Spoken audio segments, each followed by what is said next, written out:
I was a patrol officer in Essex County for 27 years. You get used to strange calls, drunks in trees, missing pants reports, the usual Jersey weirdness. But there's the darker ones, or the weirder ones, and the ones that I still think about. Overbrook Hospital, Cedar Grove, spring 2013. At that point, the facility had been closed for years.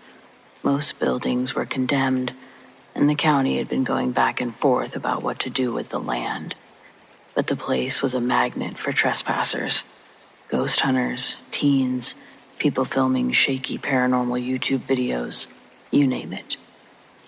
Normally, we'd just issue a warning or escort them out. Simple.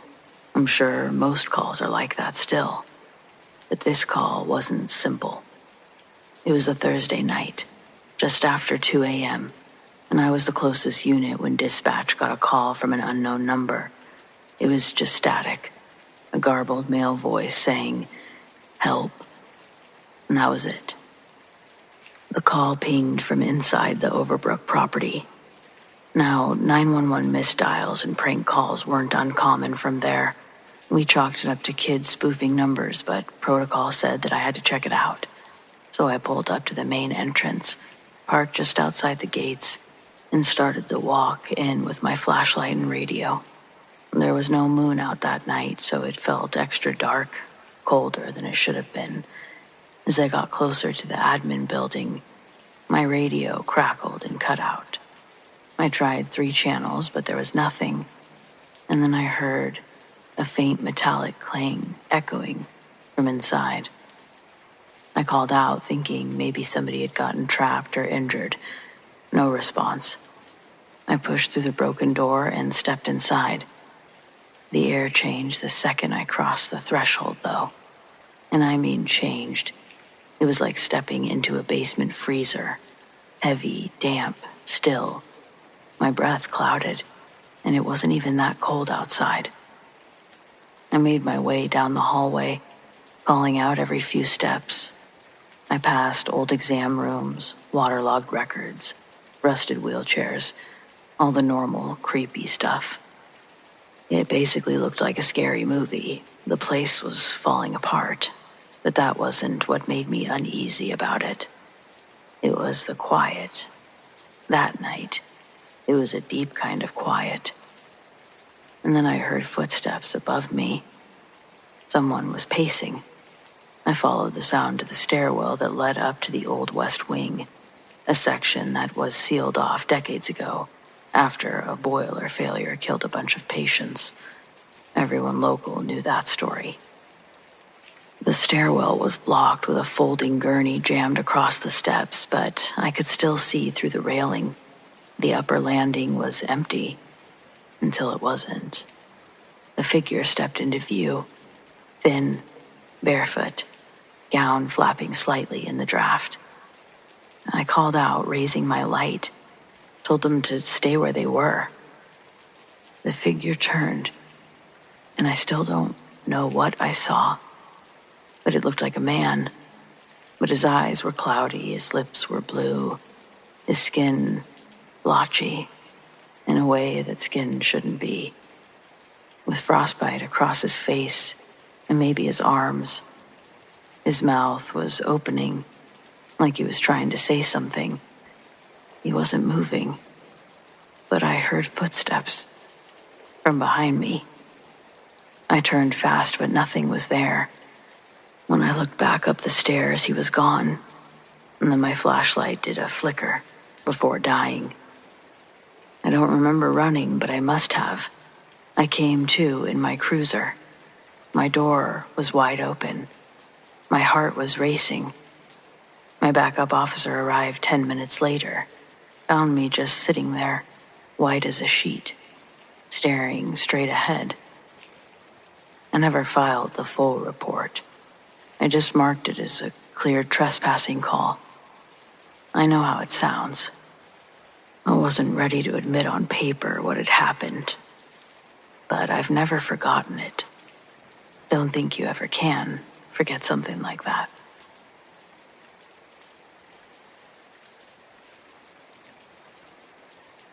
I grew up in a legitimately haunted house, so I've seen and heard just about everything. Shadows, voices, things that moved when they shouldn't. It takes a lot to rattle me. To startle me, sure, but scare me, almost never. Except for one time, and it still gets under my skin when I think about it. This was about 11 years ago. I was living in a little 2-bedroom apartment, cheap rent, loud neighbors, and the biggest wolf spiders I've ever seen in my life. Other than that, the place didn't have a creepy vibe. I never felt watched or uneasy. It was just a basic, boring apartment complex. Across the hall from me was this older guy, mid-60s maybe, quiet, kept to himself, but every once in a while he'd throw these weekend parties. Beer, music, a few guys hanging out on his patio, nothing wild. Until one Sunday morning, I noticed the paramedics outside his door. Turns out that his brother had passed away. Alcohol poisoning. He passed out on the couch. Nobody realized he was actually gone, maybe for 12 hours or so. They just thought he was sleeping it off. After that, things felt different. I didn't connect it at first, just little stuff. Odd creaks in the hallway. The sensation of being watched when brushing my teeth. Things that you could chalk up to nerves or thin walls. But then there was that night. I was lying in bed with my toddler. We had this bedtime routine. She'd talk until she passed out mid-sentence, and I'd usually scroll on my phone or just stare at the ceiling until I knew she was out cold. The bathroom light was on down the hall, and I could see it spilling into the bedroom, casting this soft glow across the floor. And then, suddenly the light went out. Or it didn't go out. It was blocked. Like someone was standing there, in the doorway. I sat up, not fast, just this slow, instinctive movement, and I saw it. There was a shape in the doorway, a black mass, vaguely human. A really tall human, shoulders slumped forward like it was leaning in. I couldn't see a face or hands or feet, just this heavy, dark presence, soaking up the light behind it.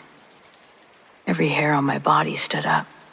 My skin felt electric, and for a second, I couldn't breathe.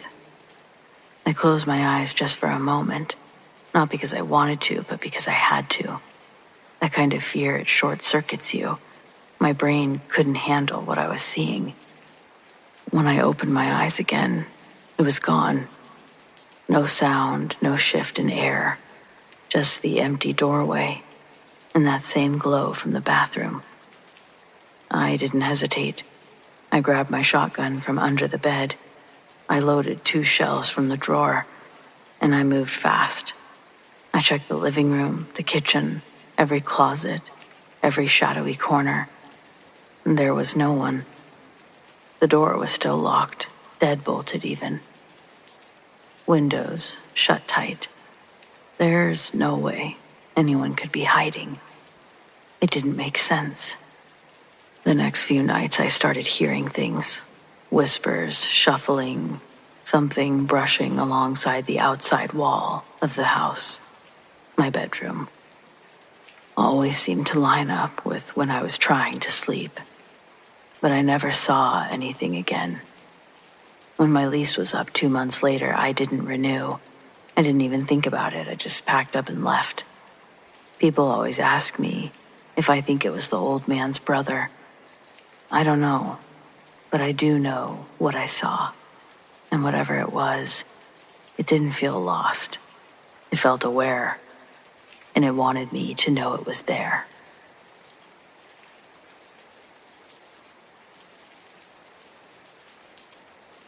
I'm not sure if this fits here, but I haven't been able to stop thinking about it. Maybe writing it down will help. Last fall, I ran into someone that I hadn't seen in years. Matt, an old friend from high school. We used to be pretty close, but life just kind of happened. New jobs, different cities, the usual drift. I hadn't thought about him in ages, and then suddenly, there he was. It was late afternoon, golden hour light everywhere. I was walking through the little park near my office, the one with the weird circular benches and crooked trees that I like. He was sitting on one of those benches, sipping coffee, watching the breeze move through the trees, just calm. I remember being surprised by how exactly the same he looked. I could have sworn he was wearing the same hoodie he used to always wear, but he had his same smile. We talked for maybe 5-10 minutes, nothing heavy, just catching up. It felt nice, honestly. We spent a lot of time just sitting, watching the breeze move through the trees. "We should actually hang out," I finally said. "Let me text you this week." He smiled again. He stood up. He gave my shoulder a little squeeze, and he said, "Yeah, that'd be good." Then he nodded and started to walk away through the trees. I watched him go for a few seconds before turning back toward the street. That night I went to text him, only I didn't have his number anymore. I couldn't believe that I hadn't thought to ask him. So I did what anyone would do, and I looked him up on Facebook. He didn't have one, but his sister did. And that's when I saw the post. Matt had passed away 3 days earlier. Car accident out of state. His sister had posted about it. The funeral had already happened. I sat there with my phone in my hand for what felt like hours. I just stared. I don't know who, what I saw in the park, but I do know who I talked to. I know what I felt. It was definitely Matt. I just don't know how.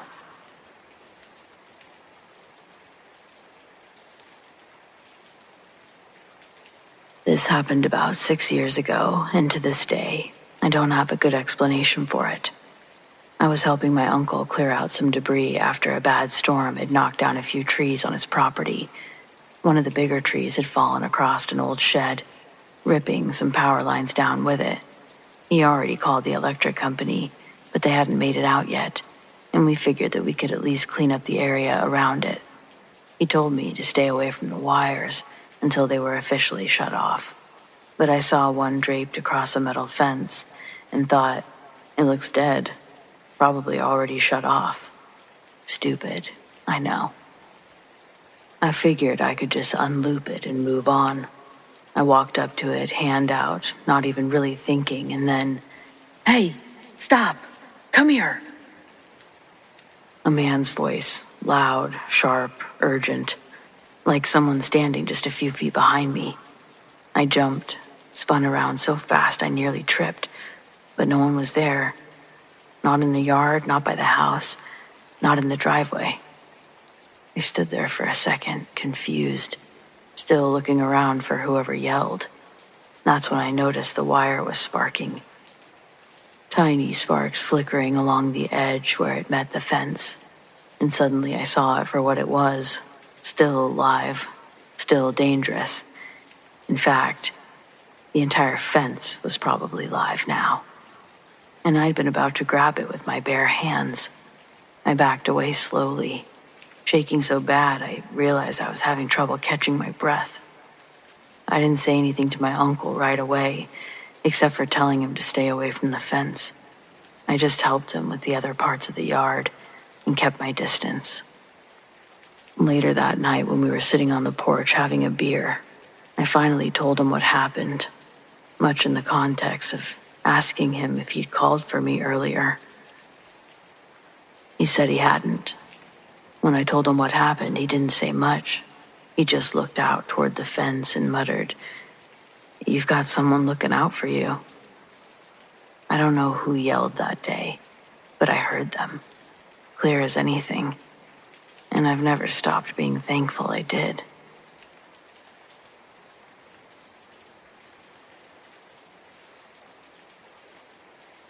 This particular incident happened about 4 years ago, and while it wasn't the first time that something paranormal had happened in our home, it was by far the scariest.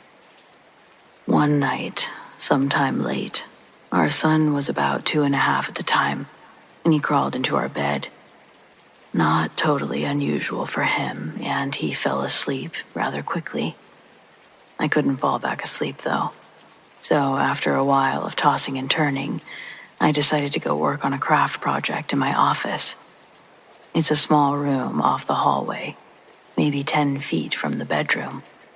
I was in there for about 45 minutes, just zoning out and cutting fabric, when I noticed something weird. The small monitor on our nanny cam started moving rapidly, almost flickering. These weren't motion-censored cams.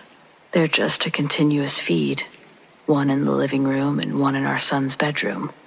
The screen kept blinking on and off like it was trying to reset itself. I walked over, picked it up, and as soon as I did, it let out this piercing screech, like microphone feedback cranked to full blast. It startled me so badly I dropped the monitor face down on the floor. The glowing edges stopped flickering immediately. It just went still. I picked it up again and I looked at the screen, but what I saw made my stomach do flips. My son was standing, stone still, in the center of the living room, facing the wall, just staring. He wasn't moving. I could see him perfectly, like he was being posed there. I grabbed the monitor and left the craft room, thinking maybe he'd gotten up without us hearing, wandered out of bed.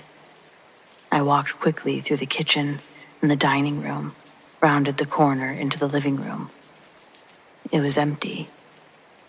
The entire room was still. The monitor was clutched in my hand. I looked down at it again, confused, but the screen had changed. Now the other monitor was no longer stationary. It showed him looking directly at the camera, holding it. The child staring back was not my son. No emotion, no recognition, just this cold, empty stare. Different even from someone sleepwalking, which I've seen. I rushed into the bedroom, maybe a little panicked at this point. There he was, sound asleep, exactly where I'd left him. My husband, now somehow awake as well, looked up, asked if I was okay. I asked him if he'd gotten up to use the bathroom or gone into the kitchen, thinking maybe our son had followed him. He shook his head, said he hadn't moved, and our son, he hasn't even rolled over, he said. He's been doing those little snore things this whole time. I didn't know what to say. I went into my son's room, and there was the other monitor, sitting exactly where it should be. I looked down at the one in my hand, and it showed exactly what it should show. We've had what I'll refer to as brief doppelganger sightings in this house before. Quick glimpses, like seeing yourself walk past a hallway mirror when you're nowhere near it. Always just fast enough that you could talk yourself out of it. But this was different. It wasn't just a glimpse. It was a moment, a long one. And the face, my son's face, but not his face. The expression, it just gives me chills thinking about it. Whatever it was, it definitely wanted to be seen.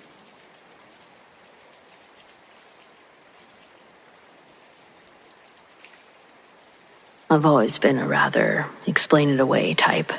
You know the kind. Lights flicker, must be bad wiring, footsteps in an empty hall is old pipes, shadows moving, trick of the light. It's not that I wanted to disprove everything.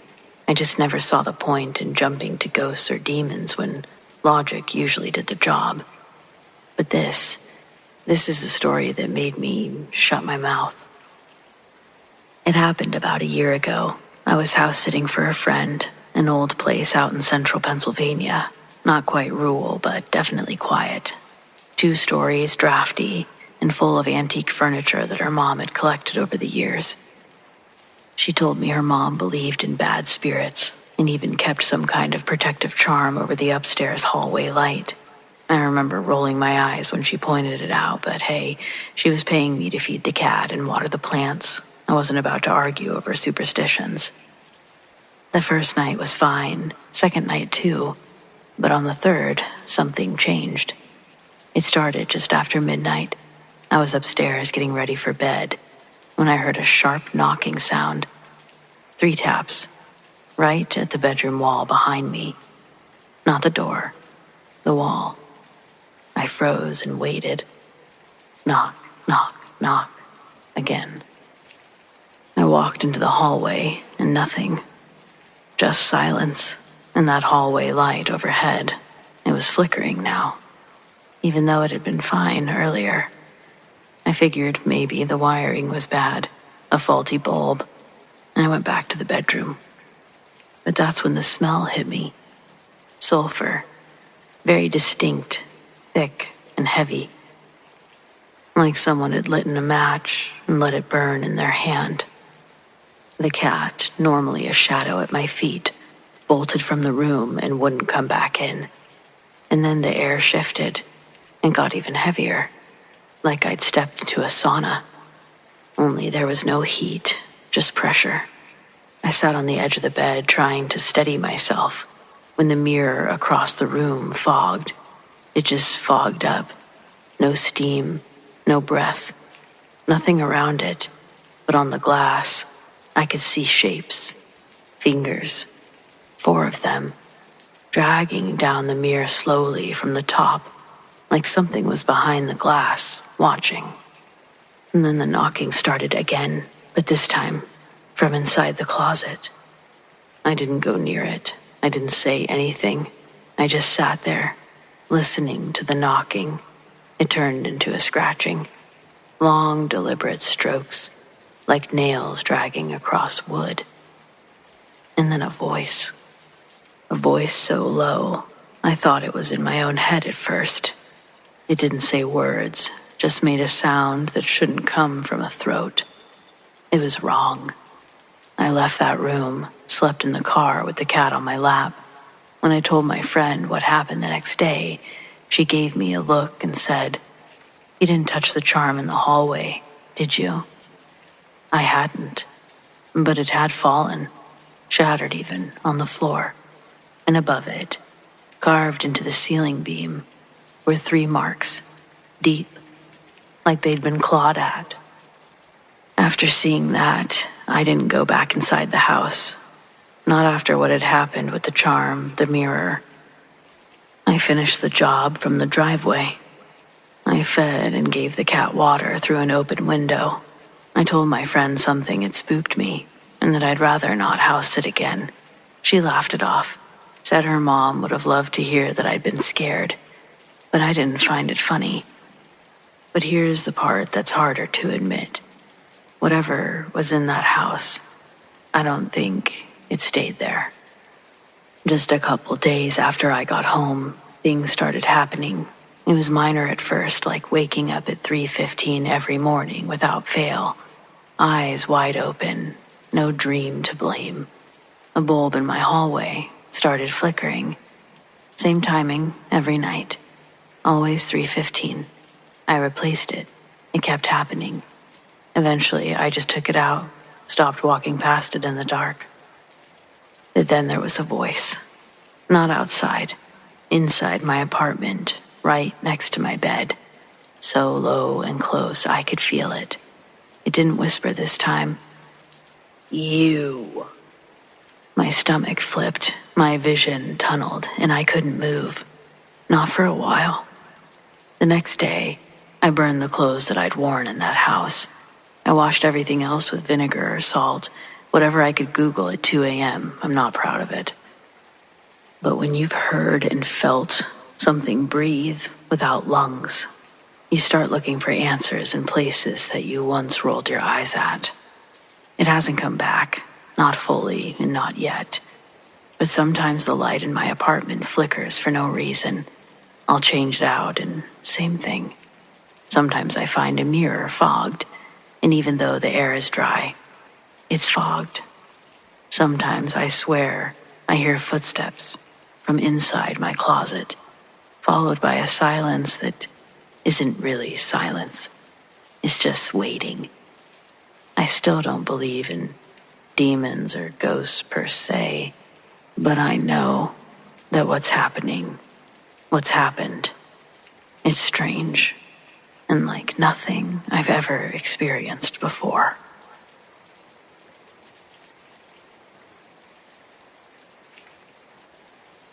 So the stairs to my attic had smelled like burnt hair for 3 days. Extremely odd because it was just that area, and I have a very old, drafty house. On day 4, I came home from work just before midnight, and as soon as I walked through the door, I felt like I had someone standing over my shoulder, breathing down my neck. The feeling was so strong, I opened the medicine cabinet so the mirror was against the wall. I also showered with the shower curtain open because I had a powerful need to see the room. After a shower, I was a little less on edge until I walked past my 4-year-old daughter's room. The door was closed, but I heard her talking in her sleep. Then I heard a loud crash. I slowly opened the door to find her sleeping on top of the covers, and the pile of stuffed animals she insisted on sleeping with scattered across the room. I turned the lights on low, looked around the room, and checked her breathing. All seemed well, so I went to bed. The next morning, I asked her if she had a bad dream. She said, "Yeah, there was a man, no arms, and sauce on his face. He kept laughing at me. I told him to go away, but he wouldn't. Then an arm came out of the wall, threw me into the ceiling, and I crashed back down onto my bed and went back to sleep." Sauce on his face? Yeah, red like spaghetti.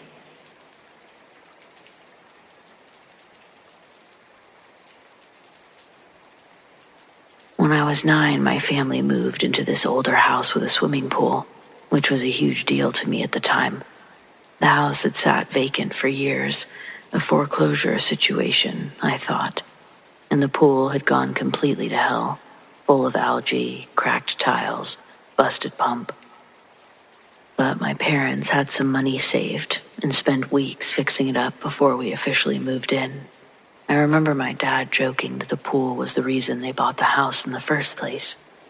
I helped during the renovation by mostly getting in the way, poking the gunk with sticks. But once it was filled and blue and sparkling again, it did feel like magic. The backyard smelled like chlorine and sunscreen for most of that first summer. It was perfect until it wasn't. I remember the first weird thing happening maybe a month after we moved in. I was swimming alone one afternoon. I wasn't supposed to be, but I always begged and pestered, and eventually my mom would cave so long as I promised to stay in the shallow end. That day I was just floating around on my back when I felt something grab my ankle and yank. It wasn't like kicking off the wall or brushing against a leaf. It was a pull, hard enough that my head went under and I swallowed water. I came up coughing and flailing, completely freaked out. My mom came running when she heard me yell, but of course, no one was there. She asked if I'd slipped, and I said no, something had grabbed me. Her face did this weird thing where it stayed calm, but her eyes didn't. She made me get out immediately, and we didn't talk about it again. After that, I didn't want to swim alone. And then more stuff started happening. At night, we would hear splashes. Not like frogs jumping in, but big splashes, like someone cannonballing into the deep end. The first few times, my dad stormed outside, thinking it was teenagers that had broken in or that an animal had fallen in, but he never found anything. And the water was still. Sometimes the gate would be latched, sometimes it wouldn't be. Sometimes the pool light would flicker even though it had just been replaced. We'd hear water sloshing and crying, muffled, like someone was underwater. One time my bedroom window fogged up from the outside in the middle of the night. It had a small handprint on it. It became this quiet thing in the house. We didn't talk about it, not really. If I said something, my mom would tell me I had a bad dream or was stirring things up again. But even they were on edge. I caught my dad draining and refilling the pool once with no explanation. Just said the filter was acting up. We moved when I was in high school. Nothing dramatic, just a new job for my dad in a different city. It wasn't until I came home from college one Thanksgiving that my mom let something slip.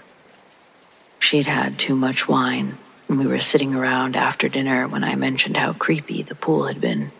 She kind of froze and then said, "You know, I never told you this, but the people who lived there before us, they had a little boy. He drowned in that pool. We learned it later, but we couldn't tell you." I just stared at her. "They left after that," she continued. "Never came back for their stuff or anything. Your dad found out when he was talking to the old mailman. Said the kid got stuck under one of the broken pool covers. While his mom was just inside making lunch. He was only 7. I was 9 when we moved in. Anyway, I still have a really hard time with swimming pools."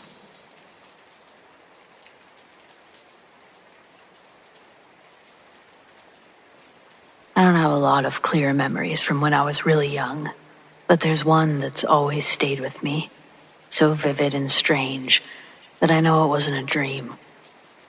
It started when I was about 3. From what I've learned about this time period in my life, my family had just moved into a new apartment.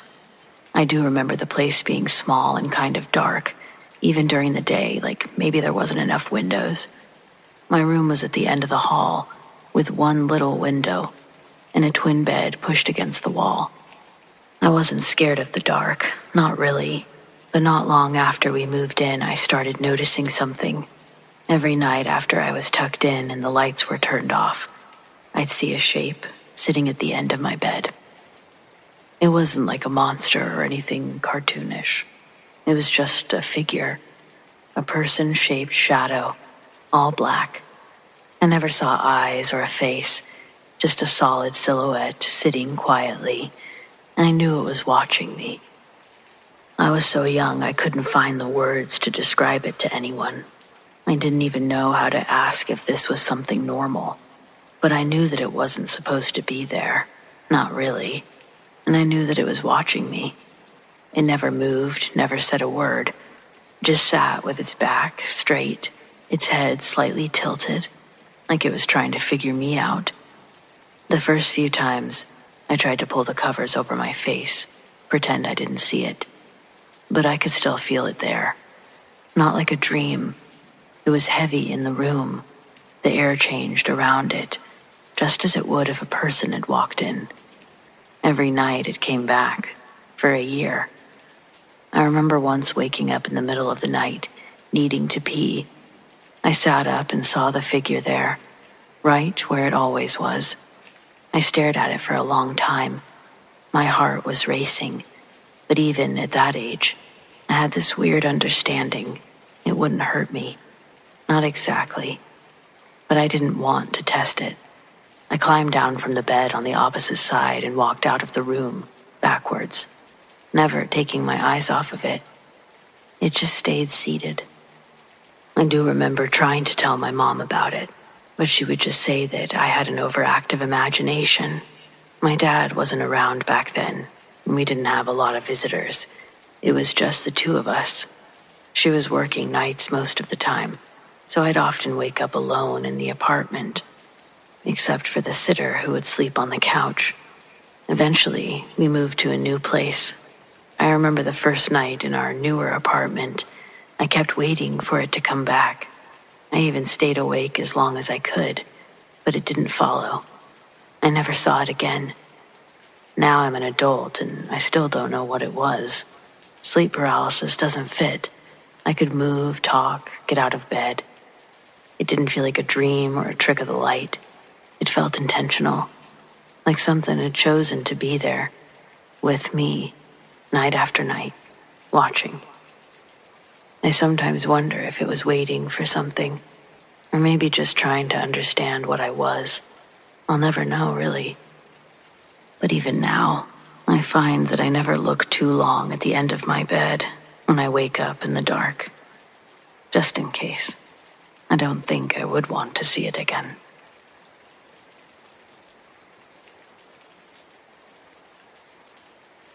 I live in a pretty old house. Nothing special, just a regular small suburban home. It's a boring neighborhood where nothing exciting really ever happens, and the youngest residents are in their 50s, except for me. I'm 33 and moved in after my grandmother passed away last year. It's much better than my apartment and all paid off, so I'm happy with it. Also, I feel like this is leading up to make you think that I'm going to talk about my grandmother haunting me, and that's not the case. Sorry. I slept in this house 2 days after she died and every night since without incident. I've personally never been a believer, so that wasn't even on my list of concerns. Then last weekend, I finally got around to cleaning out the basement. It's not very big, but Granny was a minor hoarder, so it was just a lot of work. A few of my relatives came to help, and we actually enjoyed the stroll down memory lane. Once everything was cleared out, we had some dinner and everyone went home. Afterwards, I got a head start on moving the keep pile back downstairs. The space between the stairs has always been closed in with wood paneling. I never gave it much thought before, but now that I wanted somewhere to put my bike, I realized that these things usually had access panels for extra storage. Upon closer inspection, I found an old access panel. It looked like someone shot extra nails through the opening to make sure that it wouldn't come off. Well, that's pretty weird, right? So I got a pry bar and I pulled it open. The air inside smelled foul and stale. Something dead had gotten shut in there. I got a light, but I didn't see anything besides cobwebs, dirt, and rotting wood. I had to get out of there before I puked, so I propped the panel back in place and went upstairs. The next day, I called my cousin and had him come take a look. He actually did puke, but after that, he opened the crawl space walls and thought he found the source. I don't have the stomach to describe it. It was clearly some kind of critter, but it had been there for so long, we couldn't tell what. And you'd think that that would have been the end of it. Spray some bleach, close up the wall, clear the cobwebs, enjoy the extra 6 feet of storage space, right? But no. When my cousin left that night, we could still smell it. I kept the basement door shut, figured that it would dissipate within the next day or two, but it didn't. Even with the door closed, I could smell this shit from the other side of the house. Now, we've all been stuck around a bad smell before. Usually you get used to it. Once you smell it long enough, you just stop smelling it until someone new comes along and points it out again. I know, yet that's not what happened here. I still smell this thing when I eat, when I shower, when I sleep. It never goes away. That in itself was weird, but then I really started thinking about the whole thing. If only I had never removed the panel, right? Well, how did that flimsy panel conceal such an awful stench completely? Shouldn't we have at least smelled something in the basement before that? It seemed to have no trouble getting through the walls. I still can't explain it. So, day 3, maybe 4, I can't take it anymore. I called a cleaning company and told them to go to town on the basement. I specifically asked if they could handle this kind of smell, and they repeated rather condescendingly and assured me that these jobs were the kind they did all the time. I could tell they didn't believe me. You know the way people sound when they're just humoring you. This lady's voice was dripping with that. These people came out the next day, and I'm immediately put at ease. They had a 4-person crew with tons of fancy cleaning gadgets that I've never seen before.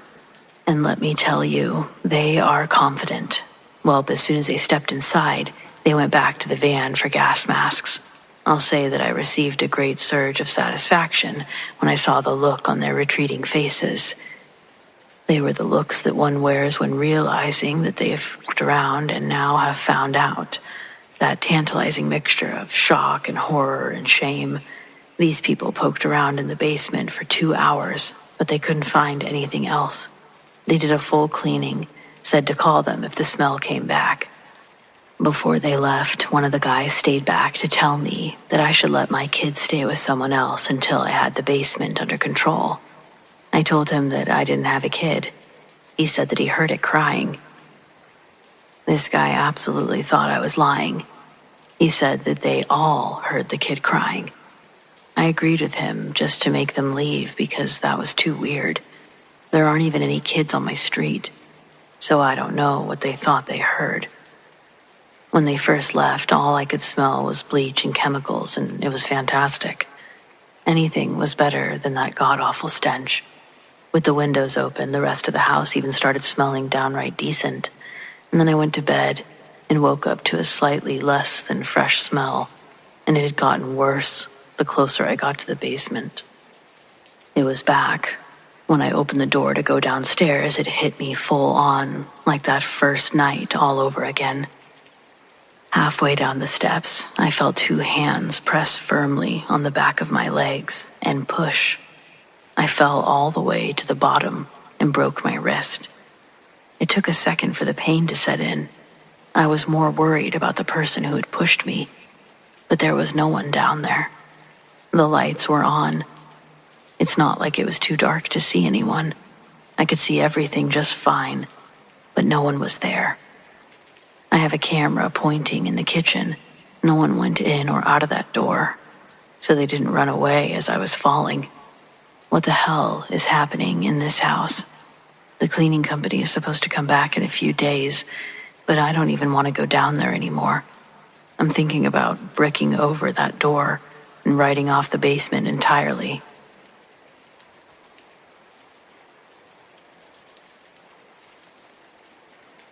I collect Funko Pop dolls.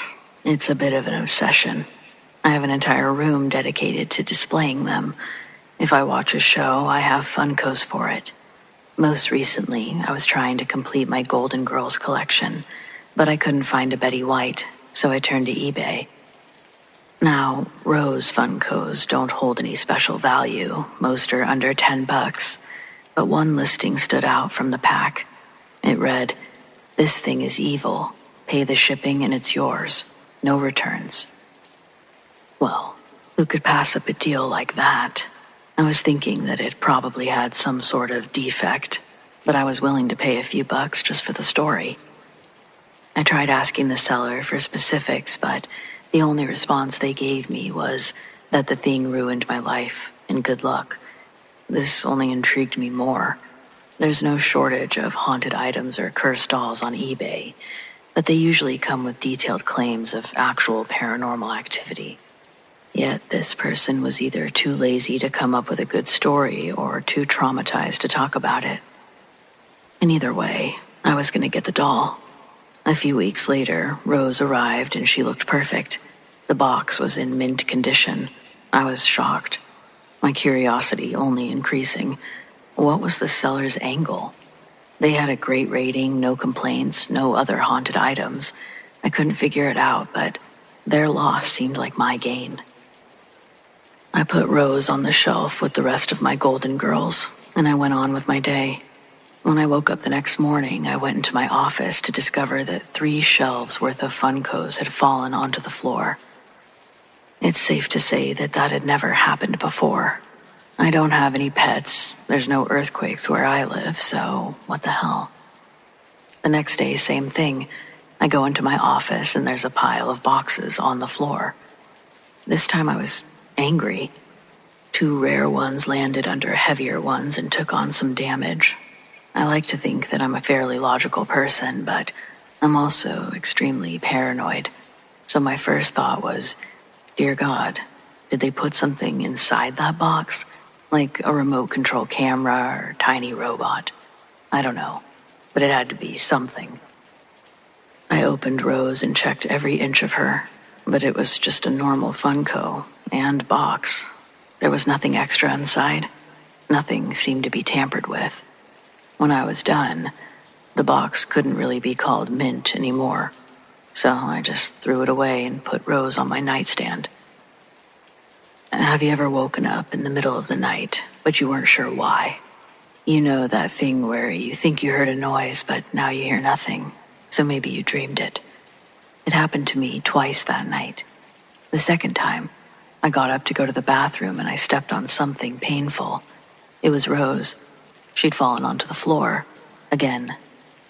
More annoyed than anything, I put it back on the nightstand, did my business, and returned to bed. The next morning, I rolled onto my back and felt another sharp pain.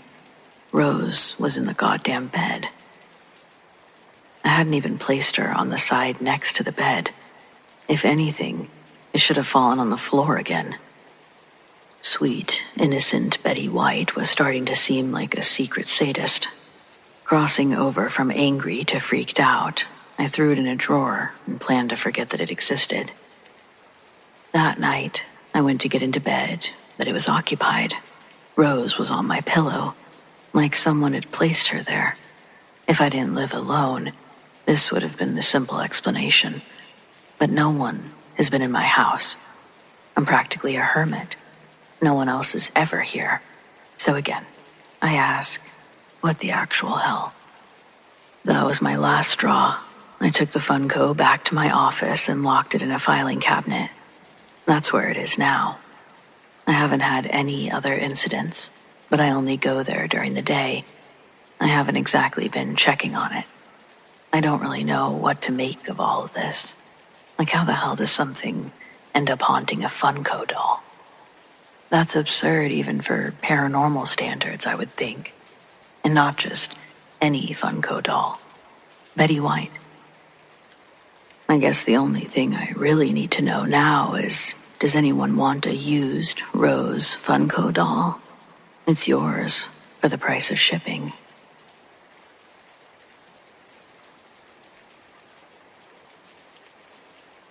This happened about 4 years ago while I was staying in a hotel just outside of Tulsa. Nothing fancy, just one of those mid-range chains off the highway. Waffles in the morning, has free coffee 24/7 in the lobby. I was on a short work trip, just an overnight stay. I got in late, checked in. I headed straight to my room on the 3rd floor. I remember thinking it was quiet, like too quiet. No TVs through the walls, no thumbs from above or below, and no one else in the hallway. That's rare for a hotel like this, but I figured I just got lucky. Around 2 a.m., I woke up feeling weird. Not sick or anything, just like I wasn't alone. It wasn't something loud or anything banging or lights flickering, just a sensation. I sat up in bed and instinctively looked toward the armchair by the window. There was a woman sitting there, not moving, just sitting with her hands on her lap, looking straight ahead, but not at me, towards the TV, which wasn't even on. She was older, gray hair, long sweater, pale face. For half a second, I thought maybe I'd had a stroke or fallen asleep in the lobby or something. Then I blinked and she was gone. I don't mean she faded away or stood up. I mean she wasn't there. The chair was empty. I didn't scream, I didn't get up. I just sat there with my hands gripping the blanket like a little kid. Eventually, I turned on every light in the room, checked the closet, the bathroom, under the bed. Nothing. But I didn't sleep again that night. Just kept the TV on, waited for the sun. The kicker, when I mentioned it to the front desk on checkout, trying to laugh it off like, hey, y'all got any ghosts on the 3rd floor? The clerk just smiled too quickly and said, you're not the first to ask. I didn't push it. I just took my receipt and left. But I haven't stayed in that hotel chain since.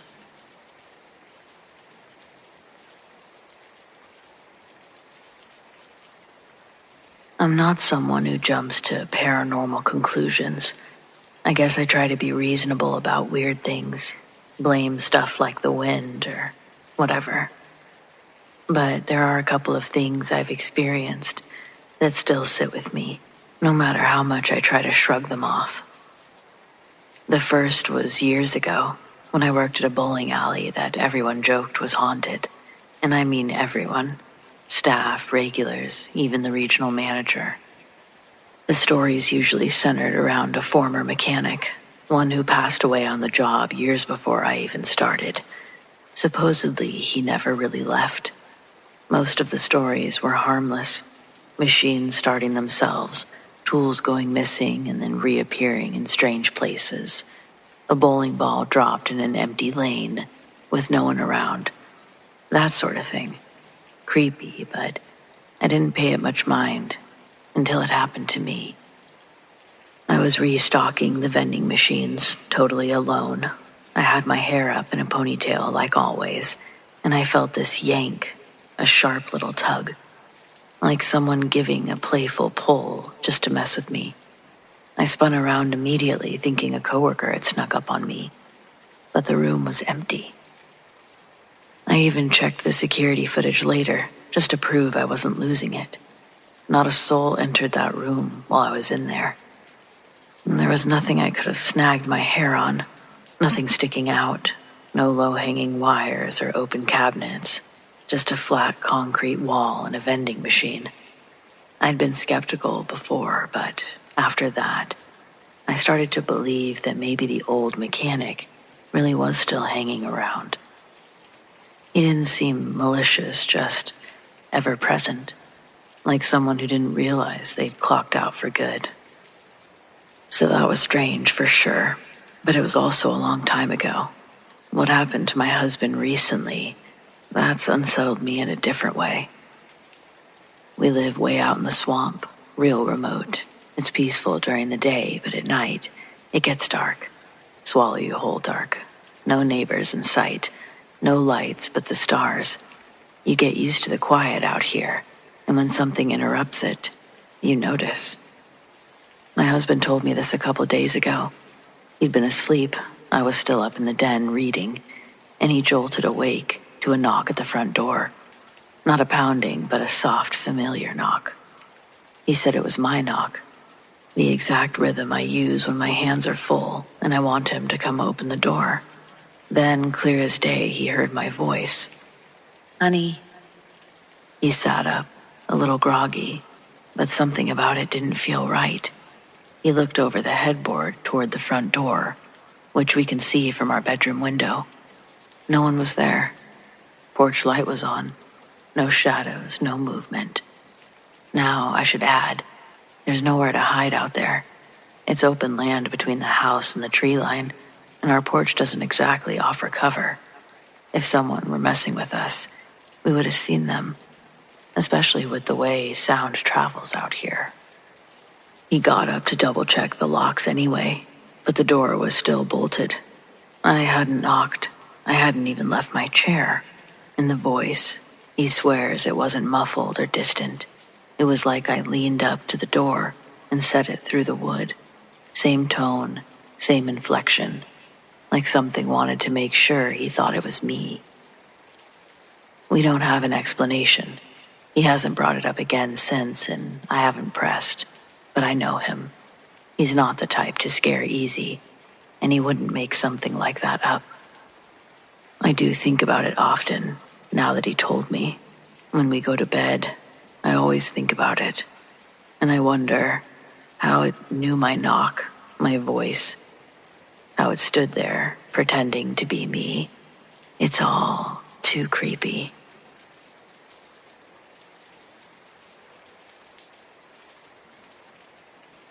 What made you quit your most recent job? This was such an oddball question, a real scroll slower, probably because it related to my situation so incredibly I couldn't move on. When I read it, I knew my answer right away, and well, here we are. Morning, friends, I'm Addie. I've always been an early bird, and I appreciate structure and routine. Speaking with therapists, I have a lot of abandonment issues that have led me to treat relationships and jobs like an oath in blood. I've cut people off that probably didn't deserve it while keeping people close that were toxic from the start. It's the same for my employment history too, sort of. I've never had a meltdown at my place of work, but I have stayed in positions that made me want to ride the elevator to the top floor and jump from the roof. And yet, every morning I'd get up, get dressed, and go there, simply because I hated change. I hate feeling like the now will soon be something else. There's a story about King Solomon and his search for a ring, one that when he wore it and gazed upon it, if he was happy, the sight of it would make him sad. But when he feels the weight of the world on his shoulders and the sun forgets to rise, the ring will fill him with joy once again. He offered 1 bag of gold for the one who could obtain such a ring and bring it to him. It seemed as though he'd given an impossible task to anyone who volunteered. Over the days, he was brought rings from all around, most of them adorned with expensive jewels and rubies. Some changed colors depending on the amount of light it was given. All of them were rejected by the king. Seeing all these beautiful rings being tossed aside led one of his followers to think about the obscure request in a different way. And when he did, he knew exactly what to do. He went out and purchased a cheap wooden ring from a small shop in town. Then he went down a couple of doors and had it engraved. And when he presented this ring to King Solomon, the inflated smile he wore slowly melted into a frown. And with that, he told one of his guards to fetch the peasant his reward. What was engraved on the ring that the king was so moved by would later be revealed to say, "This too shall pass." I thought about this a lot in my job, like a reminder. Both good and bad times are temporary. It served as a source of comfort and perspective for me during difficult periods. So back to the question, what made you quit your most recent job? The funny thing is, I did that today. I felt so much guilt. I work at a preschool for the deaf. The staff there is composed of a few deaf teachers and a few hearing, all fluent in ASL. It's not a big facility, and because of the special needs of the students, it's difficult finding qualified candidates. We're constantly low-staffed and filling in for each other. It gets wearing on the spirit knowing that you're only waking up and getting dressed because you're obligated to your own personal work ethic. And that's the thing. My coworkers bust their asses off just like I do. It takes all of us to open the doors every morning. Not physically, but you get what I'm saying, I hope. I feel terrible leaving the team, and I can say that I really did like everyone I worked with, and the pay was really good, almost double my last job. But this school is so fucking haunted, and I'm so fucking sick of feeling scared when I'm alone making lesson plans. Things are always falling off of shelves, cabinets are always open when I swear I just closed them. Try blaming that on a kid when they're out at recess. You can't. And then you get real shivery and try everything in your power not to hop on your bike and ride home. Not to. This place was biking distance from my house. It was literally my dream job, but I couldn't do it anymore. Sometimes the kids would notice the toys moving on their own. That was a regular occurrence.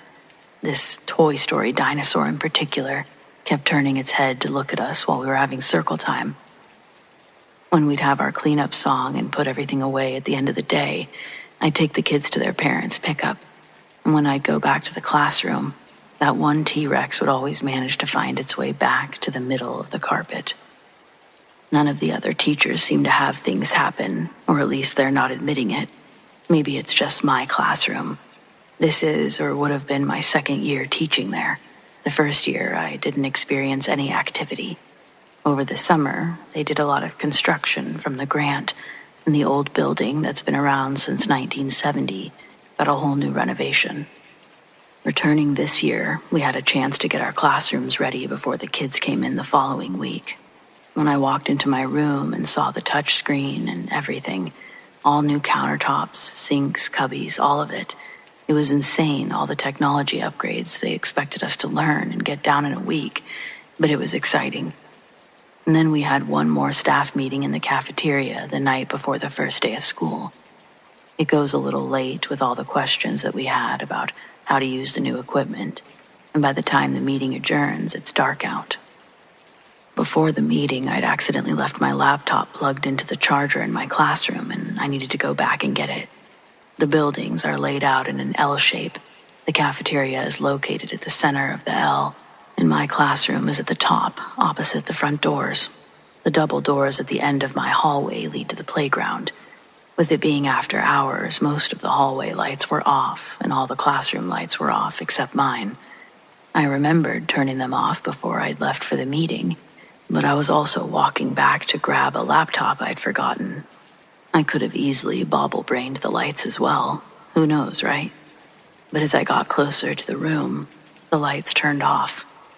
I must have been preoccupied with what I was going to do after I left the school because I didn't think of it past, that was weird, before the next thought pushed the anomaly out. As I walked through the doorway, I flipped on the lights and headed toward where my laptop was plugged in. But before I got there, I heard the sink turn on in our hand washing station.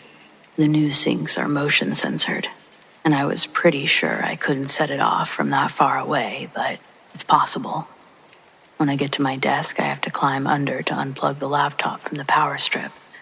While I'm under my desk, I hear the sink turn on again. This time, I know there's no way I could have done it, and my heart starts to beat a little faster.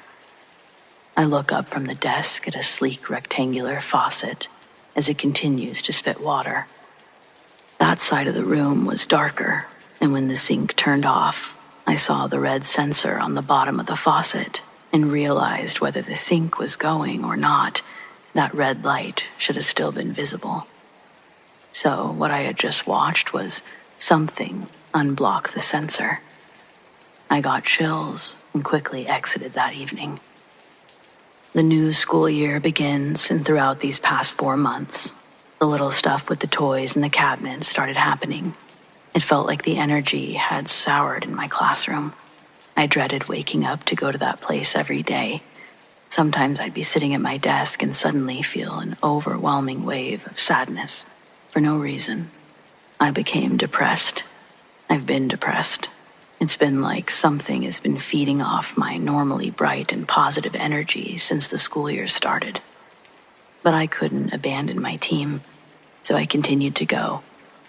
But last night tipped me over the edge, and nothing could have gotten me to go back. It's conference week, and thankfully this was the last family I was scheduled to meet with. Both parents are hard of hearing and didn't hear the toys and books falling on the floor behind them. But I could see it all. I knew something was going to happen when they left. I anticipated it. I couldn't tell if the family felt anything, but the energy felt heavy when we all walked in, like walking into a sauna. The air was thick, but not by water molecules. As the meeting wrapped up, I tried to stall the family as long as I could so I wouldn't have to be alone, but they eventually did leave. I walked them to the front doors and locked them when they were out. I thought about following them out and hopping on my bike as well, but I knew I couldn't. I was the last one there and I needed to lock everything up before I left. Up to that point, I wasn't planning on quitting. My goal was to get in, get out, but that couldn't be further from what happened. When I got back into the classroom, I hurried to pick up the toys that fell, and of course, the T-Rex was laying furthest away from the other toys. I felt it move in my hands when I picked it up. It was such a disturbing sensation, I reactively threw it away from me, and the plastic leg broke. I should have thrown it away long ago, but now it actually had a legitimate reason to meet the trash bin. Not wanting to touch it again, I laid the bin on its side and gave the dinosaur a kick in. Right after doing that, my classroom door slammed incredibly loud. You know how heavy those school doors are. It shook the walls and scared me enough to lose my balance. The shock of it put me on my ass and got me so mad, almost as mad as I was scared. But when I got to my feet, I didn't have time to fixate on the door because the rocking chair I keep in our library area began rocking back and forth. Every interval, its speed increased until it fell forward with another loud crash. And that's when I said, fuck it. That mix of anger and fear was now just fear. Whatever this was enjoyed fucking with me, and I was all done. So I quit. Do I feel guilty? Absolutely. But do I feel better? 100%. Sometimes the toxic work environment is supernatural. But either way, don't stay at a place that makes you feel awful, regardless the reason. Life is too short, and then we're just a ghost haunting a school. So live your best one.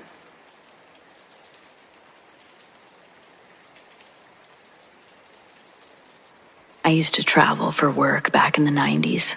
I took pictures for a lot of those coffee table books you flip through once and never open again. One of those books happened to be about caves, so I had to go inside a bunch of caves. I told the publisher up front that I wouldn't be crawling, rappelling, or diving through anything. I didn't get paid enough for that. I'm not exactly claustrophobic, but I'm certainly not a fan of cramped spaces either. My biggest fear was falling down, breaking a leg, and what it would take to be rescued. I'd have to wait until I missed my check-in time before rescue crews even came looking. The first 5 or 6 caves were easy. Most of them had marked passages, very touristy, so I never had to worry about getting lost. I really only had problems with the one in Utah, or maybe it was the one in Wisconsin. I swear when you're constantly hopping around like that, one place blends into another, and they're all kind of the same. It's like when you think you'll remember the people from high school forever, but then you turn 40 and realize you forgot most of their names. Either way, I was supposed to go to a well-known cave system that groups of people explored every weekend. It was another popular spot like all the others, but I was going on a weekday, so I didn't expect to see anyone else around. As usual, I let everyone know where to send search and rescue if I failed to check in, and I entered the cave. Right away, it was different. The other caves were littered with support beams and rails installed over the years, but this one had little to no alterations. I suspected I might have found the wrong entrance, but it was a big open area, so I kept going. You never know what hidden spot was going to be a lucky break, especially back then, before millions of photos were a Google search away. I walked for maybe 15 or 20 minutes before the path split into different tunnels. Thankfully, I had a whole roll of fluorescent green marking ribbon. After another 10 minutes or so, my tunnel began to narrow, and it came to what I thought was a dead end, but then I heard a man calling out for help. He was desperate. You could tell how frightened he was. When I looked closer, I saw the path didn't end so much as drop straight down. The hole was rocky and still getting tighter, but I could see where the man had installed climbing anchors and rope lines. I let him know I was there, and he cried with relief. He said his name was Greg, and he'd been trapped since Sunday. I remember realizing at the time that meant he'd been stuck for a couple days, so I guess this was a Tuesday. He tried to rappel down that narrow hole and his ropes tangled. Next thing he knew, he was bouncing off the walls all the way to the bottom, and now he couldn't move. There was nothing I could do except for get help. He wanted me to try to pull him up myself, but there was just no way. Even if I was strong enough, who knew what condition he was in or what extra damage moving him would do?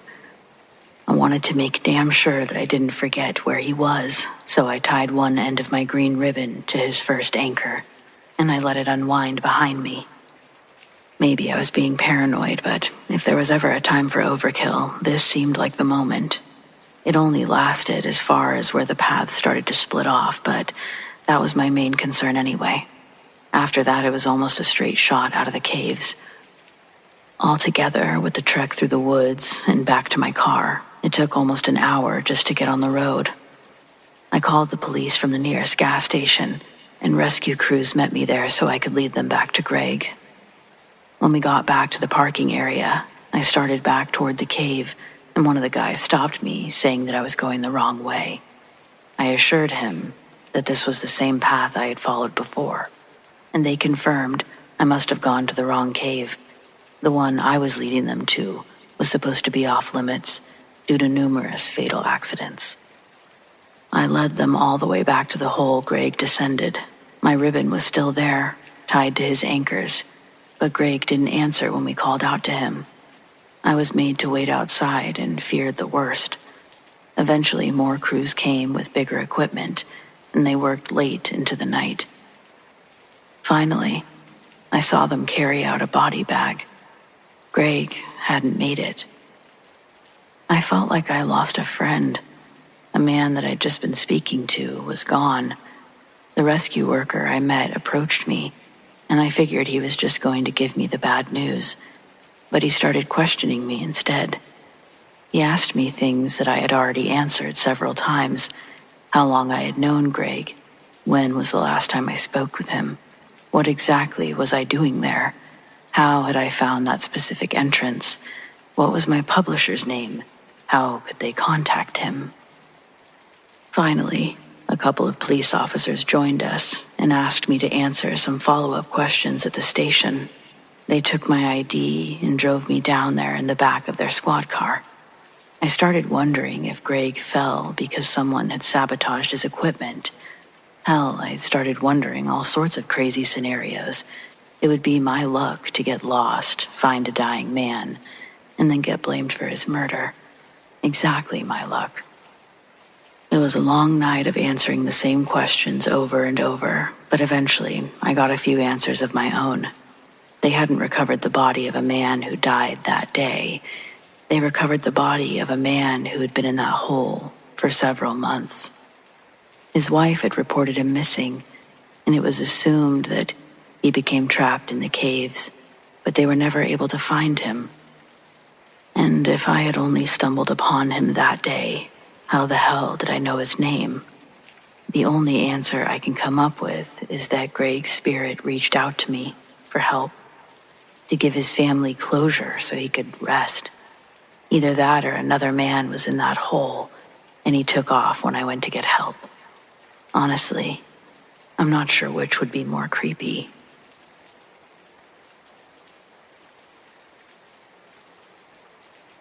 Former officer, years back. I was working the desk shift. It was one of those slower evenings, no calls holding, weather was calm, and I was just working my way through paperwork when the fire alarm signal went off. Now you've got to understand, this wasn't a modern digital system. Way back, our police department offered alarm monitoring services for local residents and businesses. By the time this happened, we only had maybe 10 or 12 properties still connected. The system was old, wired through a tangled mess of outdated panels. It would have been an entire project to dismantle, so we just left it in place and kept monitoring those few holdouts. That night, first shift dispatch had already punched in early, so she answered the alarm call as I stood up to grab my jacket and head out toward the fire department. Protocol is protocol. Just as I was stepping out the door, 911 rang. I happened to be closest, so I answered. Same address. I pick up. 911, what's your emergency? And nothing. Dead air. I could hear the line was open, but no one was speaking. It didn't sound like a hang-up or a butt dial either. More like someone just managed to make the call. Maybe collapsed mid-dial. Now I'm thinking the worst. Carbon monoxide maybe, or smoke inhalation. I bolt out the back door, straight into a squad car. As I throw it into drive, I radio in on Channel 3, the shared line for police and fire, letting everyone know that I'm heading directly to the residence, possible emergency in progress. I'm the first to arrive, but not by much. Another patrol unit pulls in right behind me. We both slow roll up to the house. No smoke, no signs of a fire, no lights flickering, nothing. We're barely out of the car when we see two women approaching from the far end of the street. One's pushing the other in a wheelchair, an older woman, clearly in her 80s, bundled up in a blanket. Her daughter, maybe in her 60s, is guiding her up the sidewalk. They stop when they see us. The daughter looks concerned but not panicked, just confused. This your house? I ask. They nod. I explain what we were doing there. Fire alarm triggered, 911 call came in at the same address. Now she really looked confused. No one else lives there, just us, she says. We were out for a walk before dinner. We always take a lap or two when it's nice out. I ask about the alarm system. She frowns and says, "No, we don't have one. We just have a few detectors in the hallway and the kitchen." Her mom chimes in, slowly, saying something about how years ago they had some old wiring disconnected during renovations. She thought it was all long gone. Still, something about it doesn't sit right. We decide to do a full walk around just to be safe. And when we get to the back of the house, off the kitchen, we smell it. Gas. Clear as day. You could even see it, that faint shimmer in the air near the bottom of the door frame. We immediately shut off the gas at the main. Fire crews started setting up the fans to air the place out. Inside, everything's quiet. Nothing looks disturbed, no sign of forced entry. Both landlines are still on the hook, sitting properly in their cradles. Not a thing out of place. Eventually, we trace the source, a hairline crack in the gas line leading to the oven. The daughter thinks she knows how it happened. Said she spilled coffee earlier while they were getting ready to go out. Moved the oven to wipe it up. Must have bumped the line when pushing it back. Didn't hear a hiss and didn't smell anything. The call saved their lives, no question. About 15 minutes in, the fire chief shows up. He's older, close to retirement. Good guy, been with the department forever. He walks over to the two women and just stops. You can see it hit him like a wave. Without saying a word, he bends down and gives both of them a hug. Full on, arms wrapped tight, and he's choked up. I mean, you could see it. This wasn't just a close call to him. This meant something. Turns out the elderly woman in the wheelchair. Her husband was a fire chief over 50 years ago, a legend around here. The daughter. Her husband passed away a few years back. He was also a firefighter. Both men served in our department for decades. I don't believe in ghosts. I don't, but that night, that call, there's no reason that alarm system should have worked. It hadn't functioned in years. No batteries, no monitoring company, no account on file. And the 911 call, no one made it, not from inside that house. I'm not saying what it was. Maybe it was a glitch, a fluke. Or maybe, just maybe, sometimes people who spend their lives serving others get a little time now and then to keep doing it, even from the other side.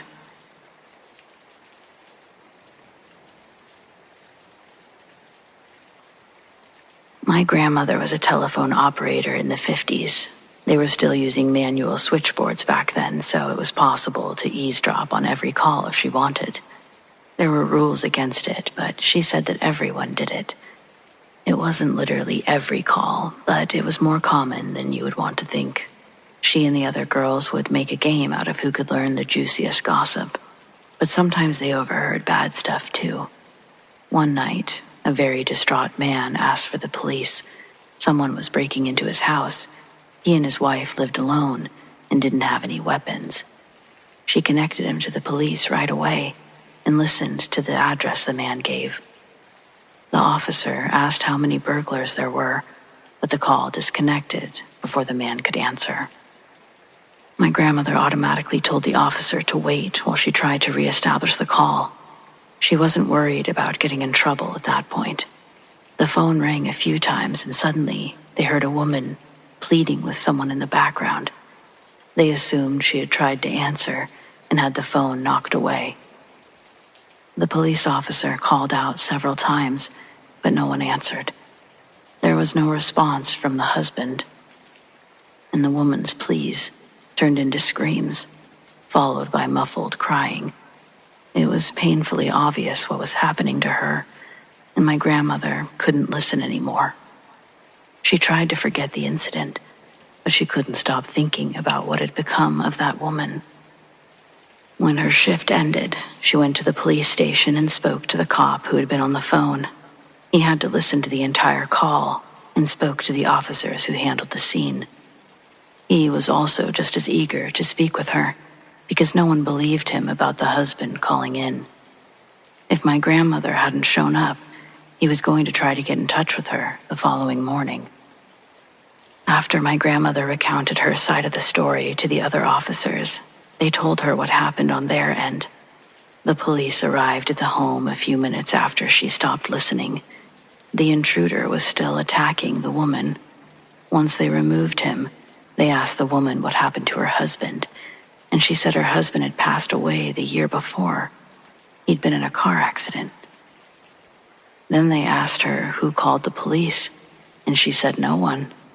She'd been asleep and only woke as the intruder entered her bedroom.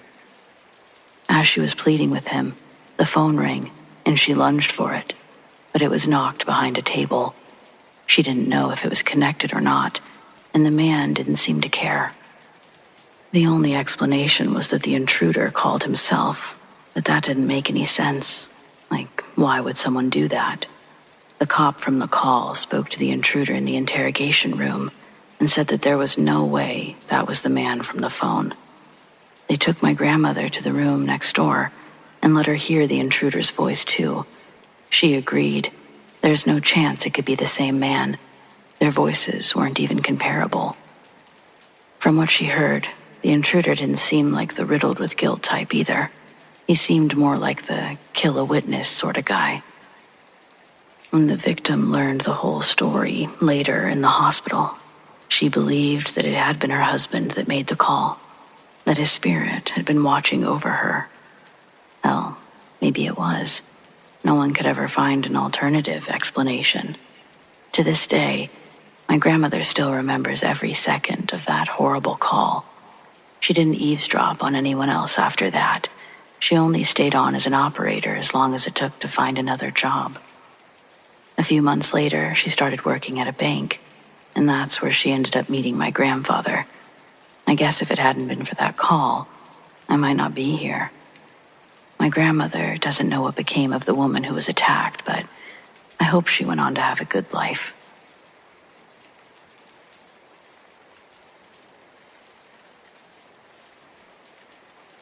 People think the scariest part of being an EMT is the blood, or the screaming, or walking into the worst day of someone's life and trying to keep your hands from shaking.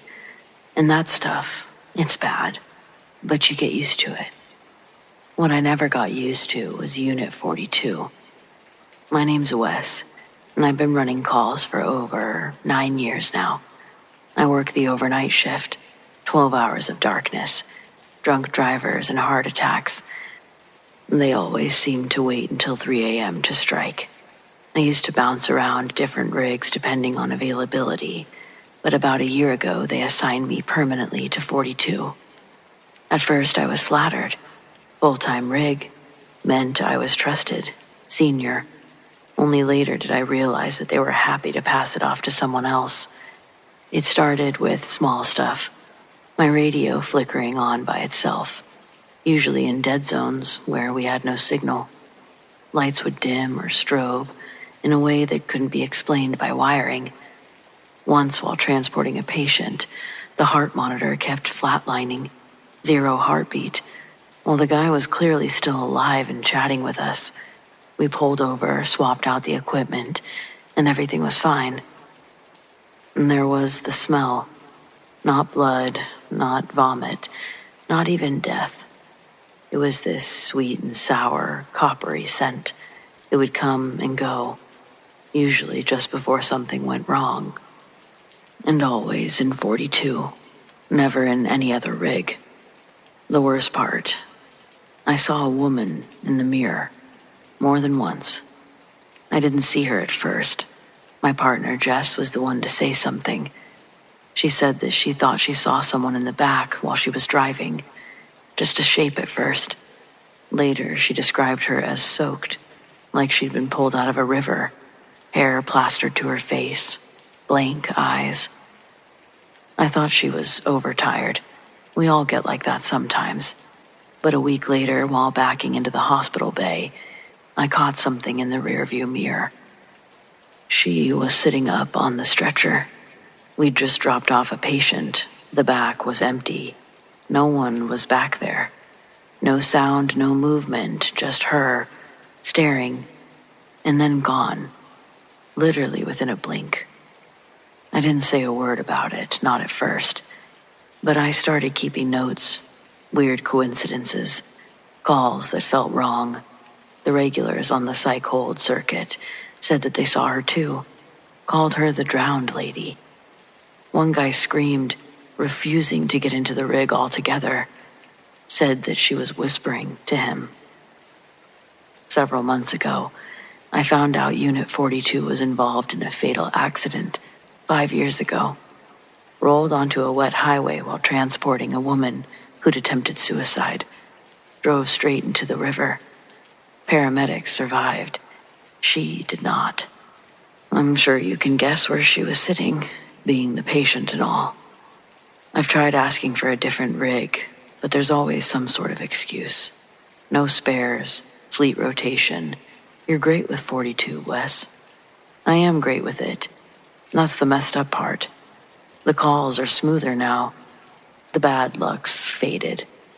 But every now and then, I do see her. In the mirror. Or the reflection of the side windows. She's always looking. Like she's not trying to scare me. Just making sure I'm paying attention. And I always am.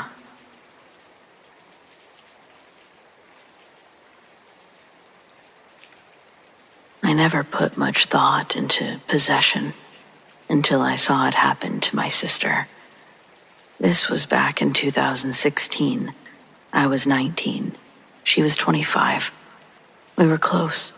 Grew up more like twins than siblings.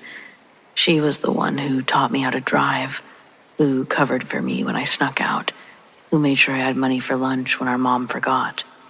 She was solid, grounded, not someone you'd think would crack. It started after she moved into a new place, just a little one-bedroom over Klamath Falls in Oregon. Real bare bones, but it was hers. First time on her own. She called me about a week after she moved in. I knew something was off. Her voice was slow, measured, like she was thinking too hard about every word. I asked if everything was okay, and she said, "I think someone's in the house." I asked if she meant someone broke in, and she said, "No, they're not here, but they're here." I didn't know what that meant. Over the next few days, she called less and less. Then one night she called and said that she couldn't sleep because something was talking to her. Not out loud, not in dreams. Behind her eyes. That's what she said. I drove down the next day. When I got there, I almost didn't recognize her. She looked thinner, like she hadn't been eating. Eyes were sunken, and her home smelled like burnt matches and copper, even though nothing was burning. She didn't even greet me. She just stood there and said, "It knows you're here." I asked what she meant, and she gave this half smile that wasn't hers. I swear to God it wasn't hers. Her eyes didn't match. You ever see someone smile, but their eyes look bored or angry? That's what this was.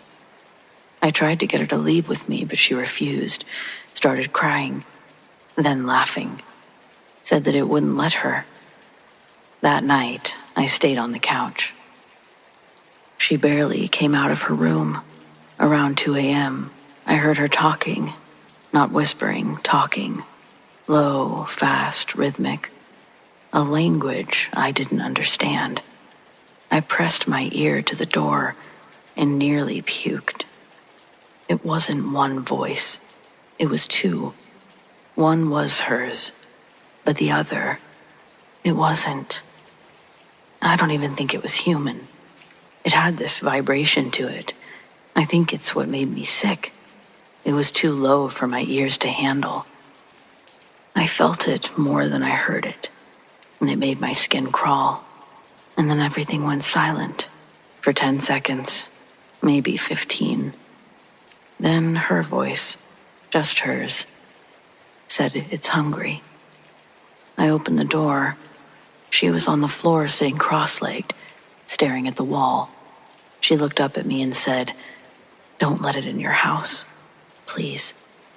I dragged her out of that place that night. Didn't care what she said. I took her back home with me. She fought me the whole drive, but then passed out cold by the time we pulled into my driveway.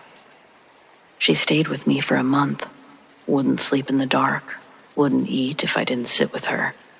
I called a therapist, a priest, even a paranormal group. Someone online had recommended them. No one helped. Most didn't even call back. Then one morning, I woke up to find her gone. No note, nothing. Her phone left behind. I eventually got a call from a hospital in Bend. She checked herself in under a different name, and then somehow they'd identified her. When I visited, she was calm, clear. She looked healthier than I'd seen her in months. No shadows under her eyes, no weird shifts in her voice. It was like someone had flipped her back on. I asked what happened, what finally helped. She said she met someone, a woman who knew what it was. It turns out while she was in Bend, she'd started talking to a nurse who'd grown up on a reservation nearby. She said this nurse introduced her to someone, a kind of healer, not a priest, not a therapist, just someone who knew how to deal with spirits, someone who believed her. I don't know what they did exactly. My sister wouldn't tell me much. Only that it wasn't some big ritual or dramatic scene like you'd see in a movie. Just a quiet, deliberate process that took days. A kind of extraction, she said. It's not gone, she told me, but it doesn't live in me anymore. I remember she looked out the window after she said that, and she added, "She helped me send it back." We don't really talk much anymore. She's alive, she works, she seems normal. But every time we do talk, she ends the call the same way. "Don't invite it in." I never asked what it really was, and I never went back to her place. But sometimes, when I'm alone, I catch my reflection in a dark window. I wonder if whatever was inside of her is still out there. And I wonder if it remembers me.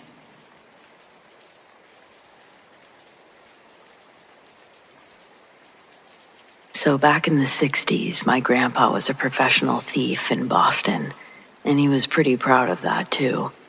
People tend to have mixed feelings about it, so I'm sorry if anyone finds that triggering. But we can't help who we come from or how they kept food on the table. For what it's worth, he never hurt anyone. He only targeted wealthy homes while the owners were away. His motto was, if you're going to risk the time, make it a worthwhile crime. When I got a little older, he would tell me stories of his exploits, and one always stuck out to me. There was a well-known house a little ways outside the city that had a reputation for being haunted. The owners went away on vacation, and there were no nearby neighbors. Grandpa didn't believe in ghosts and preferred elderly targets because they were always the ones with the valuable old stuff lying around. He got into this house and started his looting process, taking his time, happy to have an easy job. While he was grabbing the silverware from the dining room, he heard footsteps down the staircase, and he almost had a heart attack. He thought the couple had left someone to watch the house, but as the steps rounded the corner, no one appeared. The steps vanished several feet before him, and everything was silent again. Despite how it sounded, the only logical conclusion was that someone had seen him first and hid. The last thing Grandpa wanted to do was find them, so he finished bagging up the silverware and started toward the back door.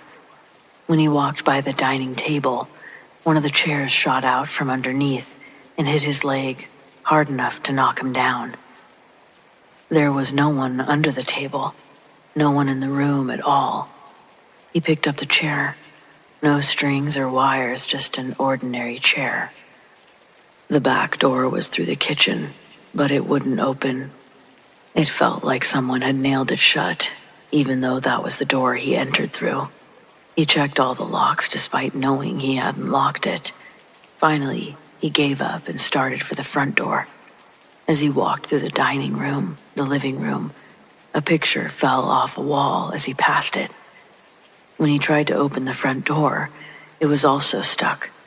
He pulled as hard as he could until it suddenly gave way and hit him right in the face. It was enough force to make his nose bleed. He didn't even bother cleaning it up. He just ran for it. There was no fear of DNA evidence back then, so it wasn't much of a concern police-wise. He never went near another haunted house for the rest of his life. That job turned him into a believer. I always wondered, what did the couple think when they came home, found bloodstains on their door, silverware missing, broken picture frame, but the rest of their valuables untouched? Maybe their grandchildren now tell their own version of the same story. That would be pretty cool.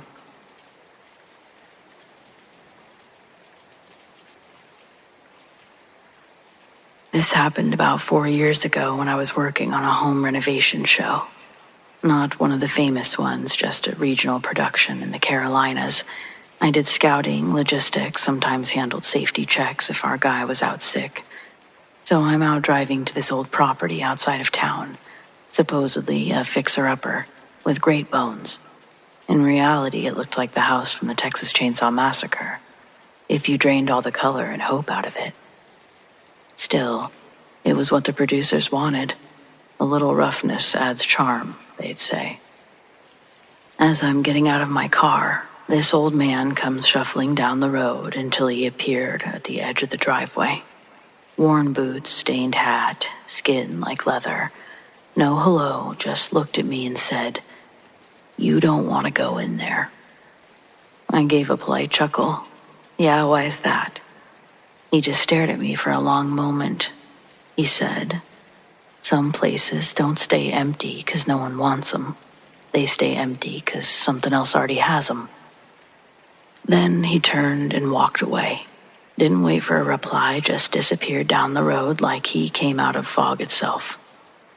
I stood there for a beat, trying to decide if it was a threat or a crazy person monologue. Either way, I was already behind schedule, so I went inside. And yeah, it was a wreck. Sagging floors, water damage, a smell like mildew and rot and something faintly sweet underneath. As I was taking photos, I started hearing this soft knocking sound. Not loud, almost polite. Just tap, tap, tap, every 10 seconds or so. Thought maybe it was the pipe settling, until I realized it was coming from upstairs. Problem was, there wasn't an upstairs. The house was one story. I checked the layout. No attic, no second floor, just a roof. The knocking kept going. I left. Fast forward to the production day. I begged them to pick a different property, told them it had structural issues, black mold. I made up anything I could. They didn't budge. We get the camera crews out there, cameras, mics, lighting. Everyone's on edge for no reason that we can really explain. The house is quiet. We film the intro. Then, about 10 minutes in, one of the sound guys drops his boom and just stares down the hall. "I thought someone was behind me," he says. No one was, but on playback we hear something on his feed. A voice, not a whisper, not a scream, just one word. "Stay." And for some reason, that's when I really thought about what the old man said. I thought about the look in his eyes when he had said it. Like he wasn't warning me to be kind. He was begging me to be smart. We wrapped early. We never aired the episode. We don't really talk about this entire production, especially not about what happened the next day when we came back and found the door wide open, equipment scattered. There was a set of unrecognizable footprints in the dust, barefoot. They were heading down the hall. Nobody on the team was barefoot. I don't know what was in that house, but someone or something was expecting us, and I think that old man knew exactly what it was.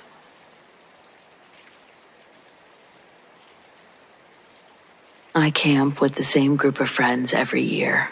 Just a guy's trip to unplug, fish, drink too much, and talk crap around the fire. We never go to the same spot twice, and last fall we picked a site near a creek in the Tennessee backwoods. Beautiful place, crystal clear water, moss-covered rocks, and not another soul for miles. The first night, normal stuff. We set up camp, cooked dinner. Someone fell asleep in a camp chair holding a beer. You know the drill. But the second night, we stayed up late, talking. Around midnight, one of the guys, Kevin, noticed something across the creek. "Who's that?" he asked, squinting. We all looked, but just trees, far as I could tell. But Kevin swore he saw someone, a man standing knee-deep in the water. He said that he thought it was a fisherman at first, but something about the way he stood wasn't right. Too still, like he was waiting for something. We chalked it up to moonlight and beer, but Kevin wouldn't let it go. He didn't sleep that night, just sat by the fire with his flashlight aimed at the creek. The next morning, we found wet footprints around the back of Kevin's tent. Just his tent. He left after that. Said something didn't feel right. I can't blame him. The rest of us stayed the final night, but nobody slept well. The creek, which had been peaceful before, suddenly felt too quiet, in a creepy way. Whatever Kevin saw, if he saw anything at all, it certainly left a mark on him. He doesn't camp with us anymore. Says he's done with the woods. Says the man in the creek might still be watching.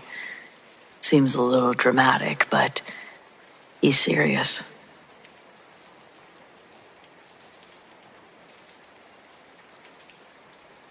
I'm sure some of you on here are familiar with Naked and Afraid, the show. I recently binged the XL series. Basically, naked people go out into the wilderness and try to survive with very little in the way of tools.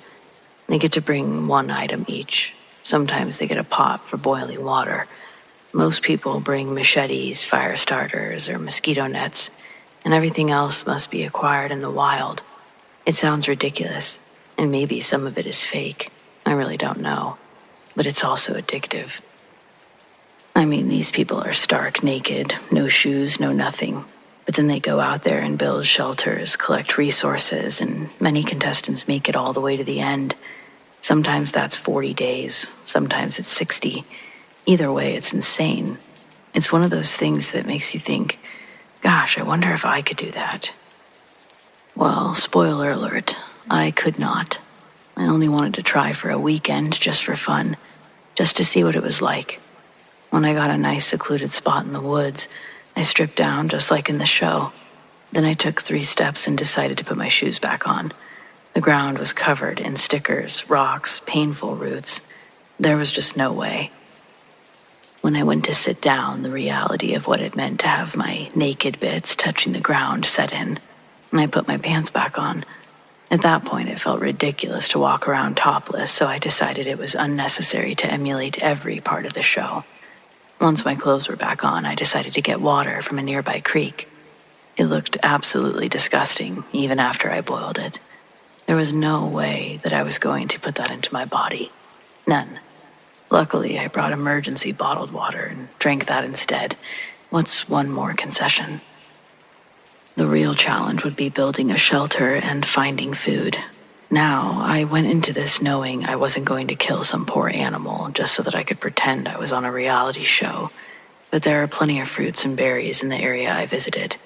Theoretically, food should have been the easy part. It wasn't. I got lost. But Alicia, your phone has GPS. Yes, but I was playing a stupid game, so I left my phone at the campsite. That's how smart I am. I had been to that area before, but never ventured quite so far. Nothing looked familiar. I didn't leave any kind of trail to follow back. I kept thinking that I would find food just around the next bend, and then suddenly I was miles away from my campsite. Eventually I saw a building through the tree line and wept with joy. I had no flashlight, so I was going to be a whole different kind of screwed once it got dark. I ran to the clearing and found an old church building with a small graveyard behind it. I was very disheartened to learn that there were no people around.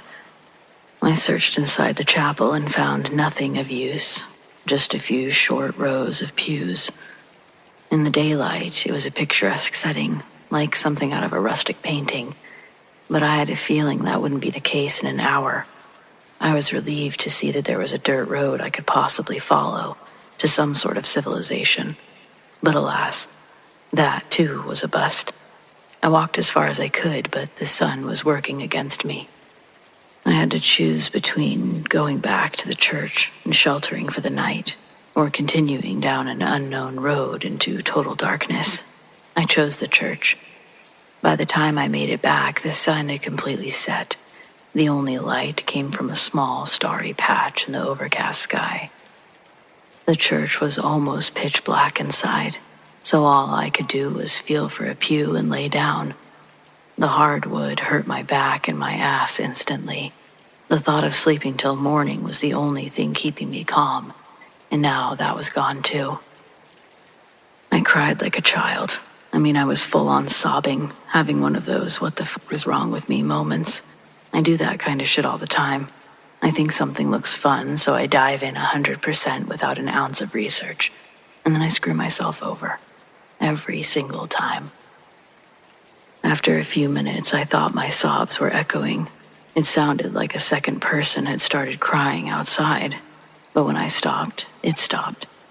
The first time I thought that I was losing my mind, but after it happened a second and third time, I was sure. I wasn't hearing myself. This was from an entirely different person. I felt my way to the door and called out. No one answered, but something took a few steps closer in my direction. That's when the fear set in. There wasn't even starlight to see by. It was just black. I hadn't thought about the reasons someone would be sneaking around in the dark. It wasn't very likely that someone else just so happened to get lost on the same night, also without a flashlight. I didn't know what to do. I stood there frozen. I'm not sure for how long, probably only a minute or two. But then the crying suddenly started again. It was loud and mournful. It sounded like the source was standing right next to me. Imagine someone is crying on your shoulder. It was exactly that. I reached out for whoever it was. I felt like if I could just get my hands on them, they would have to explain themselves or kill me. Either way, I had to know what I was dealing with. I couldn't handle the uncertainty, but I only grabbed air. I swear I reached through the sound. There's no way I didn't at least brush against someone standing that close. Then I remembered the graveyard, and I got really scared. My dumbass not only got lost in the woods, I got stranded in a haunted church. Who the fuck does that? I ran back inside, slammed the door behind me, like it would actually help if a ghost were chasing me. I sat down right against the door and I didn't move for a long time. Once the crying stopped, it didn't start again, and I was finally able to calm down a little. Eventually, I decided to feel my way back to the pew, but when my hand found one, it felt wrong. The arms were standard pew arms, smooth wood with slight curves like you'd see in any church. As I probed further, I realized something was on top of the arm and lifted it with both hands, trying to get a feel for what it could be. I really don't know how to describe it outside of saying exactly what I think it was. It was a skeletal hand, 4 fingers, a thumb, a goddamn hand. Not a living one, of course. Whatever I held was definitely dead. When I pulled, it was like pulling on a body, and it fell toward me. I let go and jumped back, expecting to hear it hit the ground, but there was no sound at all. I wasn't brave enough to go feeling around again, so I made my way back to the door. leaned against it until there was enough sunlight to hit the road. It was absolutely the longest night of my life. Sometimes the floors would creak or there would be a sound outside, but nothing seemed to get close to me. When there was finally enough light to see my surroundings, I could confirm there was no skeleton present in the chapel, nor anything else that I could have mistaken for one. It seems like a completely normal church, and outside there was a peaceful little cemetery. No trace of the previous horrors in sight. I ended up walking down the road for over an hour before a nice old lady stopped and asked if I needed help. She took me back to my campsite where I promptly packed my things and got the hell out of there.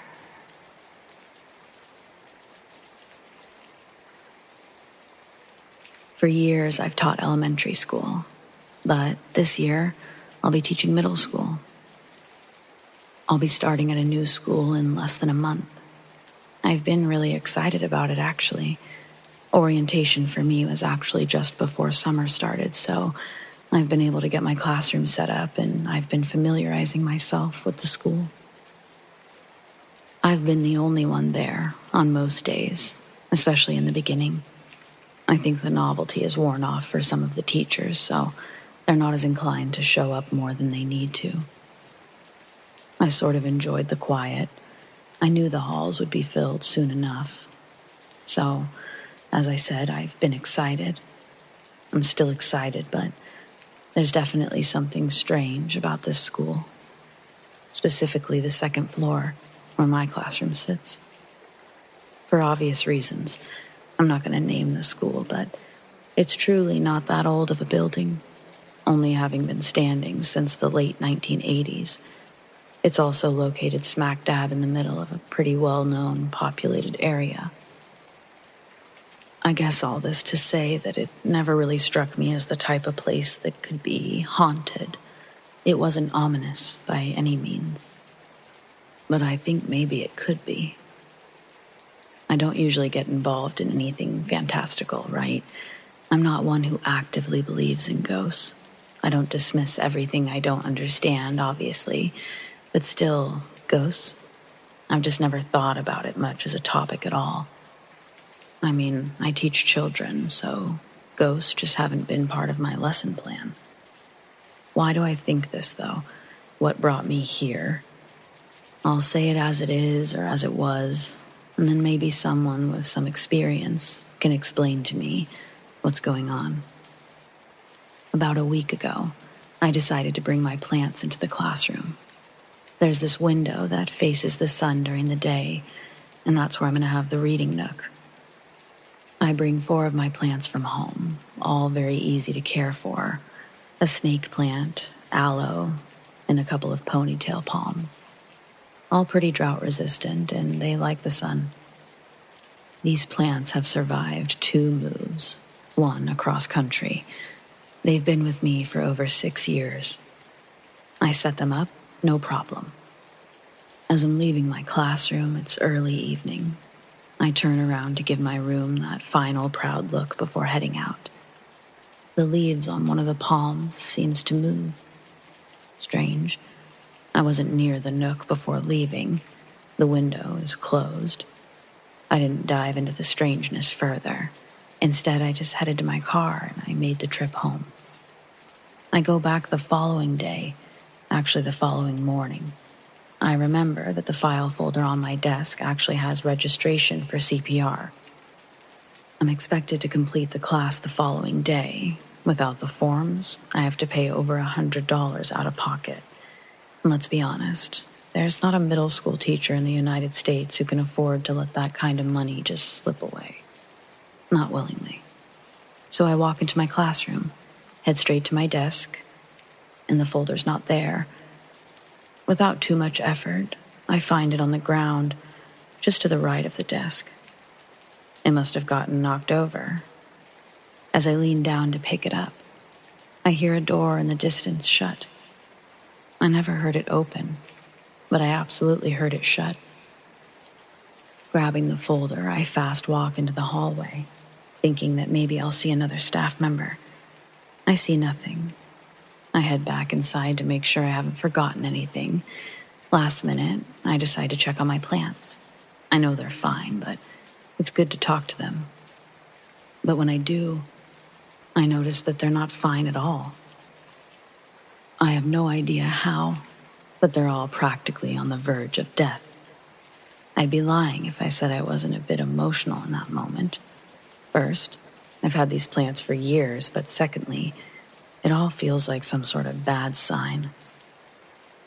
From alive to dead, less than 24 hours in a new space, this was unreal. With a slight change of plans, I decided that I should take the plants home, try to revive them. As I take down the smaller plant that I had hanging, I hear and then see one of the palm's dead leaves start to move.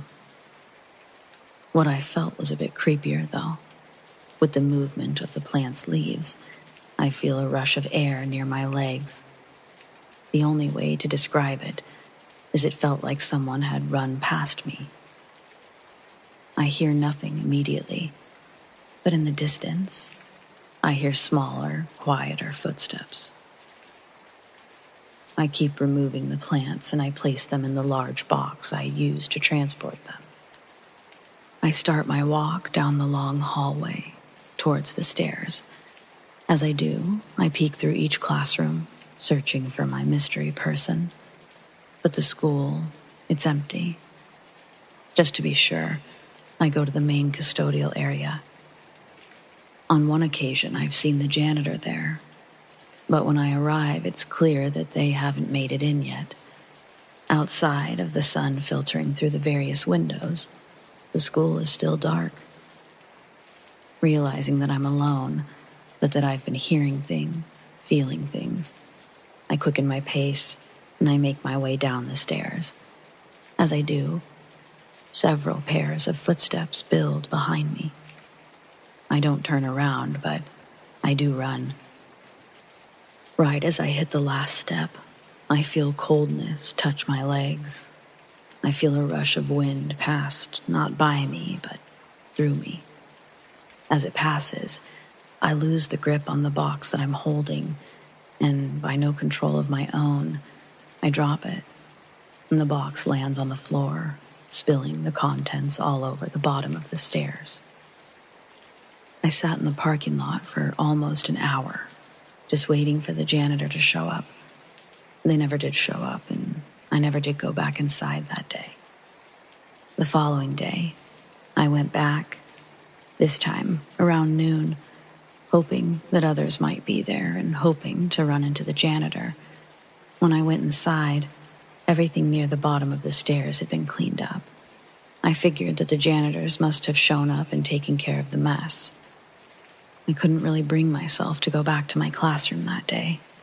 So, seeing that the mess had been cleaned up, I feel better about leaving, and I head to my CPR class. In the class, there are 3 teachers from my school. During class, they ask how I'm liking my classroom. Do I have everything I need? Aside from telling them how excited I am, I mention the mishap with my plants, mainly the part where they all died. I left out the other piece to avoid being the crazy new teacher. But it's interesting that when I mention the plants, one of them offers some strange advice. If you're putting them on the windowsill, that could be part of the problem. Try hanging them higher or keeping them away from that window. I tell him that these are drought-resistant plants, that they actually like full sun. Look, it could be superstition, but people have always had issues when trying to block that window, if you will. Plants die, shelves fall. It's just something I've noticed, that's all. The other 2 teachers sort of dismiss him. They certainly don't seem to agree with this man or take him very seriously. But I think I do. As much as I have no idea what to think, I'm also sound of mind. My experiences are my experiences, and you can't tell me that I didn't feel what I felt.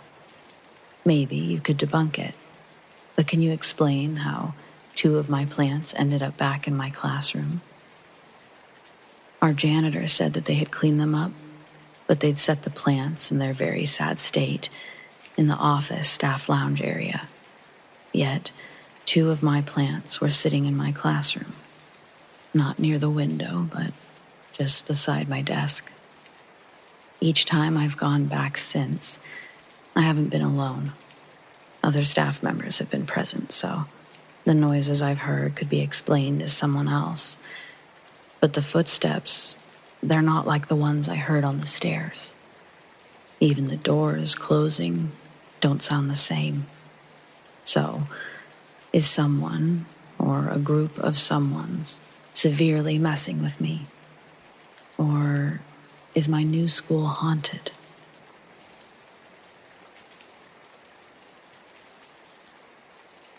When I was in elementary school, I had an experience that I believe was paranormal. My family has since moved, and we've lived in Puyallup for over 15 years, but this was when my family still lived in Steilacoom in Washington. My school was pretty old. I think at one point it was smaller, but they built onto it a little bit. Either way, the area where we had library, it was the front office and the gym, it was the oldest part of the school. Our class would do library once a week, which was always a drag because it was my favorite part of school. I loved reading, and basically everything else in school was hard, including making friends. It wasn't like I was actively trying or that I wanted a lot of friends. I just kind of wanted people to leave me alone. Being a target sucks. Why was I a target? It was likely due to the fact that I was traditionally different than most of the kids. Symbrachydactyly, a congenital hand disorder that one, such as me, is born with. If you haven't Googled it already, it means one of my hands, my left, is smaller and underdeveloped in comparison to the right. An over-exaggerated example of this, but subjectively funny, would be Scary Movie 2. It's okay.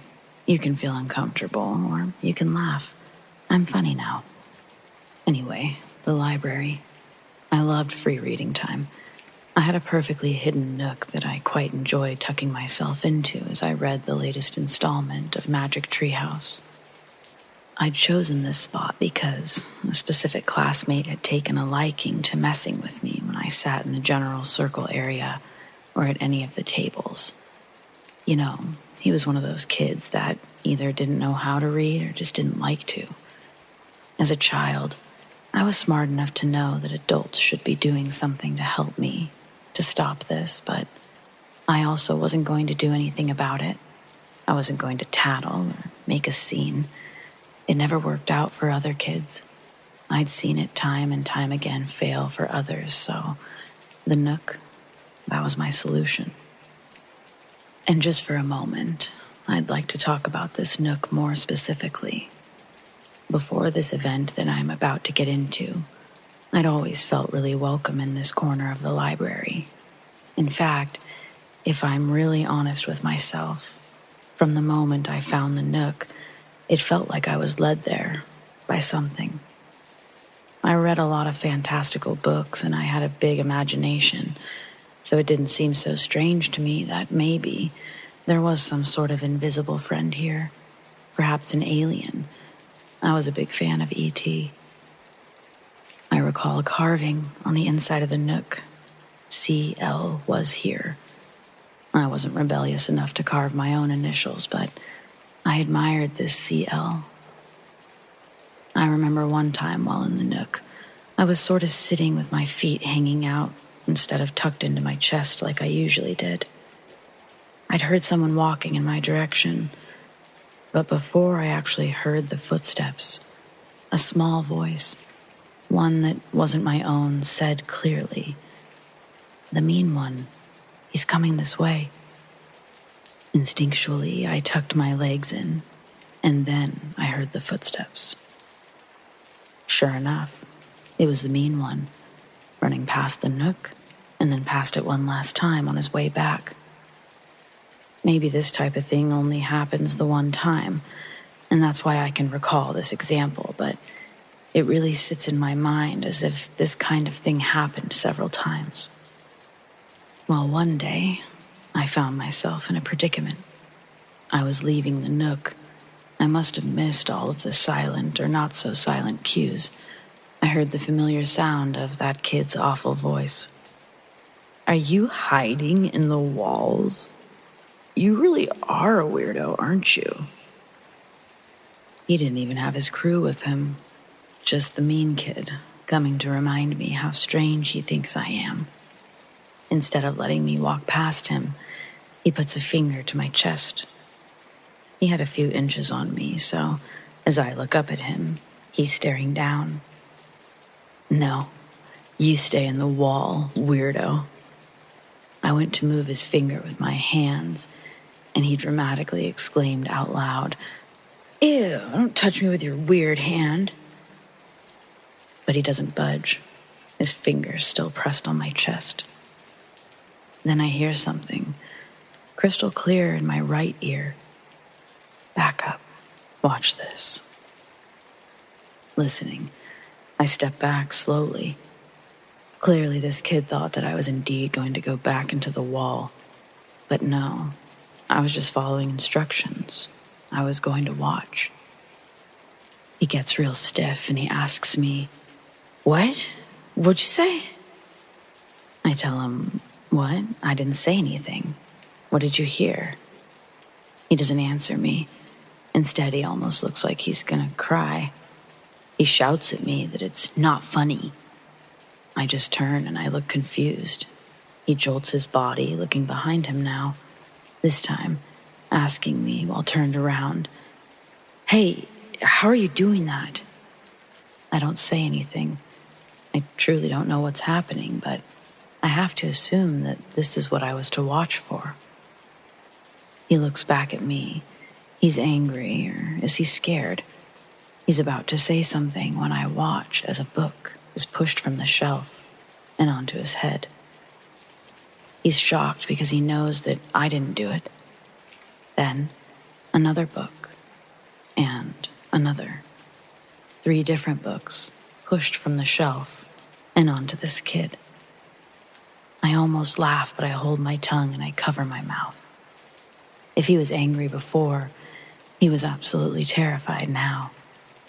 Without a word, he starts to well up in tears, taking off in the opposite direction. After just a few moments, I slowly pick up the books and I start putting them back on the shelf, whispering a sort of thank you before walking off.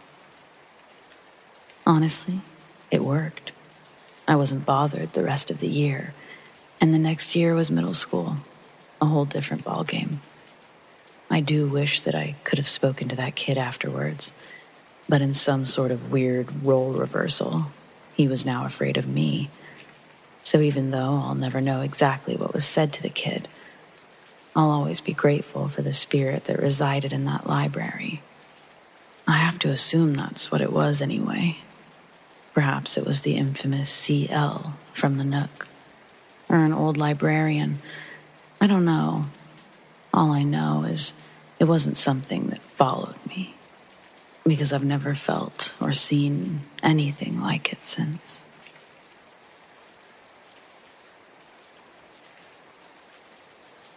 I used to watch my mom get ready in the mornings. I would sit behind her on the bed, and I'd watch her put on her makeup, take the curlers out of her hair, smiling at me through the mirror. But my favorite part was at the very end. It's when she would let me get a tiny spritz of her perfume. I'd stand next to her, close my eyes, and I'd feel a tiny mist of cold perfume touch my shoulders or arms. I did this for as long as I could remember. Maybe when I was finally doing makeup on my own, I stopped, but I would sneak into her room and use a spritz of her perfume.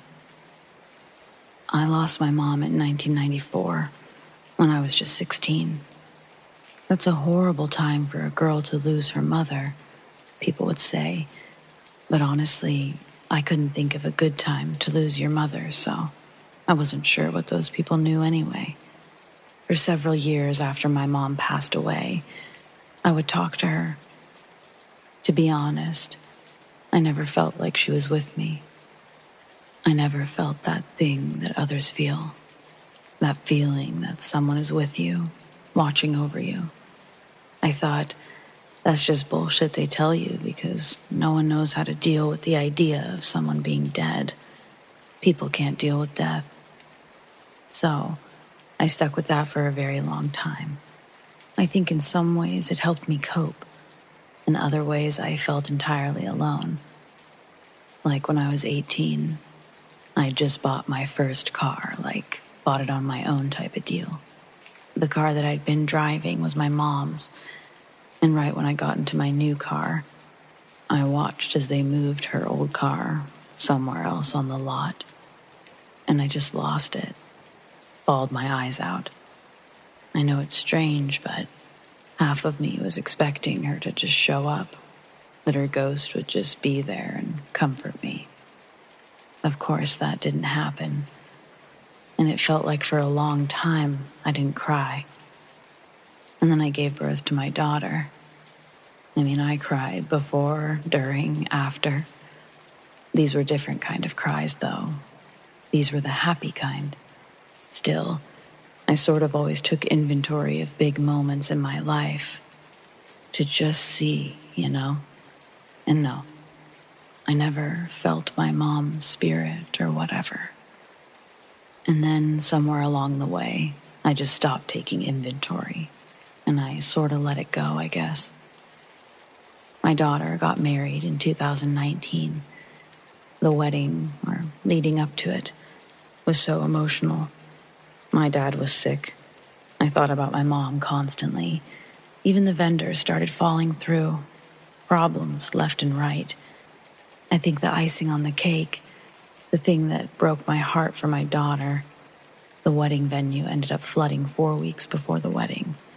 At that point, it felt like, of course it did.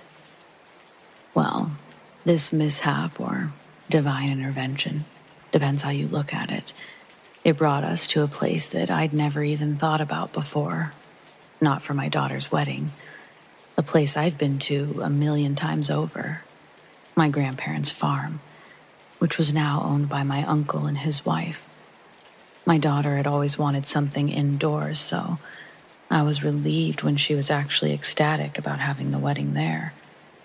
It meant moving the wedding 1 state over, smaller guest lists, but it was beautiful. I just felt joy that my daughter felt joy. The night before the wedding, I was laying all of her things out, sitting in front of a vanity in the guest room.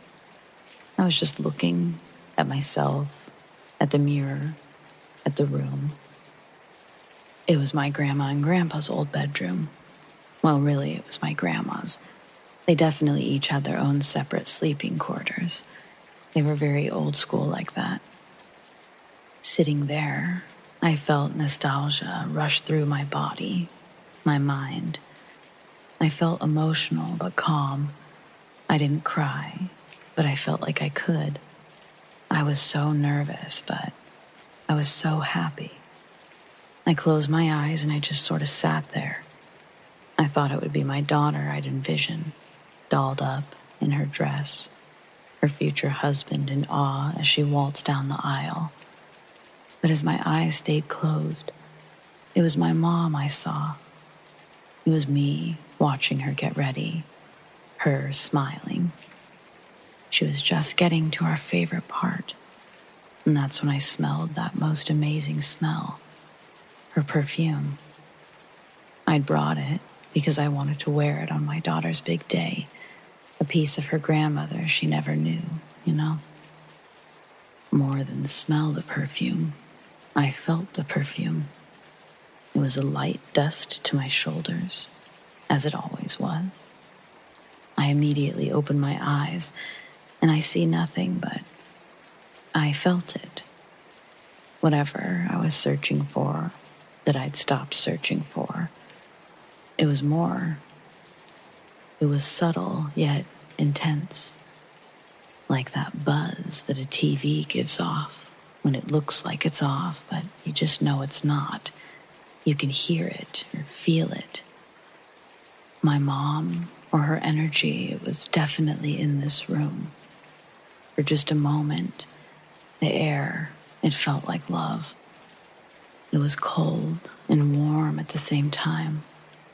The little lamp next to me flickered ever so slightly, and whether I imagined it or I heard it, my name filled my ears, and it was unmistakably my mom's voice. I haven't a clue what it means about how things work. I don't have answers or anything like that, but I do understand deep in my soul what people mean when they say they could just feel something. That's real. You can't force that. I had tried to for years, and it just didn't work, you know? After the wedding, I was helping clean up and put things away. My uncle's wife and I are talking, and I bring up my experience, wanting to get her take on the whole thing. She tells me that the whole house often smells like fresh lilacs, usually spring, early summer. My grandmother used to grow lilac trees right outside the windows for this exact effect. However, those trees were removed when my uncle and her took over the farm because she's allergic to lilacs. Strange as it may be, I smelled those lilacs there too. Life is a mystery. It's practically magic, you know? Anyway, thanks for listening.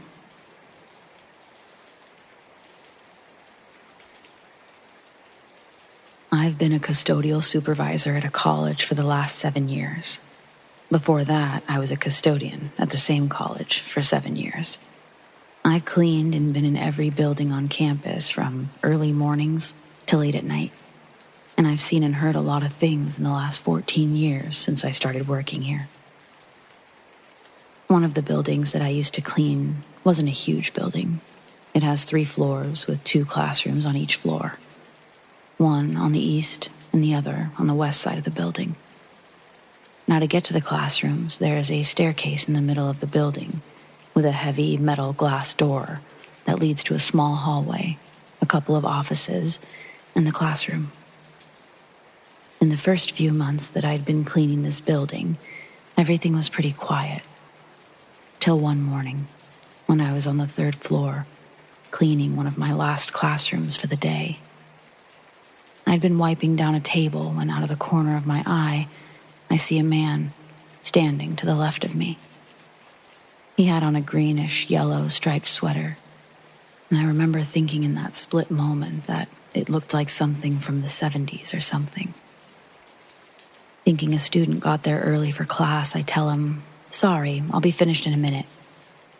And as I'm saying this, I turn my head all the way to face him, and no one is there. There was nowhere for anyone to go. I even checked the building. I was still the only person there. To top it off, the front door was still locked. I told my husband, who works as a custodian at the college with me. Of course, he didn't believe me completely, thought I was seeing things. That is, until the following year, it became his building to clean in the mornings. He calls me one day, freaking out, because he was in the classroom on the 2nd floor, which was right under the classroom I saw someone in. He heard what sounded like someone right above him, walking around, moving things like chairs, and just making a ruckus. This happened to him at least twice. Right away, he'd go up the stairs, thinking the same thing as I did. A student came in early. He would go up there to grab the trash and do a quick clean, and he'd find the classroom still locked and completely empty.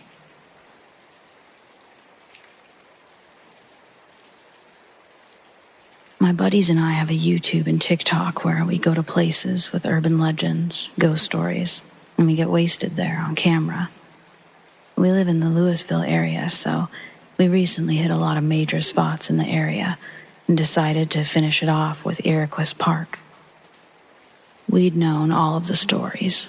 The headless woman who's supposed to appear on foggy nights, the serial killers who ended their victims' lives, etc. So, we pull up to the park late at night, with our film and our lighting equipment. Keep in mind, we hadn't had a drop at this moment. We're walking on the closed road in the park, and right away, you can tell that the real danger in coming to this park at night is the pure isolation you have at the top of the hill. And while it's supposed to be a beautiful nighttime view, any Louisvillian will tell you not to go at night. We get to the top after walking about an hour, and it's apparent that my buddies are just as sketched out as I am, so we decide to do a full lap before we set up. We're about halfway through the lap, having heard the dogs barking. We saw the fog, and we even smelt burning wood, when we stumble upon a point with a large stone wall. In the dark, it looked to us like there was a figure sitting on the wall, swaying back and forth, but much taller than the average person. I immediately get freaked out and I say, on camera, I see somebody by the wall. We turn our lights off and we sit for a second, trying to work out the figure in the dark. I start to turn around thinking that it was a homeless person up to no good, but my friend on camera decides to approach it. By the time we get to the point of where it was sitting, there's nothing there. It scared the shit out of me. Not sure how scared my buddies were because I couldn't see their faces in the dark. Not sure what it was, but in that moment, it got our hearts pumping.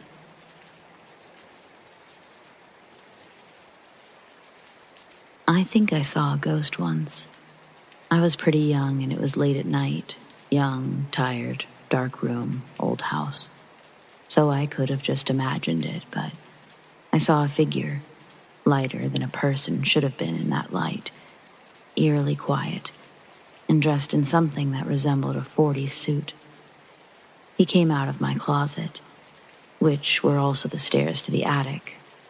He walked across the end of my bed towards the door, stopped, and kind of looked in my direction. He sat on the corner of my bed, sort of looking at his feet. He looked like he let out a sigh, got up, walked through the door. As soon as he passed through the door, the phone rang. I had a ghost experience in my last house. I was 13, and my bedroom was on the bottom floor of my raised ranch house. The rest of my family had bedrooms upstairs. The very first night I slept down here, it was extremely eerie, and I always had the feeling that something or someone was watching me. I'd had weird things happen every now and then, like hearing footsteps, random knocks, things moved, etc. Maybe 2 months later, I go to sleep one night. I've turned off all the lights, shut the door, and I've fallen asleep. I woke up at 2 a.m. with every single hair on my body standing up, and I immediately noticed the light outside my door is on, and my bedroom door is open. I turn over slowly, and I start to hear footsteps which sound like they're in front of my room, walking down the hall. So I'm terrified, staring at my open doorway with the light on, hearing these footsteps, and I hear 2 jiggles on the locked door down the hall. Not a doubt in my mind what the sound was. I use that door every day. And that door leads to the garage, which was closed, so it was jiggled from the inside. To this day, I've never felt as absolutely fucking petrified as I was when I heard this. I literally couldn't move. Then I heard the footsteps again, maybe 5 or 6 of them, walk over from the door, back to in front of my room. I could just feel a presence there. I was aware of what was happening. I did what any 13-year-old would do. I turned over slowly to the wall, closed my eyes hard as I could, and forced myself to sleep. I eventually moved out of the house, but goddamn, Never experienced anything like that before or since. 5 years later, I come to find out that the grandfather of the family who lived in my house before us died in the downstairs bedroom that I was living in. My friend and I are swim instructors for our local town. The pond was closed due to contamination, so our boss man agreed to ship us over to the old school youth center to clean the hell out of it. The place had not been adequately cleaned in 15 plus years, so my friend and I, we'll call her Your Highness, loaded up with hardcore chemical cleaners and set to work, sweating our tits off in 90-degree heat while rigorously scrubbing every inch, every corner. A week went by and nothing happened. About 2 days into the second week, I was in the basement area where the bathrooms, pool table, foosball tables are located. Now, the place has 3 staircases. 2 are located in the middle of the building, the 3rd on the right-hand side. At the time, Your Highness was cleaning the side stairwell, a good 25 feet away from where I was standing. I could hear her laboring away. As I was sweeping about, I hear the bathroom door slam shut. The bathroom door is situated adjacent to the side stairwell. When I ask her why she's slamming doors, she asks me what I'm talking about. Your Highness did not hear it. Day 3. This time, Your Highness and I are upstairs working in the basketball court. We're cleaning the sideboards when we hear the pool tables being used downstairs. Multiple breaks, balls rolling around. We think that some little turds are fucking our cleanliness up. Probably have broken in through the downstairs, so we hightail it down there. Me down the center stairwell, and Your Highness down the side stairwell, so as to catch them. Well, we reach each other before we reach any rascals, and there's no other way out of the building, and the doors were locked from the inside. Day 4. Your Highness and I are working on the main office of the youth center. The music machine is merrily playing in the basketball court, which we couldn't see from the office. Abruptly, the music turns off. Your Highness goes to investigate. The machine has been unplugged. At this point, we start to joke about how the chemicals, the bleach, and the cleaners are starting to have an impact on our sanity. But the music had just stopped, and the machine had been plugged in previously. There was no one else in the building. We begin to become more wary of this place. Day 5. All day long we hear children's voices in the basement, mostly laughing, but some inaudible whispers are heard from the tops of the stairs. We both try not to freak the other one out, and we pretend that we don't hear anything. Until finally, there's such a high-pitched cackle that we both run from opposite areas of the building for safety. We sit and we listen, and we leave work early. Day 6. Final chore at the youth center. Thoroughly mop the floors. We are thrilled that we are getting out of this place. At this point, we are a little skittish. Every dropped broom scares the hell out of us. Up until this point, the energy in the place had been fairly chipper. No discernible negativity whatsoever. Around 3 p.m. on day 6, the air changes. It's palpable. It's like an increased pressure on the chest. Your Highness and I decide that we need to clean the floor and get out for some Mai Tais immediately. We scrub and Your Highness begins to mop. The place is spotless. We go back into the basketball court to turn off the fans, do a final look over the basement together, and head back upstairs. The wet floor is now covered in dirty footprints, barefoot, slippered, you name it. I don't believe in ghosts. I've never seen a ghost, but I've never been more scared than I was those 6 days in that building. I looked into it, couldn't find any fires or tragedies that had occurred. However, in this area of our town, there were a plethora of Native American burial grounds. So,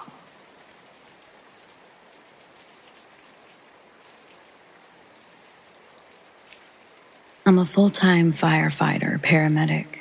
Been on the job for 17 plus years. I've never experienced anything like this before, or since. I want to start by saying I'm a rational adult.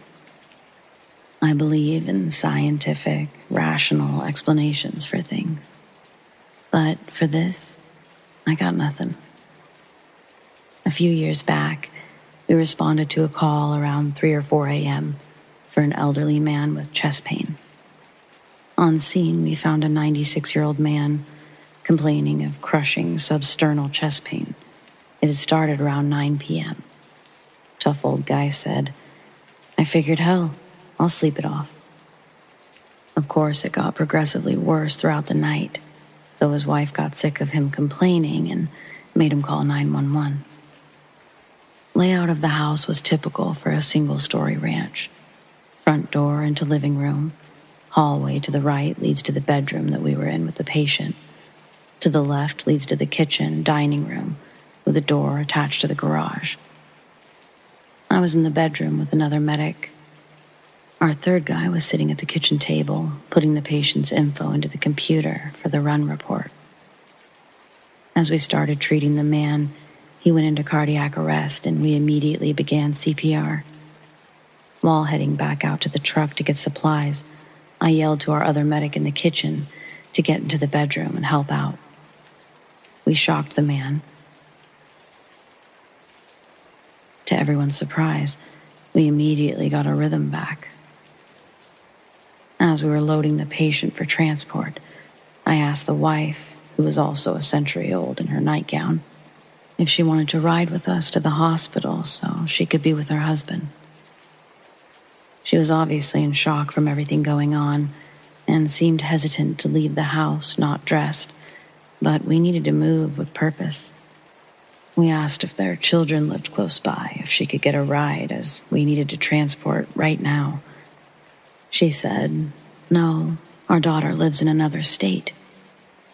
Suddenly, our third guy, the one getting the patient's info in the kitchen, says, "Well, can your son drive you?" To which she responds, "We only have a daughter." This confused my partner, but there was no time for further discussion, and we brought the man to the ER. Believe it or not, he survived after coding a total of 11 times. After the call, myself and the other medic looked at our partner and asked what was all that about at the house regarding him referring to their son. He told me right before I went to get him from the kitchen, a middle-aged man walked right by him. He said that he looked just like the old man, but he had dark brown hair, and he thought it must have been their son. He was also wearing white t-shirt and blue pajama pants. Seemed half asleep when he walked by. He figured that he came out of his bedroom, that all the commotion had woke him up or something. He says the man didn't acknowledge him. He yawned and sort of bumped into the kitchen cabinet before opening the door to the garage and going out into it.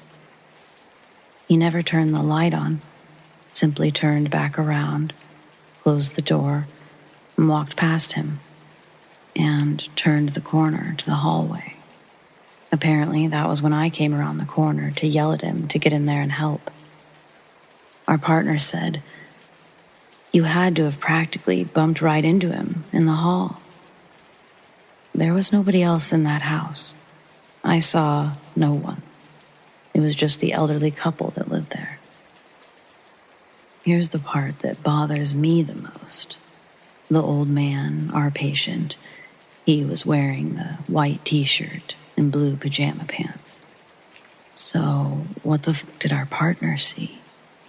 Was it our patient's ghost, spirit, or whatever? Too freaking weird to wrap my brain around. None of us could ever explain it. And our partner still doesn't like to talk about it, even years later.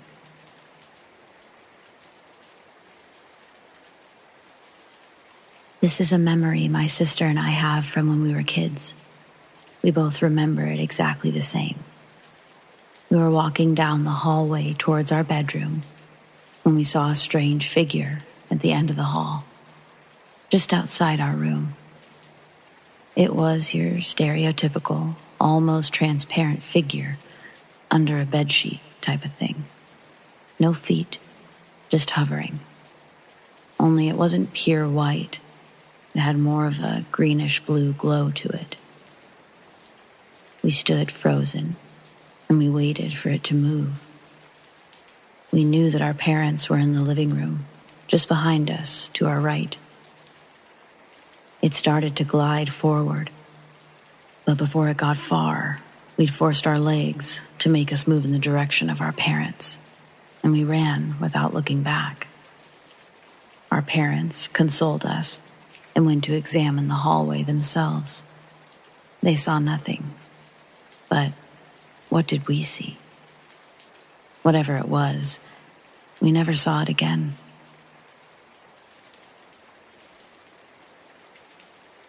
I grew up in the backwoods of rural Maine. I met my wife, then girlfriend, in high school. My father built our house from the ground up on land acquired from my grandfather. Some strange happenings have happened in those woods, but those are stories for another time. My wife's childhood home was an 1820s farmhouse that was set on a desolate street near a mountain. She had relatively close neighbors, but all was usually pretty quiet. No street lights on the street, and the vast majority of sound came from the frogs in the woods. She'd always told me odd and strange happenings occurring at the home, but I always kind of just dismissed them. Her parents moved to Florida for work, and her brother was already in the military stationed on the other side of the continent. So her parents allowed her and I to rent the property so that the house could remain taken care of. I worked a night job from 11 p.m. to 7 a.m. at a halfway house, and my girlfriend worked at a local pizza shop during the day. So we only had weekends together, which was fine. I always made it a point to call her whenever I arrived at work, just to make sure she was good. On one night in particular, it took a turn for the stuff of nightmares. I called and she picked up the phone in hysterics, talking about people being in the home, walking around downstairs and talking amongst themselves, all men.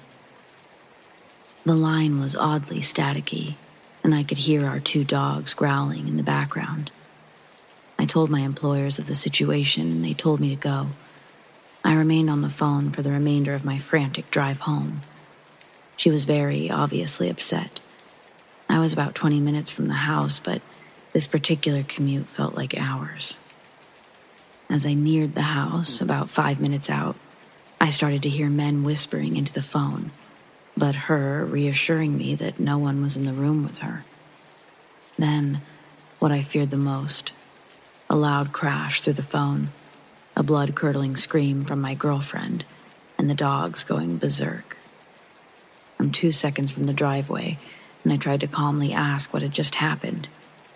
She was still on the line, luckily, and she said that she didn't know, just that it had come from her brother's room next to hers. As I pulled into the dirt driveway, I saw no other vehicles besides hers. I asked her if the men were still there, and she told me that she could still hear them talking. I told her I was coming in with something blunt. I swept through the house, quietly but quickly. Nothing. I go upstairs to where her and her brother's room were, to see her in the bed with the dogs in an extremely defensive stance. I told her the house was clear and asked what the bang was. She pointed to her brother's room, to which I slammed open the door, but was met with resistance toward the end.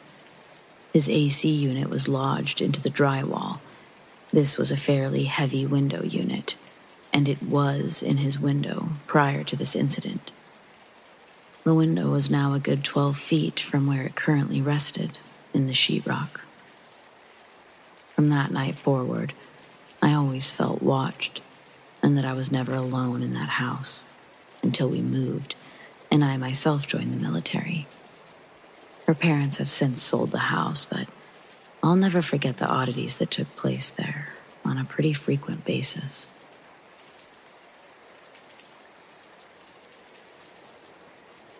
I woke up last night and saw my dog waiting outside the door to be let in. But my dog was laying right next to me. Last night, I was sleeping on the couch because of an ant problem in my room. My dog is very clingy, so he never left my side that night. I woke up around 4 or 5 a.m. while it was still dark, and I saw my dog outside, sitting, peering at me through the glass door. I looked down. My dog is still laying by my side. No, I was not half asleep. I was fully awake. It was like a mirror reflection of what my dog looks like. It wasn't a fleeting image, corner of your eye type deal. It was there for a few minutes. At the same time, I hear what sounds like my mother, moving stuff around in other rooms. I called out to her, but no answer. She later tells me she was not awake. For some background info, I'm always watching horror movies, paranormal investigations. Doors are constantly being opened. I also cleanse my house very frequently, but I hadn't for a few weeks. I went back to sleep because this certainly wasn't my first or worst rodeo with the paranormal. But I was curious if anyone might know what exactly kind of entity that may have been, or if you've heard of anything similar. Just thought this might be interesting.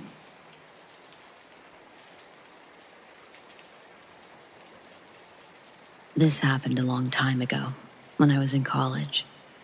I was renting this one-bedroom dump of an apartment. It was tiny. The area wasn't too bad, though. It was in a really quiet residential place. Despite it being small, I didn't have much else to complain about. Well, that was until the activity happened. Weird things began to happen. For example, I woke up one morning to find a meter-long black hair in my mouth. There was an empty apartment next to mine, and I would occasionally hear a baby crying in there in the dead of night.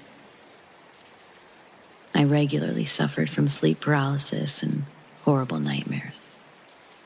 I lived in room 101, and I couldn't believe that I was the only person living in the block.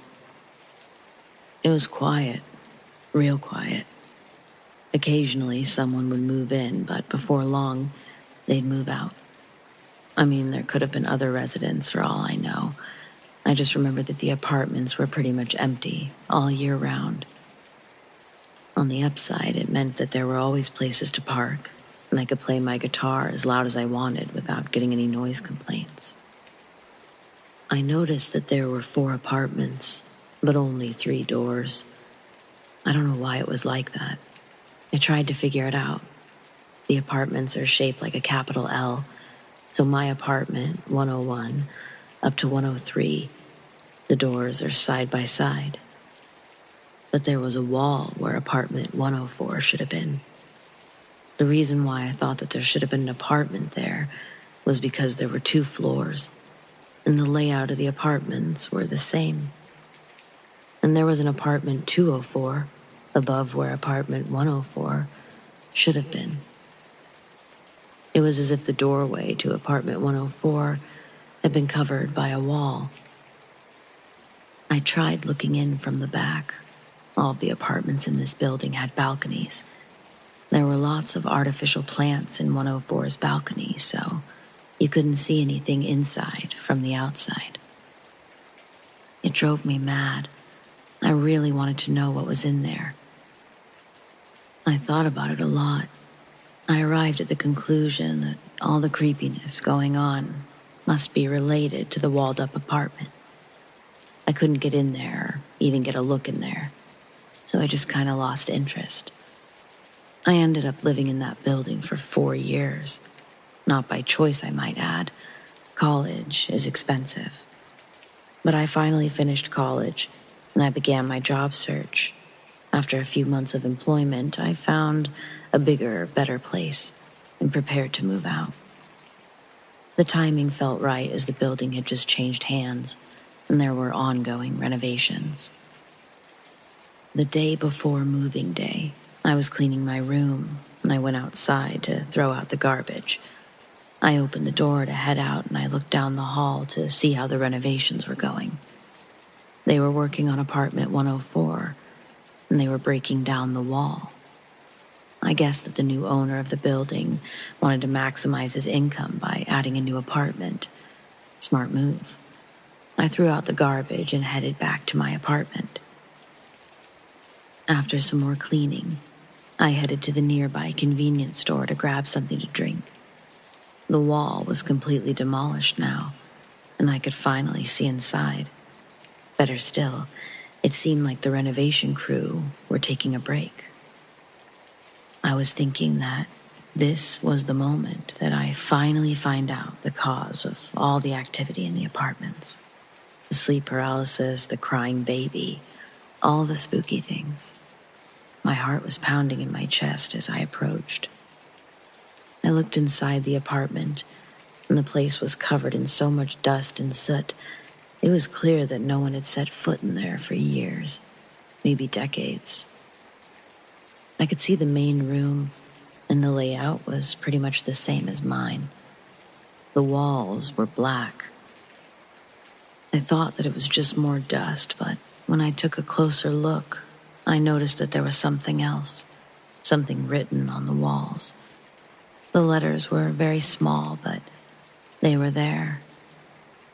I think that the original color of the wall in that apartment would be white because my walls were white, and the letters were white. Some letters were black, though. They were almost imperceptible to the human eye. I really got a bad vibe from that place, yet I couldn't look away. It was like I was staring at something more than just letters on a wall, like there was something else in there. You know how you can look out at a body of water and your mind conjures up the idea of a deadly animal beneath the surface, like a shark or a crocodile. It was like that. My eyes were glued to the wall and to those letters. I couldn't make out what they said because they were all written so small, and I didn't want to go in there. It was all in hiragana, and on the right side of the wall, I was able to make out some of the letters. Ma, sa, hi, ru, ya. It's not a word. I have no clue what it means. Although, once I read that word, I started to feel sick. It was time to leave. I wanted to be in a place where there were people, so I headed back to the convenience store. I pulled myself together after a while and headed home. It was my last night in that building, and I'm glad that it went without incident. The next morning, as I was putting my moving boxes in my car, I saw that the entrance to room 104 was now covered up by some sort of tarp so that people couldn't look in there. I started to wonder if the renovation crew discovered something more sinister than I did. About 2 years after I moved out, I kind of forgot about the place. Well, that was until I was driving past my old neighborhood on a day off. I decided to go take a look at the old place for nostalgia's sake. I wondered if anyone was living in 104. I drove slowly along the back road, which the balconies faced, by the car park. I almost crashed when I saw something pretty shocking there. 104 was walled up again, and the plastic plants were back so you couldn't look in. Everything was how it was before. I couldn't believe my eyes. It was like looking into the past. I looked at my old place and someone was living there. Laundry was hanging out on the balcony. All the other rooms were vacant. I mean, there weren't even curtains in the windows. I have so many unanswered questions. What happens in that apartment block? What was the meaning of those words? Because whatever the renovation and the owner uncovered in room 104, it made them put everything back the way it was. What did they see in there? Does the person living in my old place have the same sleep paralysis issues? And do they hear the same strange noises I did? One thing I do know is I won't be going back there. I feel so creeped out by that building.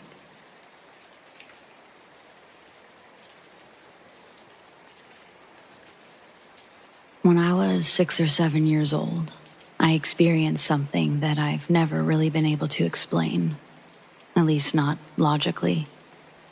When my mom was still alive, she used to say that I must have seen a ghost. Yeah, maybe, but it was more than that too.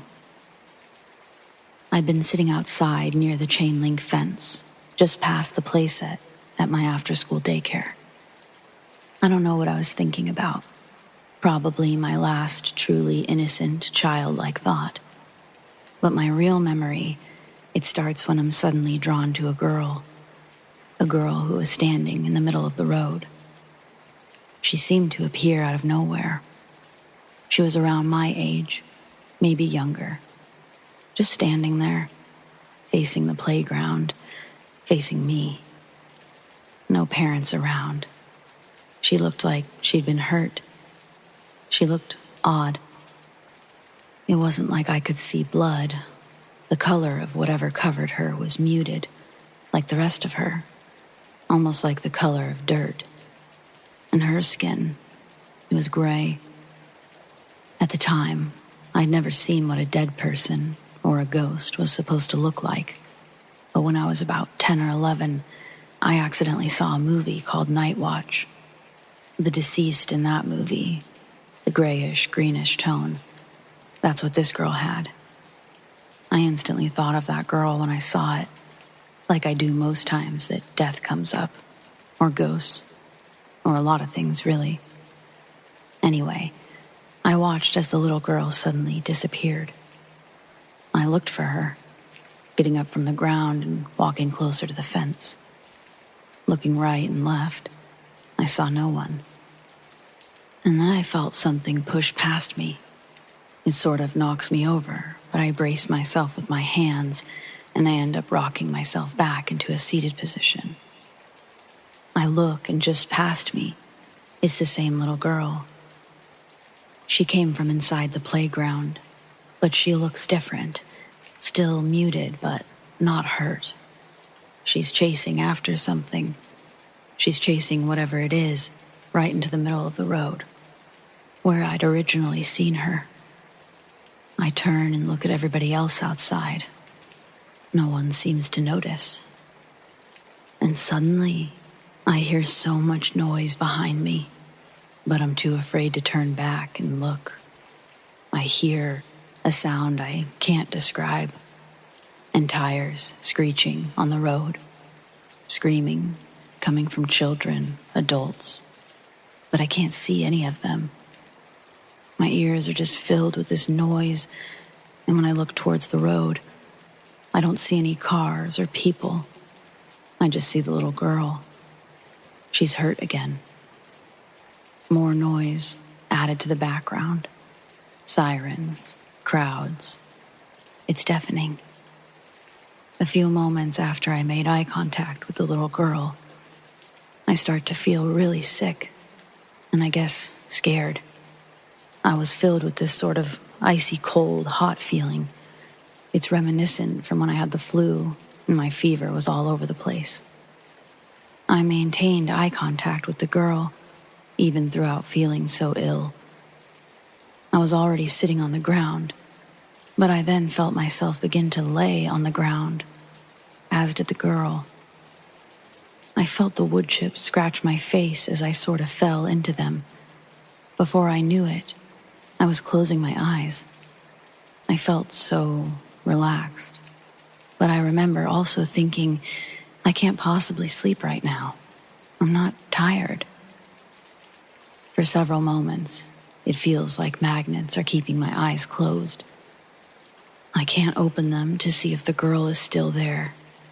Yet, through my closed eyes, I can feel her. I also felt my body run entirely cold. It was like I was dipped into ice, but it didn't cause my body to move as I'd expect. Instead, I was just lying there with my eyes closed. And though I was relaxed, I tried to call out, to make some sort of noise. Someone has to see that I'm laying down. A teacher, a friend, someone. The noise filling my ears became muted, like the colors of the girl. They were still there, but quieter, as though someone was turning down the volume on a movie or radio. Suddenly, I let myself fall asleep, if you will, and the noise, it just trailed off entirely until it was silent. It's as though I don't care or I don't remember what's happened. It's hard to say which it was or even what happened next. I do know that I hadn't really been asleep. I could hear my surroundings change. The sound of my real surroundings began to fill my ears. A lady I didn't recognize was standing over me, asking if I was okay, grabbing my hands and attempting to lift me up. I was so confused. I kept looking in the street for this girl, for the scene. I told the lady what I had seen, trying to get it all out like it was a dream I may forget. Except I didn't forget. Not that day, not that year, not so many years later. I've never forgotten this experience. The older I've gotten, the wilder this whole thing feels. The lady didn't dismiss me, though. She gave me a snack and asked me what the girl looked like, her hair, her clothes. So I told her all the details I could remember. Brown hair, black pants with some sort of stripe, a gray sweater or jacket. She wrote it all down. I remember thinking she was going to show my mom. Part of me was wondering if I was in trouble, and the other part of me was wondering, had this lady seen the little girl too? What's sort of strange is that the lady never did tell my mom. I can't tell you how nervous I was. I had this feeling that what I saw was unbelievable. I just also knew it was 100% something that had really happened. I wasn't making it up. I just never wanted my mom to be mad at me, which is so funny because she truly never was mad at me for much of anything. Anyway, I waited for my mom to ask me about it, but when she never did ask, and instead asked me what was wrong, I ended up telling her on the way home that day, and several days moving forward in life. The first time, she was sort of shocked at what I was telling her, but she didn't seem scared or anything. And most important, she was sure that I wasn't crazy. She was sure that I wasn't lying. I was filled with relief. I'd let myself breathe again. And then I just let her try to make me feel better. I let her tell me all of her thoughts. And those thoughts, they remained the same for the most part. Her opinion and thoughts about the whole thing. Her whole life, she remained pretty firm that I'd seen a ghost. The daycare, it doesn't exist anymore. That entire street and half-mile radius is filled with various shopping malls. Nothing has ever come up on Google, and I can't find anything about a girl losing her life like that, 1988 or before. When I was a little older, my mom added to her theory, saying that she thought I'd seen the ghost of someone who'd lost their life, most likely at that daycare, most likely before there was a fence. She used to say that some people have gifts, that I could be one of those people. I never understood that as a child, as a teen. It never felt like a gift, more like a curse. However, As an adult, my real experience and my mom's confidence in what it was has left me with a sense of peace instead of angst. I only wish I could really know her name, because is it strange that I feel her name was SARA? I mean, I know it's SARA, but SARA who? Either way, I hope she's at peace.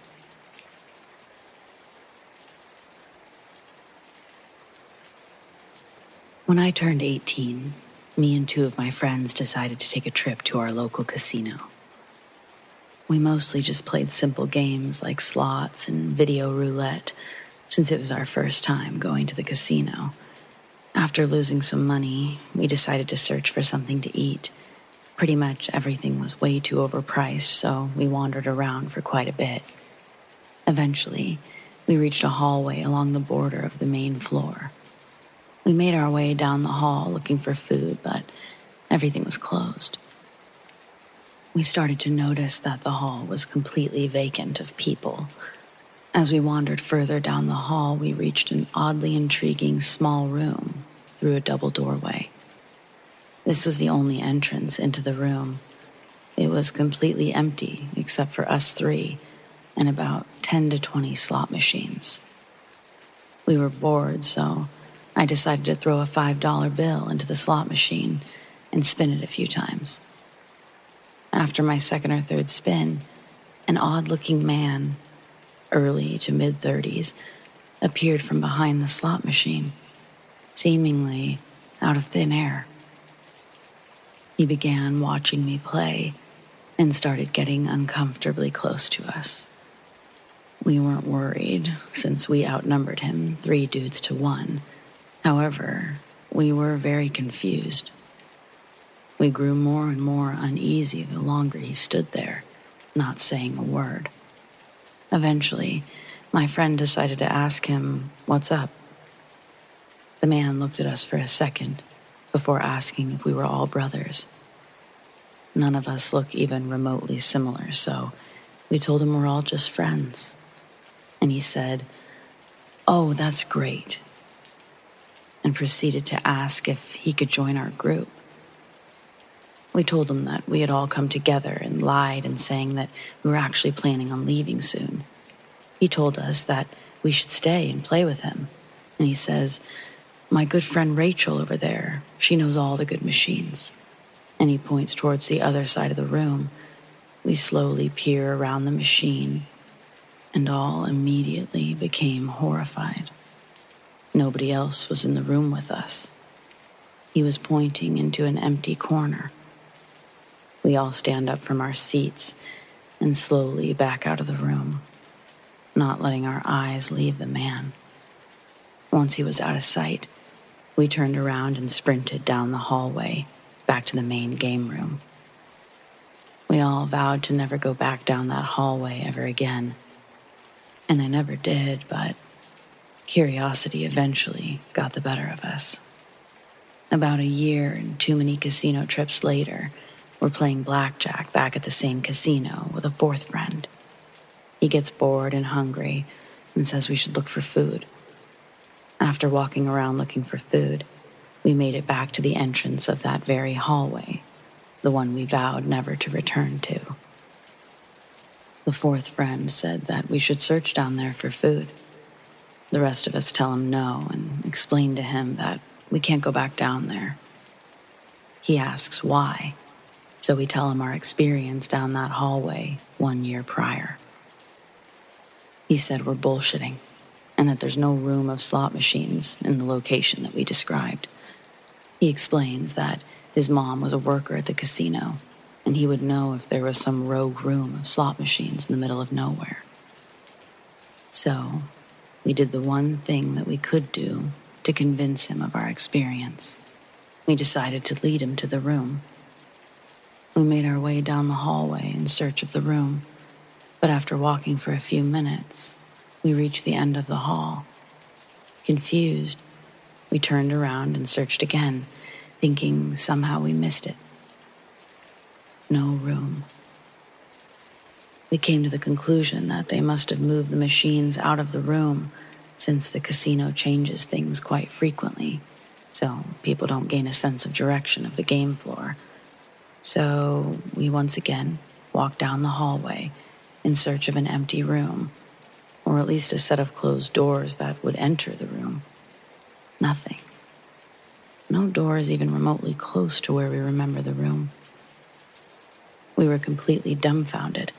We started to question our sanity. All three of us remembered the room in the same location, yet there was nothing.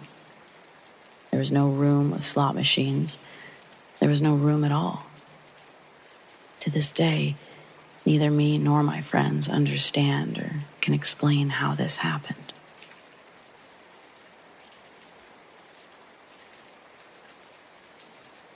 So I'll start off by saying that I'm Native American. So for me, a lot of weird and creepy crap happens. But I'm going to start with the first one I remember. It was summer. I was about 6 or 7 years old, and I was running around with no shoes on in my grandma's yard. As I was playing in the yard, I hear my grandma call my name from the woods. "Comet!" I stood there confused. I didn't see my grandma go into the woods, but she called again. "Comet!" I call back to her. "Granny, where are you?" She responds with my name again. I respond back. "Hold on, let me put my shoes on." I run inside to go get my shoes on. As the door opens and I sit down to put them on, my grandma walks out of the kitchen and tells me my lunch is almost ready. I stare at her, and she notices, asking me, "What's wrong?" I ask her if she was just in the woods. She shakes her head, and I tell her that she just called me from the woods. My grandma walks to the door as I say that, closes it, locks it. She says to me, by far the creepiest thing for a kid to hear. If someone calls your name from the woods, never go to it. I said okay, and she says, "Don't go back outside." I don't know what I heard that day, but since that day, I've heard my mom's voice, dad's, brothers, sisters, grandpas, aunts, uncles, friends, even my freaking unborn cousin at the time. I don't know what does that, but I'm scared, and I'll never go into the woods looking for it.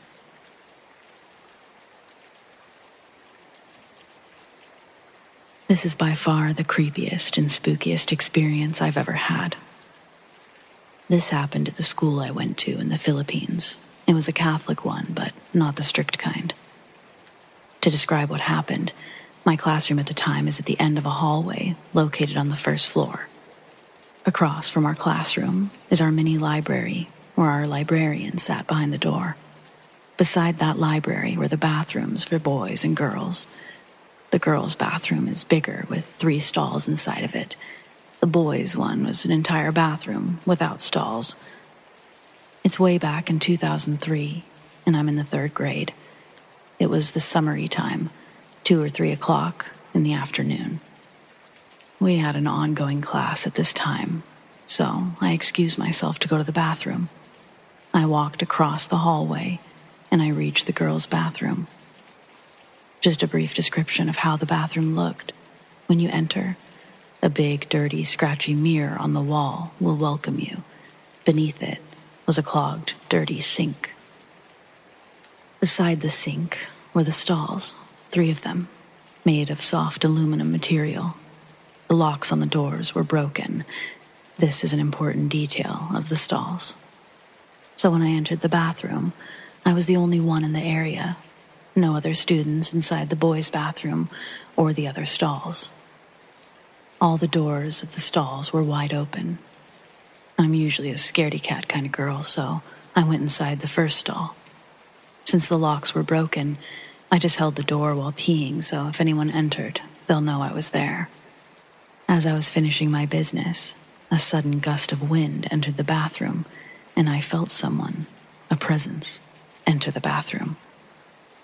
I waited for that someone to enter the stalls, but nothing happened. I was clueless, but I didn't think it was a ghost at first. But I heard the faucet in the third stall open, and water was flowing. I, without thinking too much, peeped below the cubicles. There was no one, no feet, not anything, just water flowing. I was too freaked out. I hurriedly fixed my uniform, and when I was trying to open the door, it wouldn't even budge. Remember, the lock was broken, so just a little touch would have opened it. But it was not moving. I was so hysterical that I was punching the door so much it had dents in it. I was screaming and crying and really, really scared. I tried kicking the door, but it won't move. I screamed louder. My throat was getting sore until finally my teacher and the librarian came to get me. They opened the door, mind you, without any force. I was dumbfounded, and they asked me what happened. I told them everything.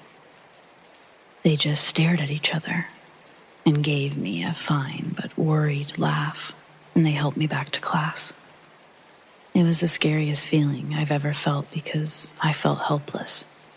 I remember stories of other students seeing ghosts and such in that school. Some say that the schools were initially rice plains where salvage bodies were usually thrown. So, I guess that could explain it all, if it's true. 18 years passed, and that memory is still clear as glass. I hope that will never happen again to me. I have few stories left, but nothing beats this one.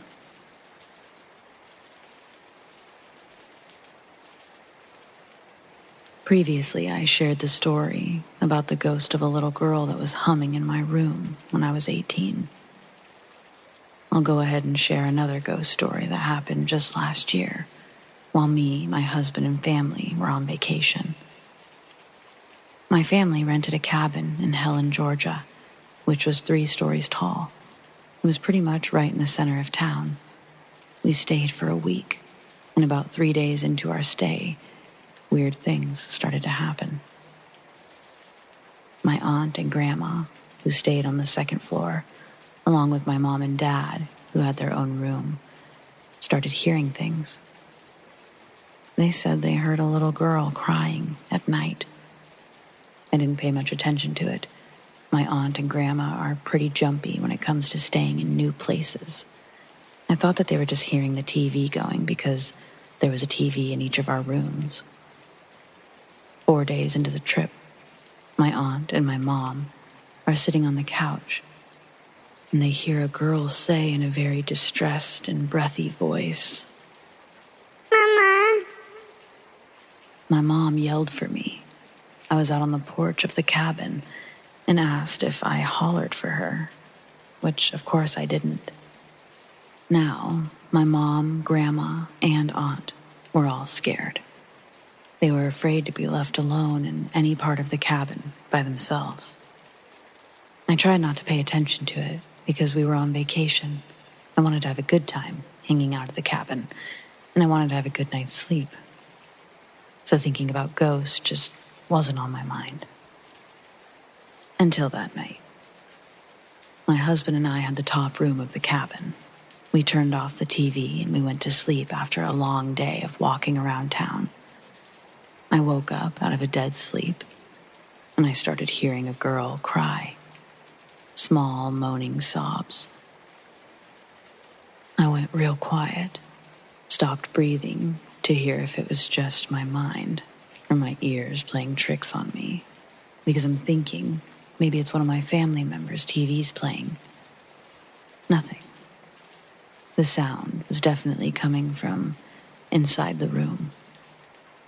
I went back in my mind about 6 years ago to when the ghost of a little girl started humming in my room. And the fear and panic of that experience flew over me again. I grabbed the smart TV's remote, and I turned it to some cartoon movie and turned up the volume. Like, it was pretty loud. My husband turned over to complain about how loud it was, asked me to turn it off. Absolutely not. I'm not turning it down or off. He got agitated and asked me, why did I have it so loud? I told him I would explain in the morning. The sobs eventually died out over the sound of the TV. The next day, I told my husband what happened, and I told him we've got 2 nights left, and I'm going to leave the TV on loud to just get ready for it. I was afraid to hear the little girl cry again. To be honest, I was so upset about it, I was ready to just up and go home. So the next night passes, and the TV was kept on and loud. Nothing that night except mine and my husband's ears hurting and a sleepless night. The last night was a doozy. I was so tired that I went straight to sleep, left my husband up watching TV. But I asked him to please, before he went to sleep, start a movie or whatever and keep the volume up. He promised, and I went to sleep. Then I woke up again out of a deep sleep to the sound of how quiet it was, and the panic shot through me. The TV wasn't on, and I can't swear on the Bible, but I think I hear the little girl crying again. I looked at the TV, and it had on the screen something to do with playback issues. It was a smart TV with a Roku, so I was just doing everything I could. The remote buttons wouldn't work, and I was freaking out, like it wouldn't let me move out of the error screen. So I somehow had to restart the TV to get it to come back on and actually play something. After fiddling around with it for more than I would have cared to, it actually started up, and it let me scroll to a movie to play. And once again, the volume was up. I think whatever was in that cabin, it had something to do with trying to stop the TV from playing. I was happy that this was our last night in the cabin. I will never stay in Helen, Georgia, ever again. This was back in 2015. I think the beginning of spring. It was my first job as a truck driver. I'd just gotten my CDL that January. But I was headed west on I-40 in North Carolina. I can't remember where I was headed exactly, but it was about 2 or 3 a.m., and there wasn't a car or truck anywhere on the road, which was a little odd. You always have some sort of truck traveling like I was because of team trucks with 2 drivers. But I was tired, which could be why what happened. I was still awake, though, as I'd just downed a 5-hour energy and a mean bean monster. When I get to the exit to Mabin, which is only a Petro truck stop, but this one's like a small town inside, I approach the exit, not slowing to a stop, and I see what looks like a woman walking from the oncoming side to the exit, but she was moving way too fast, and I was too close to stop for her. There was no way I could move to avoid her, and it looked like I ran over top of her. I stopped the truck, slinging my teammate from the bunk to the floor, him cussing. I'm jumping out in the middle of the interstate, thinking, I just killed a woman. I walked to the front of the truck. Nothing. No blood. Not even a dent. So I walk all the way around, 3 times. And I look under the truck, but nothing. I don't know if I was seeing things because I was tired, or if it was a ghost. But I know I can tell you what she was wearing. It looked like a white t-shirt with jeans. I don't remember seeing her shoes. Needless to say, I was awake the rest of the night.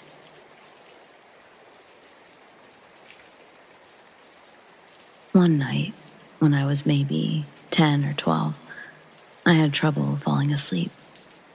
My bedroom was the entire top floor of our house, and my bed and such being on the left side, storage closets in a play area being on the right.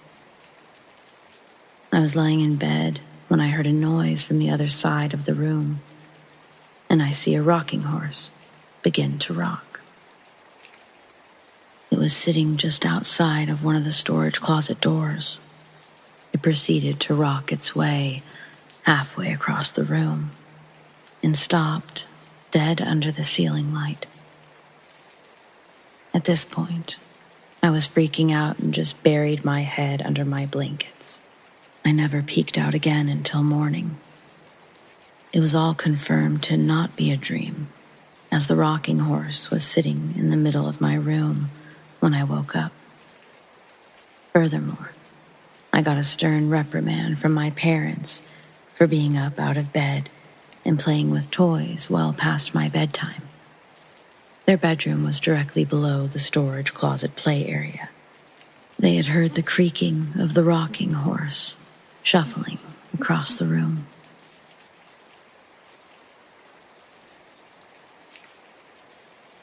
As a young man, I loved climbing mountains, and this is an amazing encounter that happened to me on one climbing expedition. We'd left a hut late one night. The intention was to summit a mountain in a single long push by climbing right through the night. It was bad weather in the middle of winter, and there was deep snow, and we were trying to find our way through a maze of crevasses on a glacier. I remember the howling wind and clouds moving rapidly through the sky as the bulk of the mountain loomed over us. There was a full moon which would hide behind the clouds before emerging again. I remember seeing a man moving up the slope below us. The first thing that struck me was he didn't have a headlamp on. I yelled over the wind at my climbing partner, "Let's go talk to this guy." "What guy?" "That guy." I pointed down at the figure moving towards us. "What guy?" At this point, I remember losing it. "That fucking guy, right there." And at that point, I looked down to see absolutely nothing.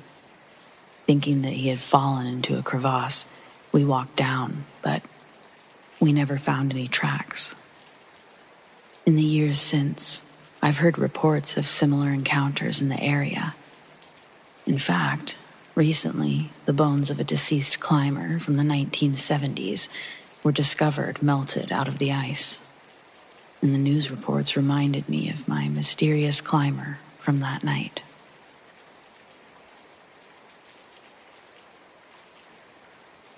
About a year ago, I was in my room doing pretty much nothing. All I remember was needing my mother for something. Instinctively, I went to go look for her. The house felt empty, but I still decided to find my mom. I checked every room that I thought that she might have been in, which was stupid of me by checking her room last. I opened the door to her room, and I saw her sleeping in her bed. I asked her if she was awake, because I wasn't the smartest child, and she responded, "I'm right here." After speaking to her about what I wanted her to help with, she didn't respond. I assumed that she'd fallen asleep again, so I left the room. 3 hours later, I heard the front door open. My mind thought it was my dad, since they both work at the same job and usually finish at the same time. But it was my mother. I felt confused, so I went to check her room. After finding nobody asleep, my mother asked me what was wrong. I shrugged it off and thought I was seeing things. But I swear, I saw someone, breathing. Someone was talking to me, responding. Now that I think about it, I'm pretty sure no one was home.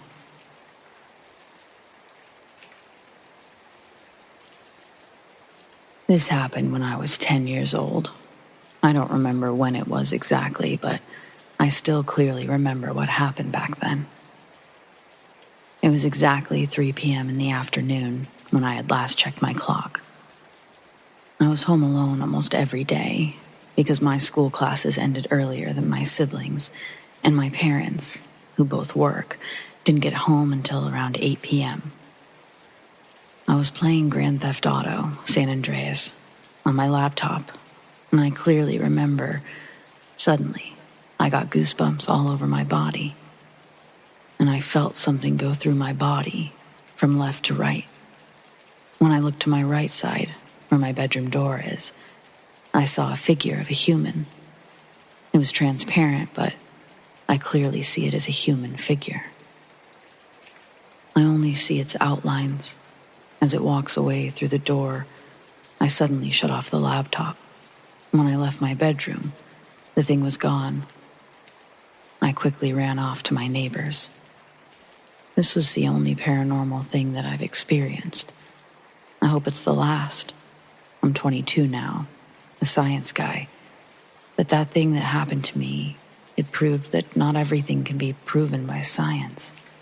At least not yet. I think humanity is closer to unlocking the secret of the universe, and that we'll be able to maybe make sense of all this paranormal stuff in our world.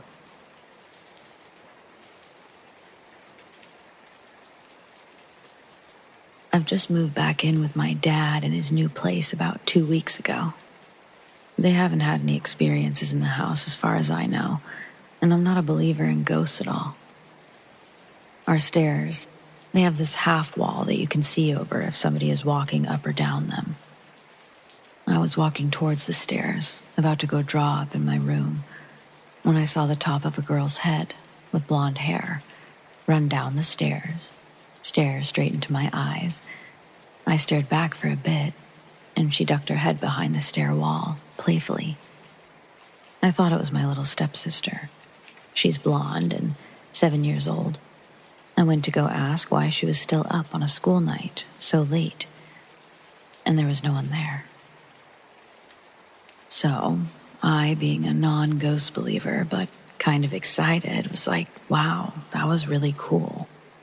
I'm going to hang out downstairs in the living room instead and see how it goes. This is cool.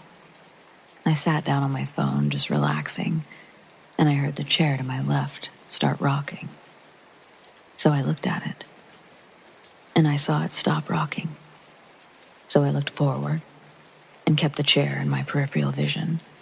I saw and heard it rocking, but when I looked back at it, suddenly it stopped. And no matter what, if I looked at it for 2 seconds to 30 seconds, it would not start moving again until I wasn't staring. I'm still not a believer in ghosts at this point, but on the fence. And I'm like, wow, do I have a cute-ass child ghost pranking and playing with me? Instead of being scared, I found it very cool and kind of cute.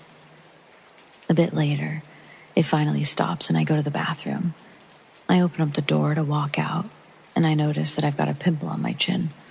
So, I'm up in the mirror, lights on, the door's open, checking it out. And in the corner of my eye, I see the same little girl, but with pure white eyes this time. She's fixated on my eyes through the mirror, smiling, clinging onto the side of the door frame. We made eye contact for a second, and I looked away. Then I looked back at the mirror, and she was gone. Still, kind of playful, and to be honest, kind of fucking creepy this time. Especially because I don't believe in ghosts, but this was twice now, while sober and fully awake. I wasn't scaring myself into seeing stuff. This was a realistic human girl making eye contact with me, plus the rocking chair. Too coincidental. So I go up the stairs into my bed, and I start texting my boyfriend about it. He doesn't believe in ghosts so much, but that spirits watch over us, give us signs. When telling him about it, saying I felt bad for leaving the playful, cute ghost, he freaked out, telling me that he thinks it's a demon, trying to pretend to be playful and cute, to lure me in. I don't believe in demons or ghosts, but Whatever I saw was too real to me, and I'm scared shitless after this.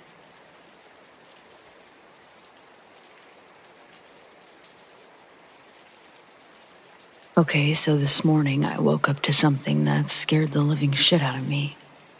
It was around 3 a.m., maybe 3:47 a.m., and I'd woken up strangely. Now I say strangely because after a big night of staying up at 11, usually I'd sleep all night. But for some reason, I woke up to a feeling as if someone was near me or someone was in my presence. And as soon as I woke up, I was staring directly at an old lady who was sitting on my desk. I could see her pretty clear, and she was easy to see with the dim hallway light shining on her. At first, I thought it could have been my chair, because my chair had clothes on it and could look like somebody.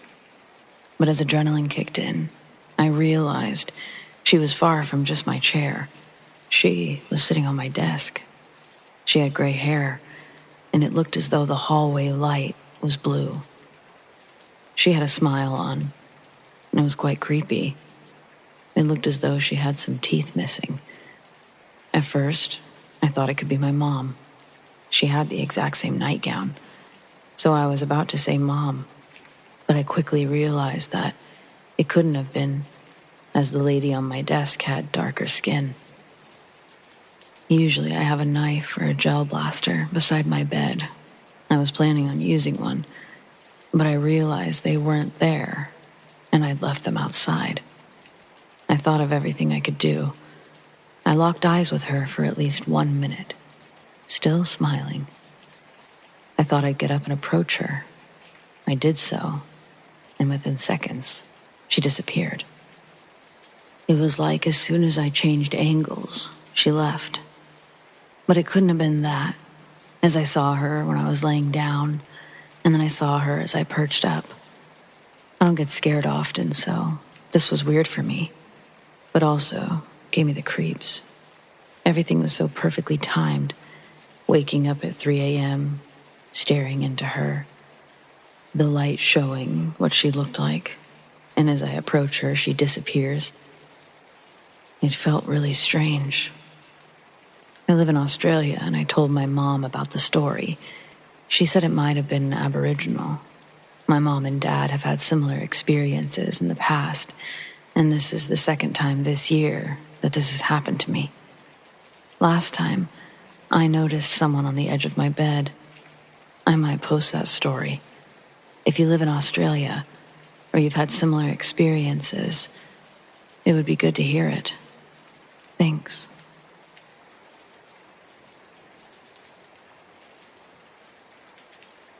This summer, I had the opportunity to intern for a little record studio in town. I'm currently going to art school for sound design.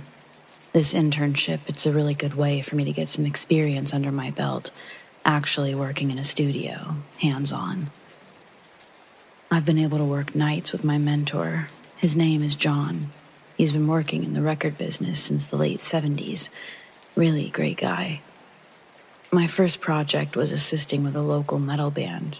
They were recording a 3-song EP.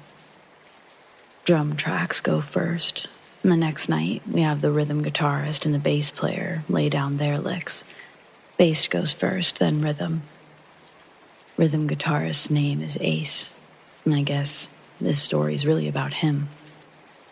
Anyway, they're both proficient when hitting these tracks, and we wrap up the night early. When they're all done loading their gear back into their cars, we all listen to the playthroughs and put them on the big speakers. It all sounds fat, and so they dip out. John and I now get down to the panning and mixing of these tracks.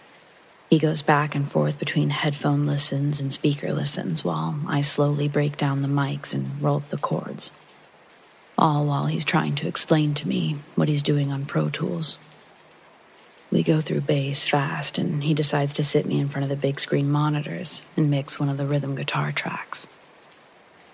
I put on my headphones, and he watches over my shoulder as I try to emulate what I saw him doing earlier. As I dialed in the EQ, I began to hear something in the higher frequencies that I couldn't seem to cut out of the mix. John's sitting right behind me, so I take off my headphones and I ask him what he thinks it is. He puts them on, and as I play the clip back, I see him get a confused look on his face, too. We play it on the big speakers, and the sound is still audible over the raw guitar track. The sound isn't a fuzz or a reverb issue, although that's how I originally tried to troubleshoot the issue. But replaying the track with the effects muted, it yielded the same results. A woman's voice in a thick Spanish accent saying, "Alexander." You can only hear it clearly in one of the guitar's chugging patterns, but that's obviously enough to make the track unusable. We mic up the amp in a small, soundproof room next to where the guitarist lays down takes. I don't think I have to say this, but I will, just in case anyone asks if there was a woman standing next to the microphone in the amp booth. There wasn't, and no amount of fucking with the mix could cut it. Next day, the lead guitarist shows up and we start recording. The rest of the band shows up later through the night, and John tells the rhythm guitarist that he's going to need him to redo a couple of takes. A couple of jokes are thrown his way amongst the band members, but John sits everyone down and has them listen to the weird sound in the take we recorded last night. We play the clip, and all except the rhythm guitarist and drummer are joking about the strange voice in the audio.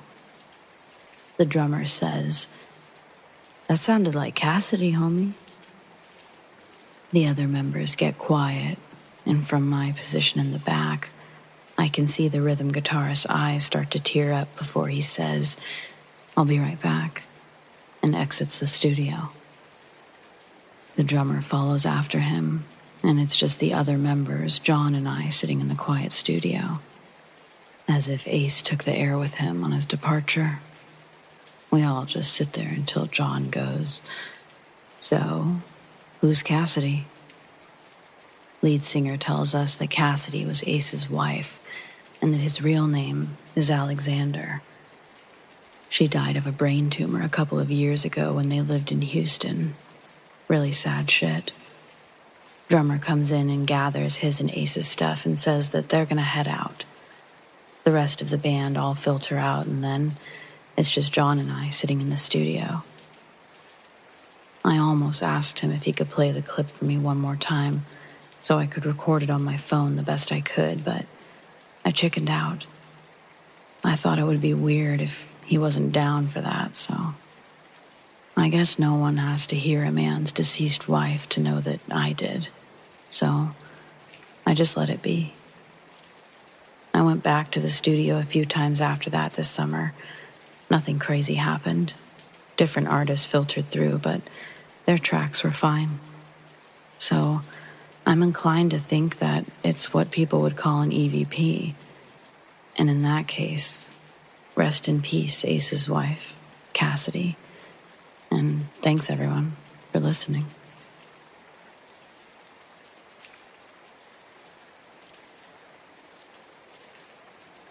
This is my first time posting on here, so apologies if I ramble or don't explain myself well.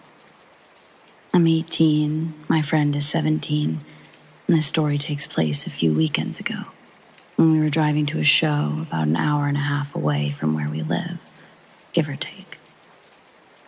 My friend had picked me up from my house and the sky was clear, but it started raining heavily about 15-20 minutes into the drive. It got so heavy that my friend and I weren't talking to each other at all, and the music was turned way down so that he could focus on the road, which was practically invisible due to the rain. It was like this for another 10 or 15 minutes, but then the rain lightened up again. This pattern would continue throughout our whole drive, to the show and back. We drove for a while and were talking and laughing, now that he didn't have to focus so much on driving.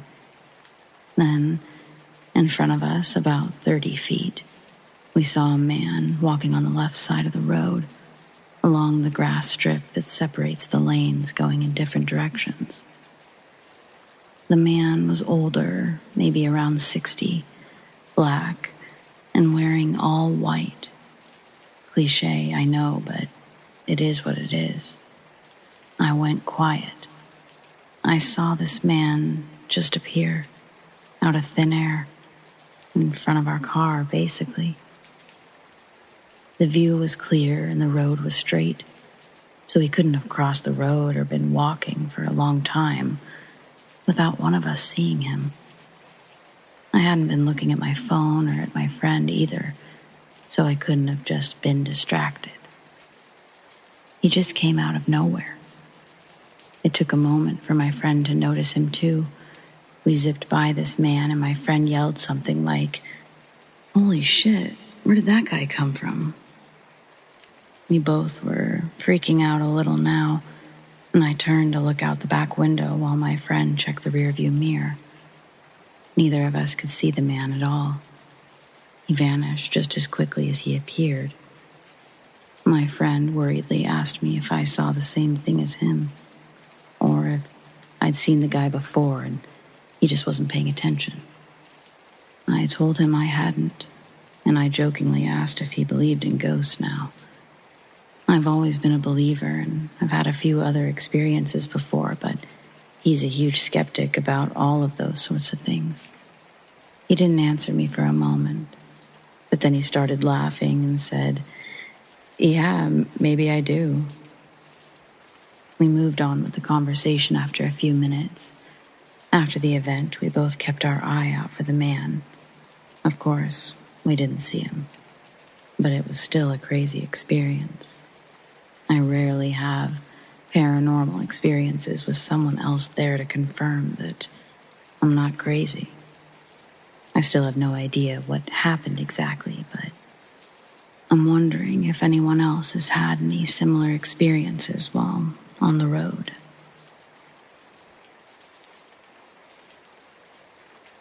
I tried to search floating napkin-like object on Google, but I just kept getting crafting recommendations for Halloween. Something really odd just occurred, and I'd like to share with all of you.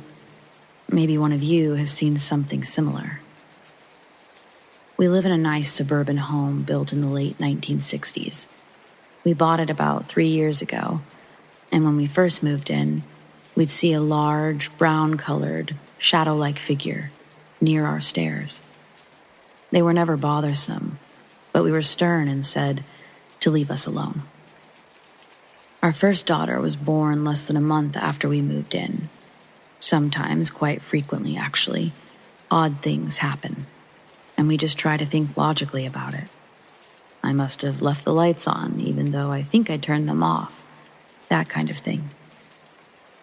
I'll spare you a recent unsafe thing that happened since it doesn't pertain to what I just witnessed. The other thing happened to my wife and daughter, and again, we seem to have rationalized it. But here's what I saw. I'm lying in my bed and cuddling with my 3-year-old. She had an upset stomach last night after some medication we gave her, and she'd woken up about 30 minutes later than usual. She was tired and wanted to watch YouTube Kids on my phone. My wife went to the restroom and walked out to wash her hands, leaving the light to the bathroom area on while the sink area was unlit.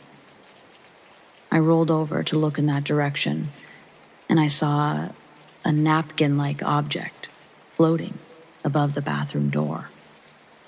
This is the best way I can describe it. It was flat, but probably had the thickness of a napkin. It was square-like, but was floating just above the door. It looked like it was falling down slowly, only to be blown back upwards by the gentlest of breezes. My glasses were on. I could see it plain as day. It was probably white, though that's also the color of the wall. It had a shadowish effect on the wall that it was near. I called out to my wife and said, "What the hell is that?" She came around the corner and turned off the light in the bathroom. I told her to turn the light back on, and it was gone. We've spent the last 30 minutes trying to recreate the situation, lights and activities and positioning. nothing. I want to think logically about this before saying it was paranormal. For those who have seen the paranormal before, does anything of this shape, texture, movement, or anything else sound familiar? I stayed the night at my best friend's often. I pretty much lived at her house half of the time until I moved states as a teenager. I've had plenty of homes with spirits, but I never minded as long as they weren't malicious. At her house, though, there was something evil in the basement. Every time we had to do laundry down there, we would run and swap loads or grab clothes as fast as we could and run back up the stairs. The atmosphere was so heavy down there. Her room was on the main level and then moved to the upstairs attic later on. Since the house was old, the stairs were creaky, and you knew which stair someone was standing on because they made a particular creak. Well, the malicious energy would walk up the stairs late at night.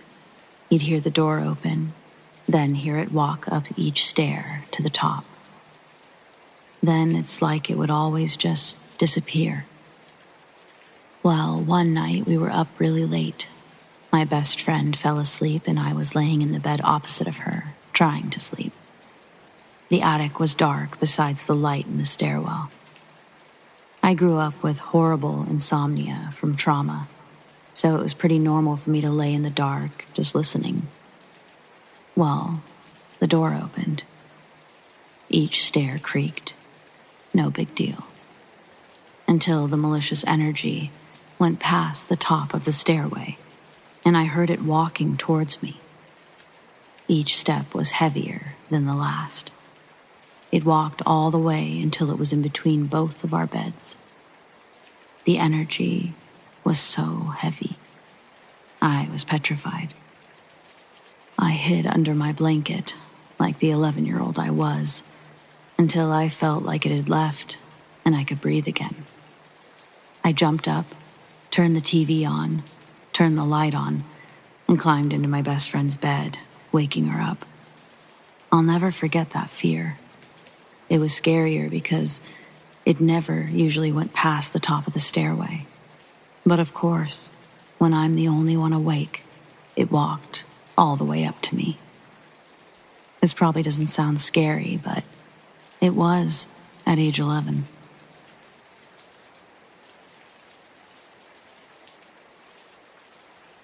I grew up in an area that used to be a Potawatomi Sioux and a French fur trading village.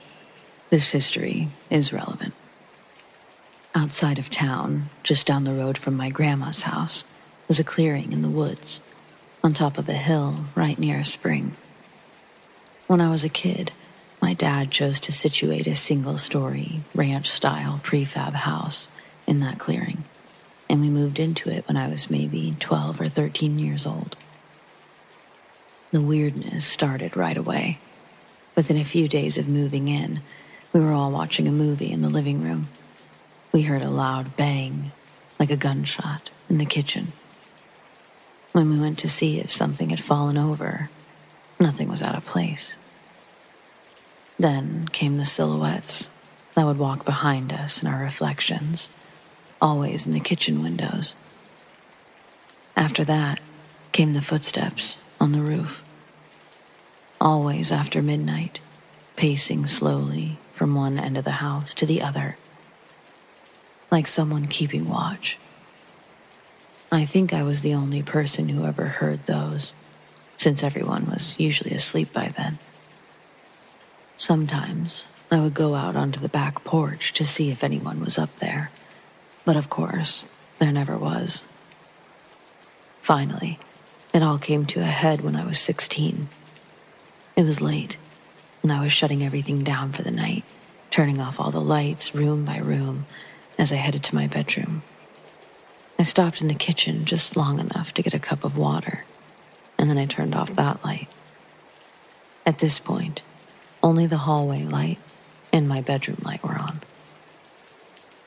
I was taking a drink as I headed into the dining room, and when I lowered the cup, I saw a person standing in front of me, and I stopped. It was another girl who looked about my age. She had long blonde hair that was wild and messy, like she'd just rolled out of bed and come running. And she was wearing a dingy, whitish, Civil War era nightgown. And she had blue eyes that were open wide in sheer terror. I don't know if she was looking at me or at someone who had once been standing in that exact same spot, but she clearly saw someone or something that terrified her. Then I blinked and she was gone. Some years later, after I'd half forgotten about the incident, I was reading up on my hometown's history. I'd already known that the Potawatomi village, site of a former Potawatomi Indian village, has been on the town's billboard for longer than I can remember. But I hadn't known about the French traders, nor had I known that after the Civil War, Indigenous people and French folk alike were rounded up and forcibly relocated by the U.S. Army so the land could be seized by the government and redistributed to the soldiers as payment for their service during the war.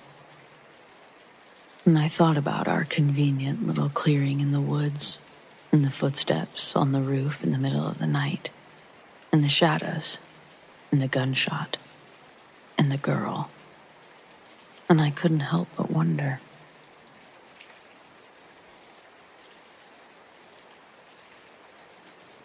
This story goes back to when I was 14 years old.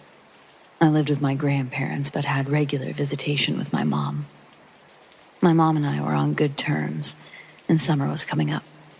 She planned a small family get-together on a weekend that I would be at her house. I was super excited for this because I could see my cousins and relatives from that side of the family for the weekend, and I'd spend the rest of the week with my mom. The first day went great. We went mudding and got messy and had a good time all together. When nighttime came, things cooled down a bit, and we decided we would watch a movie. So we watched a movie about greasers, and it had a character named Ponyboy in it. I know the name of the movie, but I can't think of it at the moment. The Outsiders. Anyway, it was not a scary film. Bedtime hits. I struggle with insomnia, and I stayed up later than most of the people staying over that night. When I finally went to bed, I heard a knocking on the bedroom door. Yeah?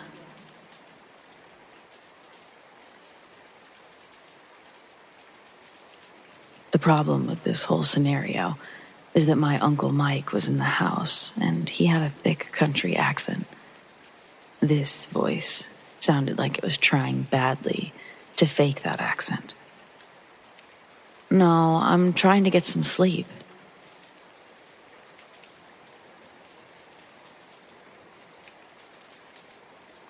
This didn't make any sense to me at all, so I opened the door and I said, I'm not cutting a damn cake at 1 a.m. There was no one there, but there was a large knife by the door. For some reason, I assumed Mike was joking with me, so I put the knife in the kitchen, and I got the strangest onset of fight or flight. So I ran. I ran into a room my cousin was sleeping in because he was 3 or 4 years older than me, and I just acted on instinct. When I ran into the room, the door was shut. I opened it, closed it, and locked it. I woke him up and I tried to explain what was up, but he sort of just tossed over and said that I could sleep with him in his bed. I was scared, and I remember seeing that it was 1:34 a.m. at this point. Mr. Lonely was playing, and a pale blue light was on in the room. The next morning comes. My aunt asks me why I was knocking on their bedroom door, asking her to come to the kitchen. I tell her I wasn't. She asks why my cousin's door was open with the lights on at 2 a.m. I tell her I ran in and I closed the door and I locked it at 1:30 a.m. But that there was only a blue nightlight on She tells me that it's not what she saw. She said she saw the door completely open, the lights on, and could hear talking coming from the room. When I asked why her husband Mike was knocking at my door at 1 a.m., she said Mike went to work at midnight and he didn't come back until 6 a.m. We all got suspicious, and we took a flip phone around, asking questions, and got audio captured saying, "I am Mike, and I'm still here," very clearly. We didn't hear it when we asked it, but we heard it in the recording. I don't know what happened that night, but it never happened again, to my knowledge, and I worry thinking about it.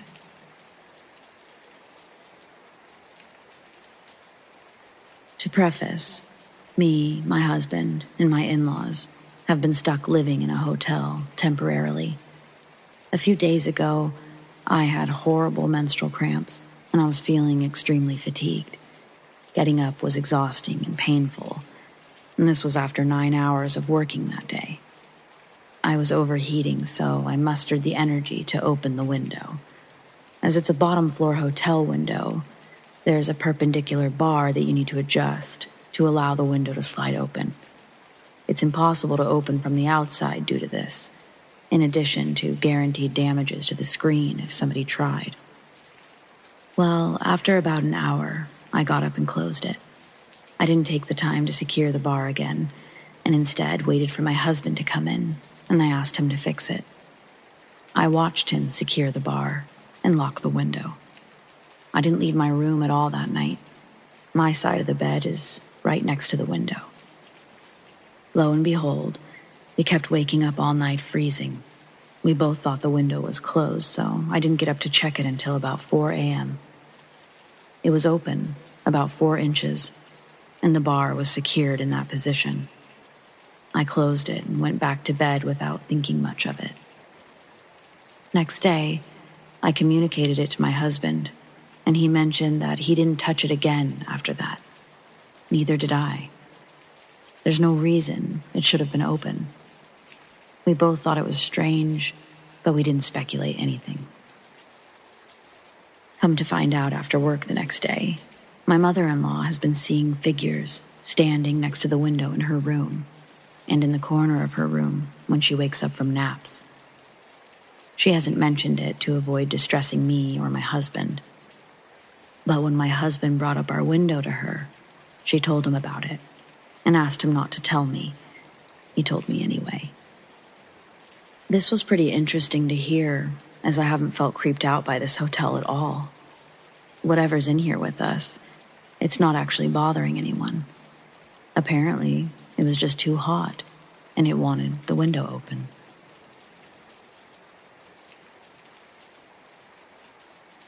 This happened to me when I was 18.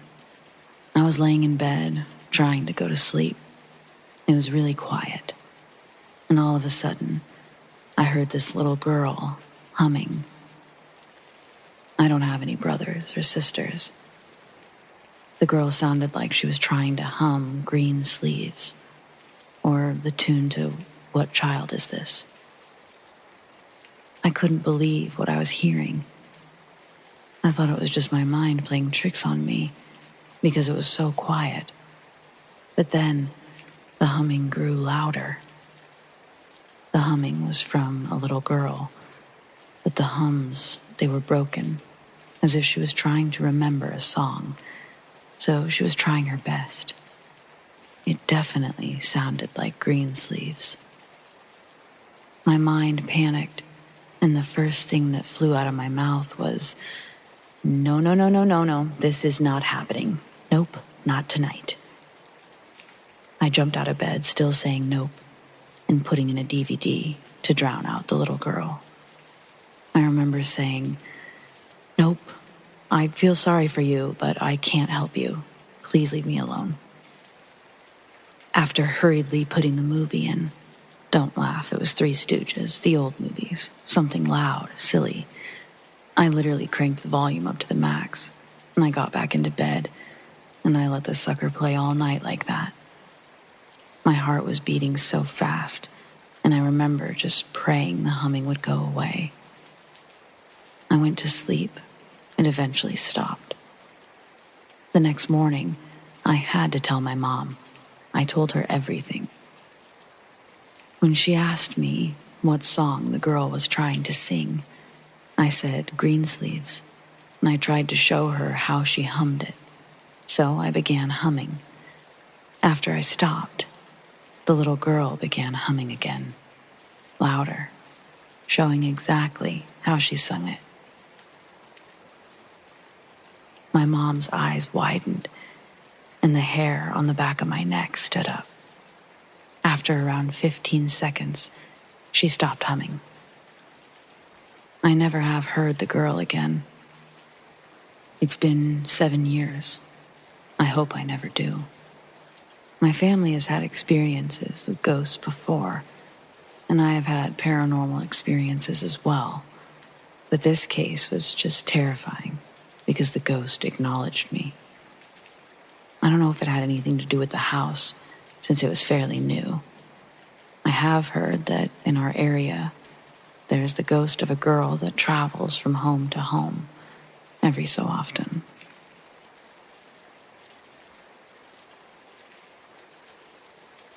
Before I get into my story, please note that I do not, have not, and will not get into drugs or narcotics, and that what I'm saying is the absolute truth. As fake as it may sound, please listen.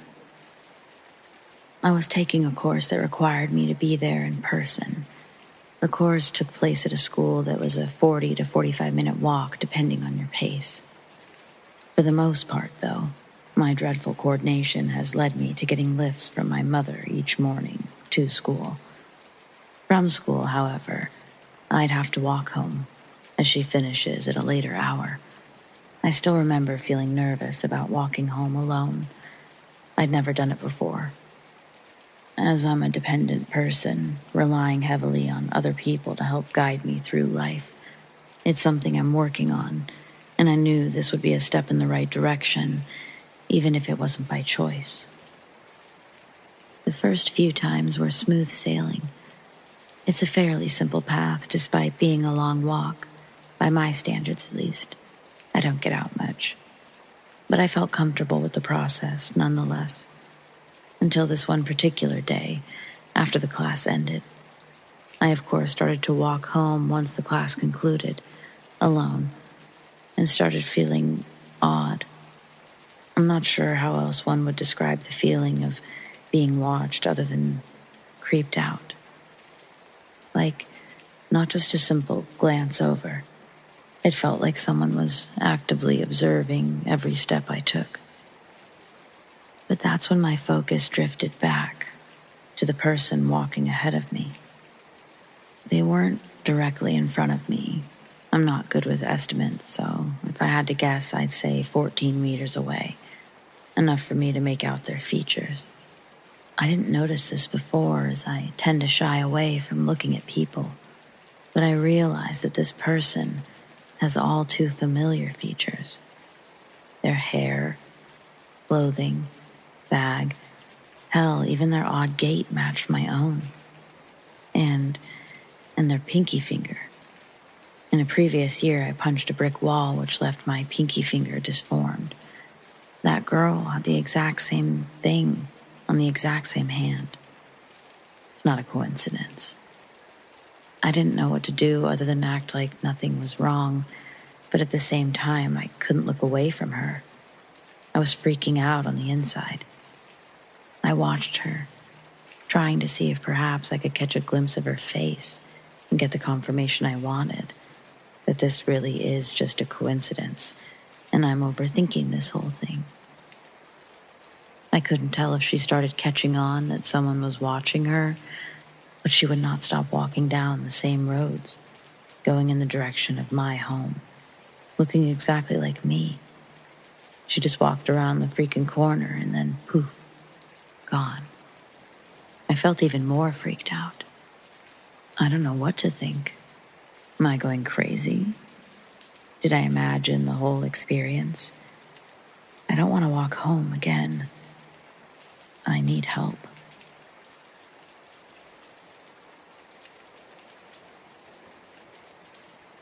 So I've decided to share a couple of experiences from when I was living with my grandparents in the 90s.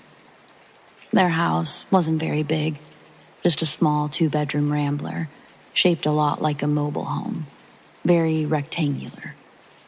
To get it out of the way, I was living with my grandparents because my parents were not equipped to be parents, basically. 3 years in, my mom would overdose, and my dad would be incarcerated. But before and after that, Grandma and Grandpa's house for me. The first experience was small enough, and no one was around to vouch for me, so I'm on my own with this one. I was in first grade. When it happened, I was in the bathroom, brushing my teeth.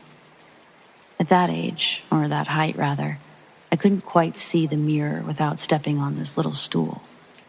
I went to grab the stool to stand on, and there was like this resistance to it, like it was stuck or someone was pulling on it. I confirmed with my eyeballs. The stool was stuck on nothing. There is nothing. Yet, as I tugged and tugged, it wouldn't budge. And then suddenly, it gave way, sending me backwards into the outside of the tub. Sitting there, shocked, I watched as the stool went from laying on its side to slowly picking itself back up. I ran out of that bathroom so fast, telling my grandma and grandpa what happened. They laughed, not in a mean way, but in a way that was wrapped with words like, "Aw, honey, so sorry that happened to you." Except I wanted to know what exactly had just happened to me. The next incident wouldn't take place for another year, when I was 8. I remember we were moving swiftly. We had a strictly enforced bedtime of 10 p.m. at Grandma and Grandpa's, and we really wanted to watch a movie. At some point, my cousin stopped moving around and I told him to hurry up so we could go watch the movie. But instead of responding, he just points towards the bathroom toilet, which is on the left side of the tub. I turn and I look over. The toilet paper roll, it's moving on its own. Not just unraveling on its own. No, it's unraveling upwards, as though someone is actually pulling on the toilet paper. We both stare at this for probably only a few seconds before we hear the crashing sound of something in the bathtub. We jump and we turn to see that everything has fallen off the shelves, and I mean everything. Just as we hear my grandma in the hallway shouting, "What are you boys doing in there?" The sink turns on, water coming out of the spout at full capacity. As my grandma walks in, she sees what looks like a mess. My cousin and I, we run out. We go towards our grandpa, with our grandma following behind. Once we told them and promised we didn't make the mess, it was still a similar reaction to the first experience. They exchanged looks, they laughed, and reassured us it was the wind, maybe air from the furnace. Well, they didn't see what we saw. After that incident, I never really had any other concrete, strange experiences, not in that house. Though I've never really let go of the feeling that it was definitely haunted. Both of my grandparents are gone now, so there's no way to ask, but part of me feels like maybe they knew all along that their house was haunted, and they just didn't want to scare us kids.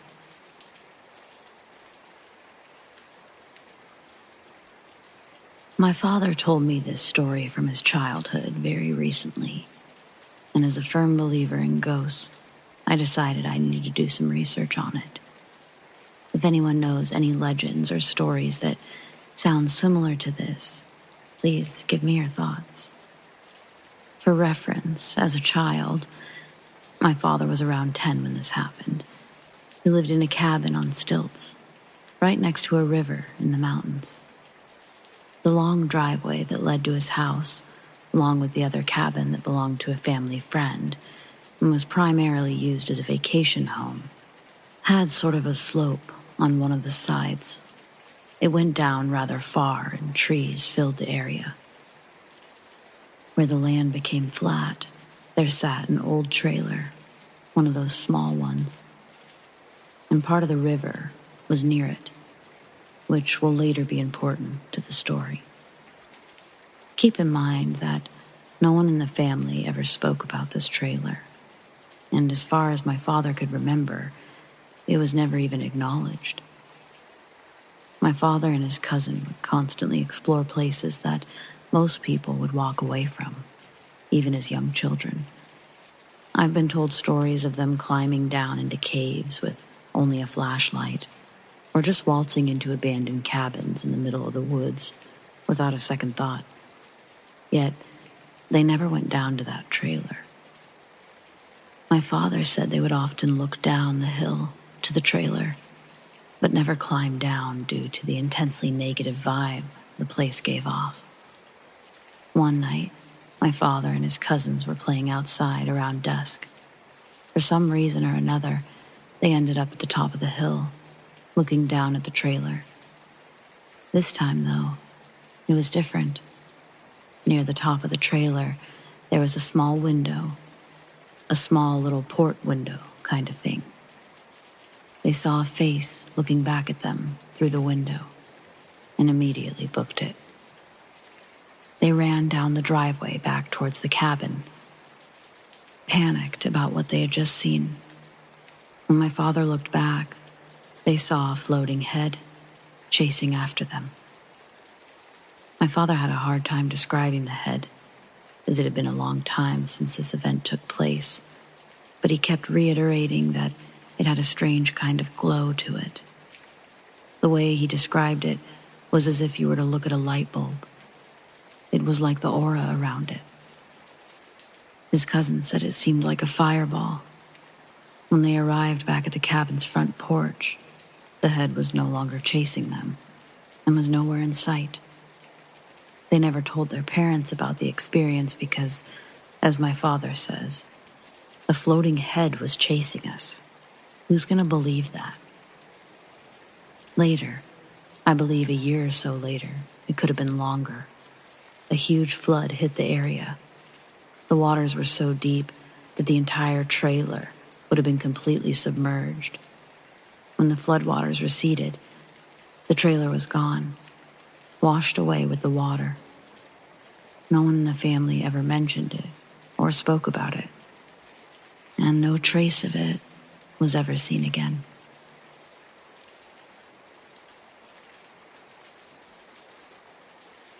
This year, I'm celebrating my 30th birthday. It's going to be the first time since birth I'm not celebrating this moment with the brave lady who raised me. Same goes for my grandfather. My grandmother died after years and years of suffering. It's a relief, but damn, it hurts. A few hours before her death, the last day I saw her, I slept a few hours to recover from this terrible night. She'd asked for mercy. Well, in my dream, I saw her dead, laying on the bed. Her husband held her and cried. Once I awoke, I immediately sent a message to my companion to tell him about this disturbing picture I've seen a few times. It's since the idea of losing her, it causes me huge anxiety issues. Then, right after this nightmare, I get a call, learning that she passed away as I was peacefully sleeping in my bed. It's been a month since she's been gone now, and I know it's strange, but I totally stopped dreaming about her. This morning, I just woke up in my family's house, and I heard the distinct voice saying, "Hi." It was nice and sweet, and I responded, "Yes?" As my grandfather, who sleeps in his room next to mine, answered, "Yeah?" I asked him if he called me, and he said no. I used to work in a funeral home for years as a counselor. I know grief may lead to hallucinations, but have you ever had a dream about your loved ones who eventually died moments after? Do you think it's pure coincidence? A simple sign of empathy since I felt worried about her? Do you think that I myself talked while I was asleep? I know a lot of my friends have confirmed that I'm a sleep talker. Anyway, that's not the most thrilling experience I witnessed, but I'm curious about these two moments. First, the dream. Secondly, the call. I respect your belief. I'm open-minded, so feel free to share. Take care.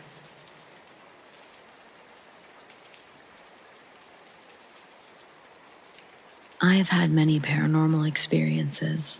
I was a very sensitive child and teen. It wasn't abnormal for me to see things, be visited in dreams, and have intuitive experiences. When I was probably 9 or so, I was staying at my aunt's house. It's an old farmhouse in the middle of rural Minnesota. I was trying to sleep when I looked in the doorway, and I saw a figure standing in it. It appeared to be the shape of a person, but it was darker than the darkness around it, which is pretty dark because out in the country, there was no light.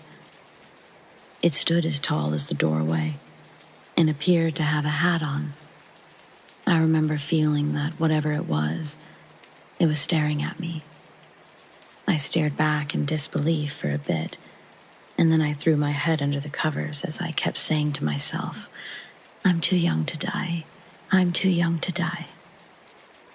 Sounds dramatic, but I was so freaked out. I peeked my head back out, but it was still there, staring at me. I finally stood up, closed my eyes, and put my hand stretched out in front of me and ran through the doorway. I ran downstairs to my aunt and uncle's room and told them what I saw, and I asked to sleep on the couch. The next morning at breakfast, I talked about what I saw, and my aunt made fun of me. They're deeply religious, so anything that sounds like ghosts, they wanted nothing to do with or to believe in. My cousins just sat there and didn't say a word. I never saw the figure again, although I have seen other shadow people. It was never while in sleep paralysis, though. I've only ever experienced sleep paralysis once in my life and actually had a really cool experience, not negative. But whenever I look up information about the shadow man, it's always people who are in sleep paralysis. Also, from what I've heard, there is someone called the Shadow Man or Hat Man who wears a hat, and it's said to be a bad omen if you see it. I don't recall anything bad happening around the age of 9, though.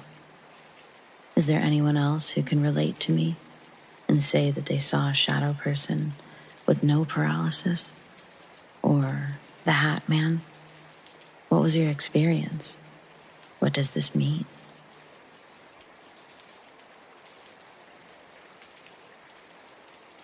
Quite some time ago, when my niece was 4, she's 8 now, she'd said something quite odd. My sister and brother-in-law had gotten an adorable puppy.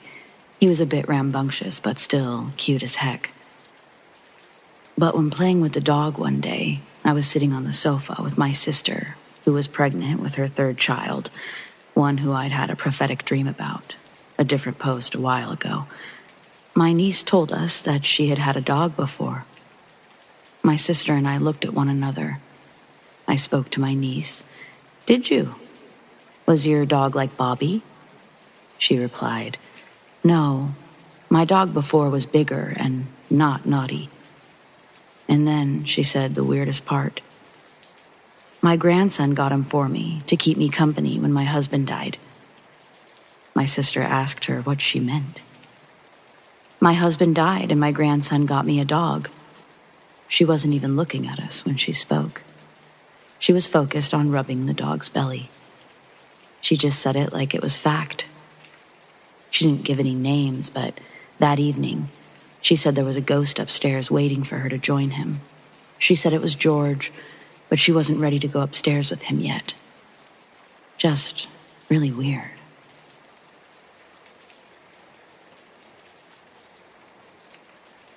So this morning around 5 a.m., I woke up to my boyfriend nudging me in the back, trying to wake me up. I remembered him seeming panicked, but don't remember what he was saying. We ended up just going back to sleep.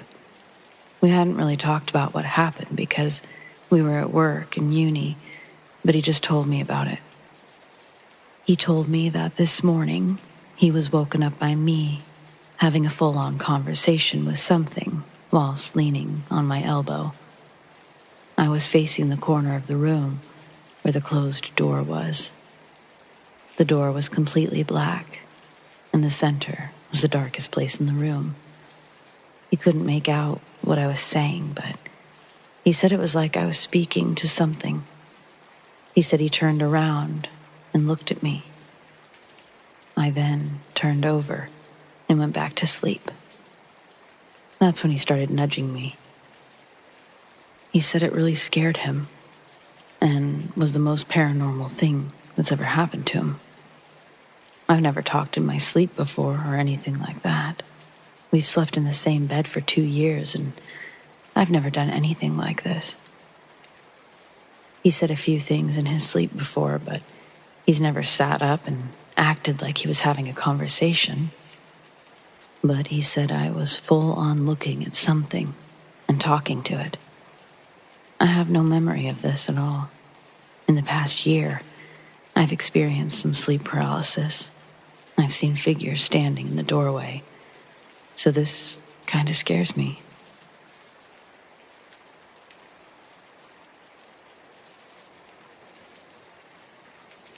Okay, so I just want to start this by saying that I'm no stranger to the paranormal. I've had tons of encounters throughout my life, 2 of them objectively being much scarier than this one, and yet this one won't leave my mind. This just happened in December while I was staying at my dad's house. It was about 4 a.m, and I was just about to go to sleep. I was in my bed, laying down, facing towards my TV. I had my eyes closed when out of nowhere, I heard my door creak open. I immediately opened my eyes and was looking at my TV, but was too scared to actually look at my door. But then, as I was staring at the TV, I saw a shadow figure standing beside me as if it were watching me sleep.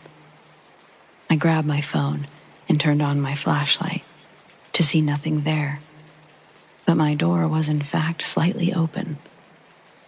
I've seen shadow figures before, and even full-body apparitions, but something about this one doesn't feel right to me. Every time I stay at my dad's now, I'm terrified to be in a room alone, and I can't sleep without some sort of light. The energy of this spirit was so incredibly different compared to others. I can't even do anything about it because I don't live there. And my stepmom refuses to believe evil spirits could be in their house. Does anyone know what this spirit could have been? Or how to get over it so I can stop being so scared when I'm there? And I do strongly believe that I have some sort of spirit attached to me, but I've never been afraid of it, so what I saw definitely wasn't that. So I don't normally hop on Reddit for any type of story I have, but this freaked me out. I was out walking my dog at about 2:30 p.m. sharp on Tuesday, and I walked past my neighbor's house, who's a good friend of mine. And I see a man standing inside. He's bald, about 6'1", chubby, has a suit with a hat on. Now, this is a female neighbor, and she lives alone. Now I'm thinking maybe she has company over and she's out doing something. Either way, I mind my own business and I keep walking. I stop at the stop sign down the street, let my dog use the bathroom. I got home, and oddly enough, I got a call from that neighbor. You can't make this shit up, I swear. And we spark up a normal conversation about how everything's going. And I mention, I saw a man in your house. I explained how he looked. Asked if she had company over. She stopped and paused for a few minutes, And then she said something. She said that about a month ago, her dad died, just before she moved near me. He was wearing the same outfit that I described, the same attributes. She got pretty emotional. But I was just so confused why I saw him in her window. It creeped me out. And now every time, if I walk past her house, I wonder if I'll ever see the figure again. I don't normally believe in ghosts, but this might have been proof for me.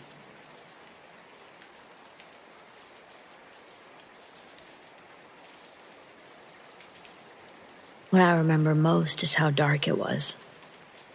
That no matter how much I tried to bring in light, I couldn't. My eyes opening and closing, producing the same darkness each time. It felt like this darkness stayed forever. It felt like true time, not dream time, if that makes sense to anyone. Even so, I could hear everything. It just took my brain a minute to register that. When it did, I heard the sound of the woods first. Bugs humming and chirping, frogs sounding off. I thought about how peaceful it was.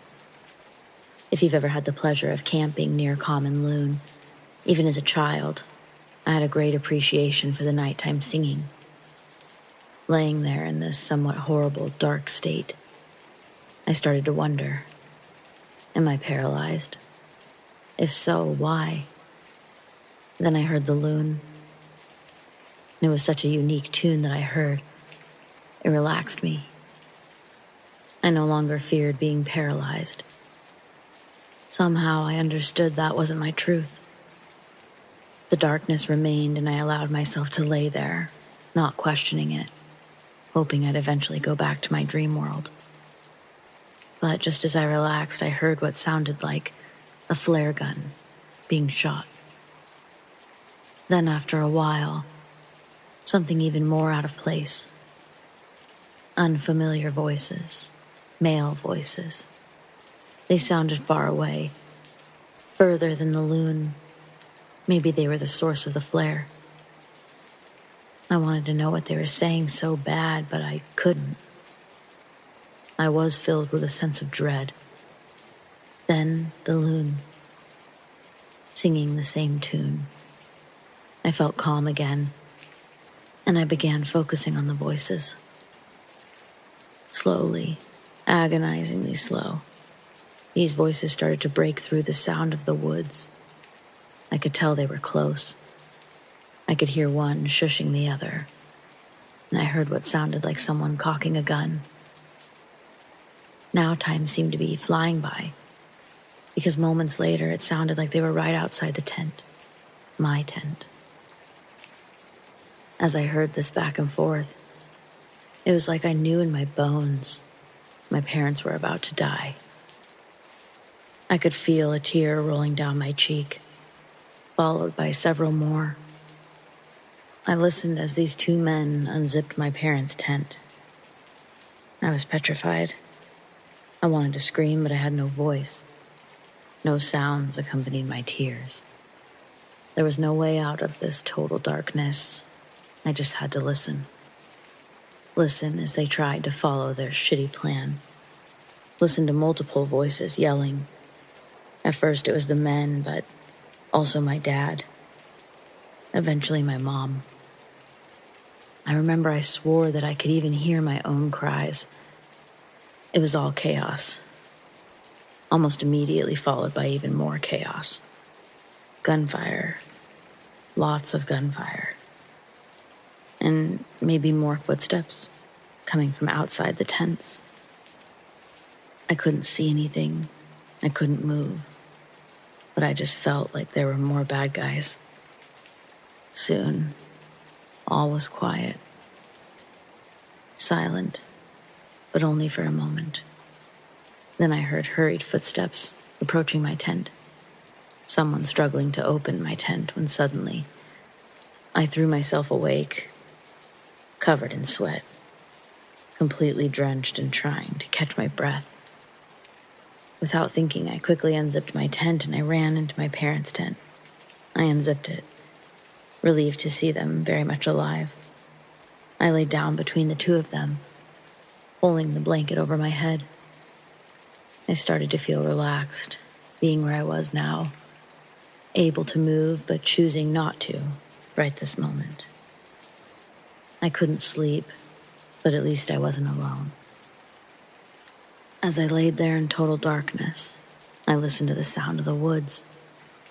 I wanted to find comfort in them like I had before, but instead I was hyper-focused on them, obsessive.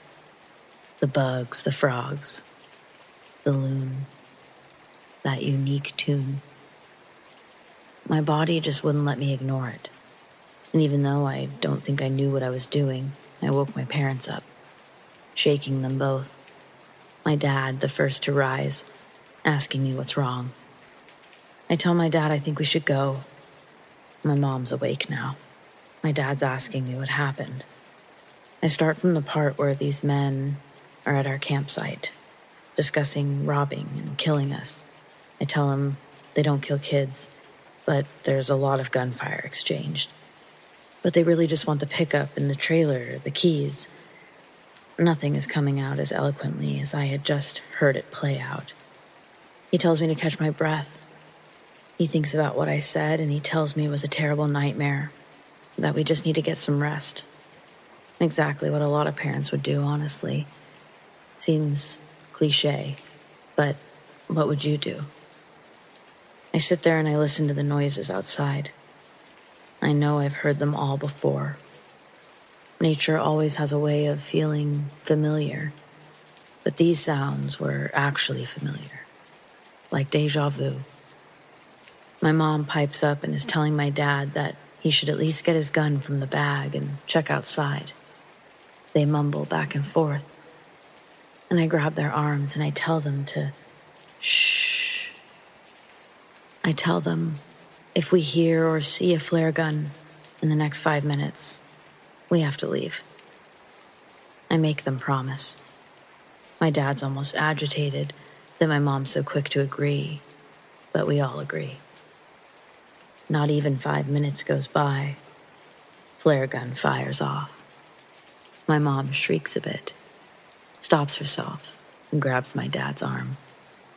My eyes instantly well with tears. I beg them, please, let's go, now. My dad is still frustrated, and I can see him wanting to go back on his promise.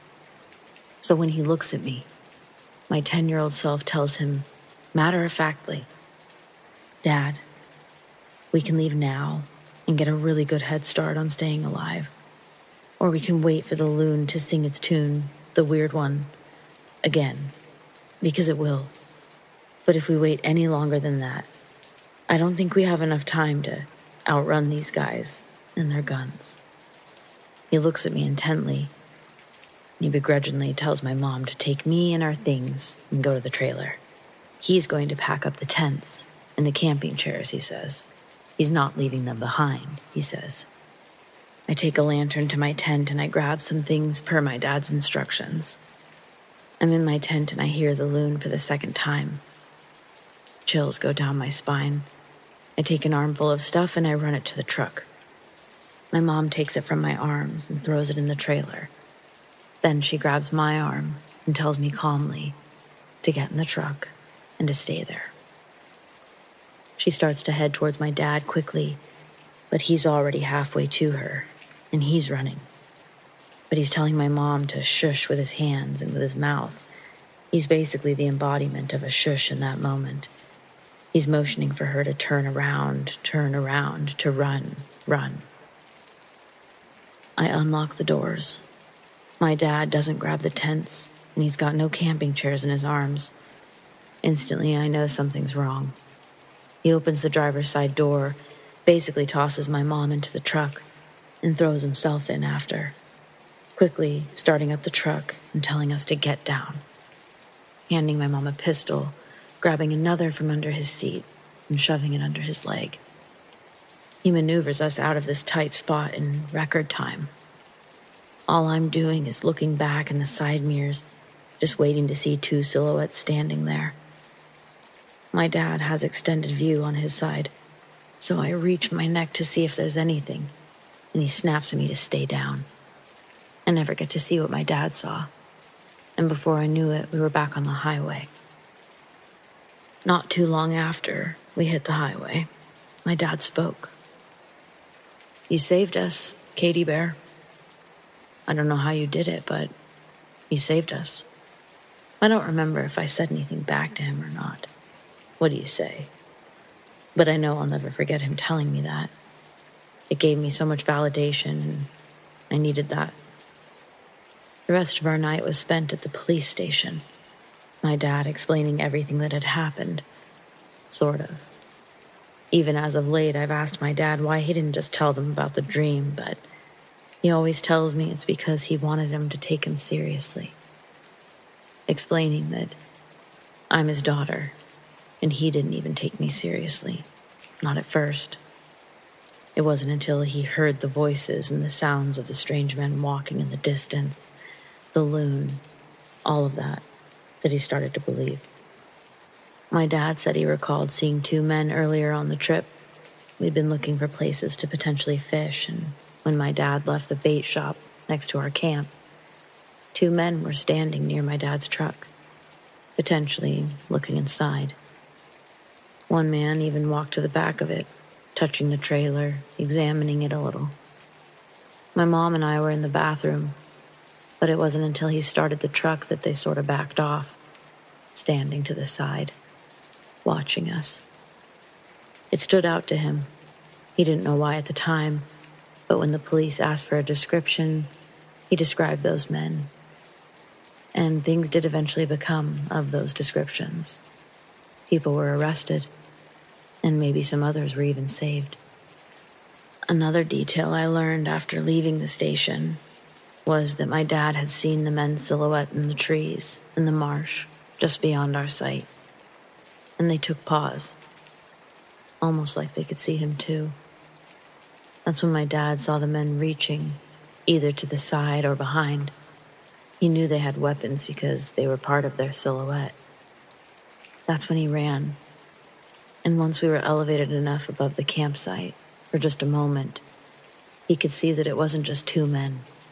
There were others, spread out around the site. So getting the police involved wasn't just about us. It was about the various other people that may have been camping out that way.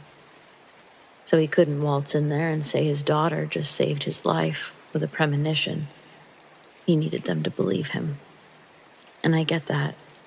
I mean, outside of my own parents, I'm not sure that anyone I've told actually believes me, or if they just don't want to hurt my feelings. Doesn't matter to me none, though. Just by standing here today, 18 years later, with both my parents, that's enough satisfaction for me in this life and the next.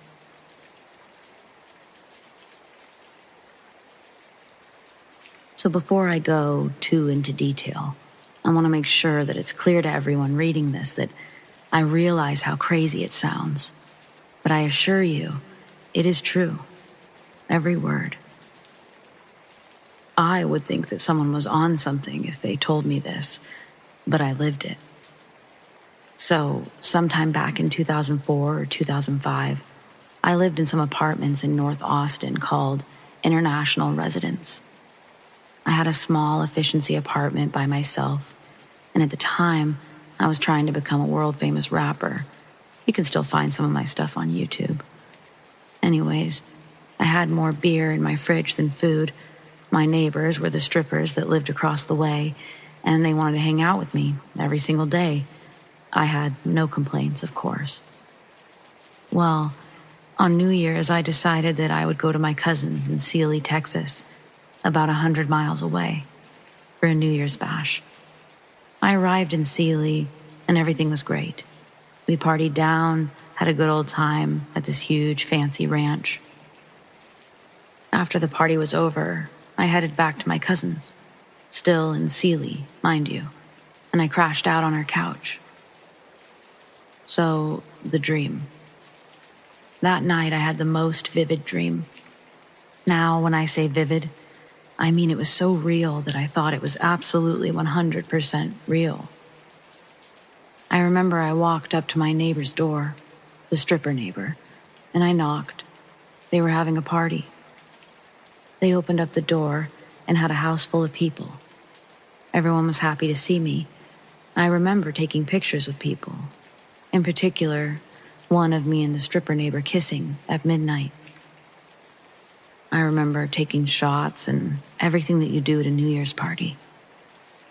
I remember everything but leaving. I do remember walking out the door and then nothing. The next day. The next morning, I wake up on the couch at my cousin's in Sealy, 100 miles away. I had to catch a bus that morning, so my cousin dropped me off, and I headed back to Austin. My mom was waiting for me and drove me home. I was walking up to my house, toting my bags, and as I'm standing there trying to unlock my door, I hear, "Hey, Grinch." That was my nickname. I got it tatted on my back. I turn around and it's my neighbor, the stripper. "You enjoy the party last night?" she asked. Assuming she meant my cousin, since that's where I was, I said, "Yeah, how was your party?" She looked at me funny and said, "You should know. You were there." I, in turn, looked at her puzzled, remembering the dream from the night before. "I was in Sealy last night. Remember, I went to my cousin's. My mom just dropped me off from the bus stop." I think she realized I was serious because she took a moment to look at my bags and started saying, No. No way, dude. No fucking way. We saw you here at the party last night." I said, "That's impossible. I was passed out on a couch 100 miles away." "We took pictures of you last night, dude. I've got them on my camera." She was adamant. I assumed that somebody came to their party that looked like me, and they were all too drunk to realize it wasn't me. And so I was like, let's see these pics.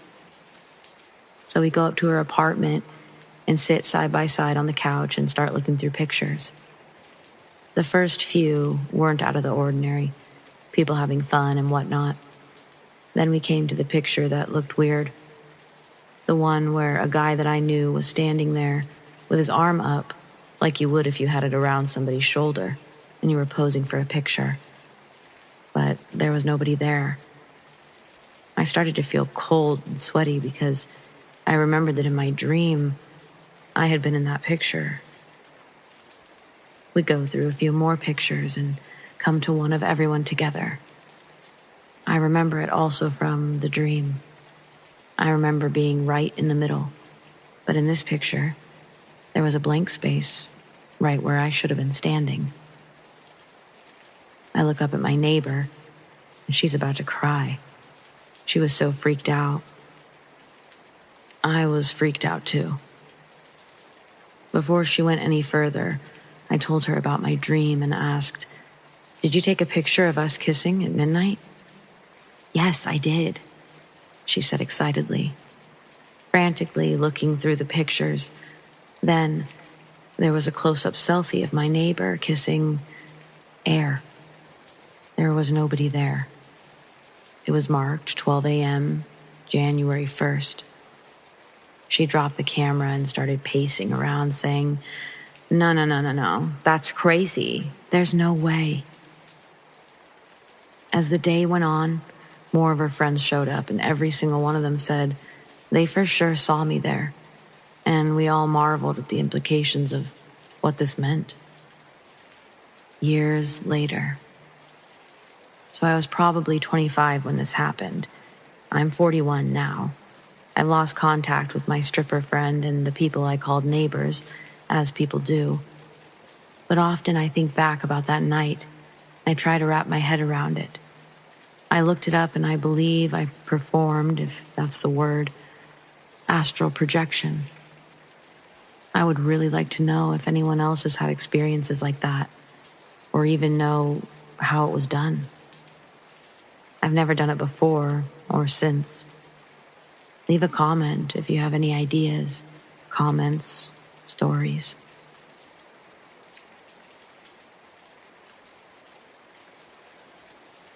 I'm a hunter, and I like to hunt wild boar specifically.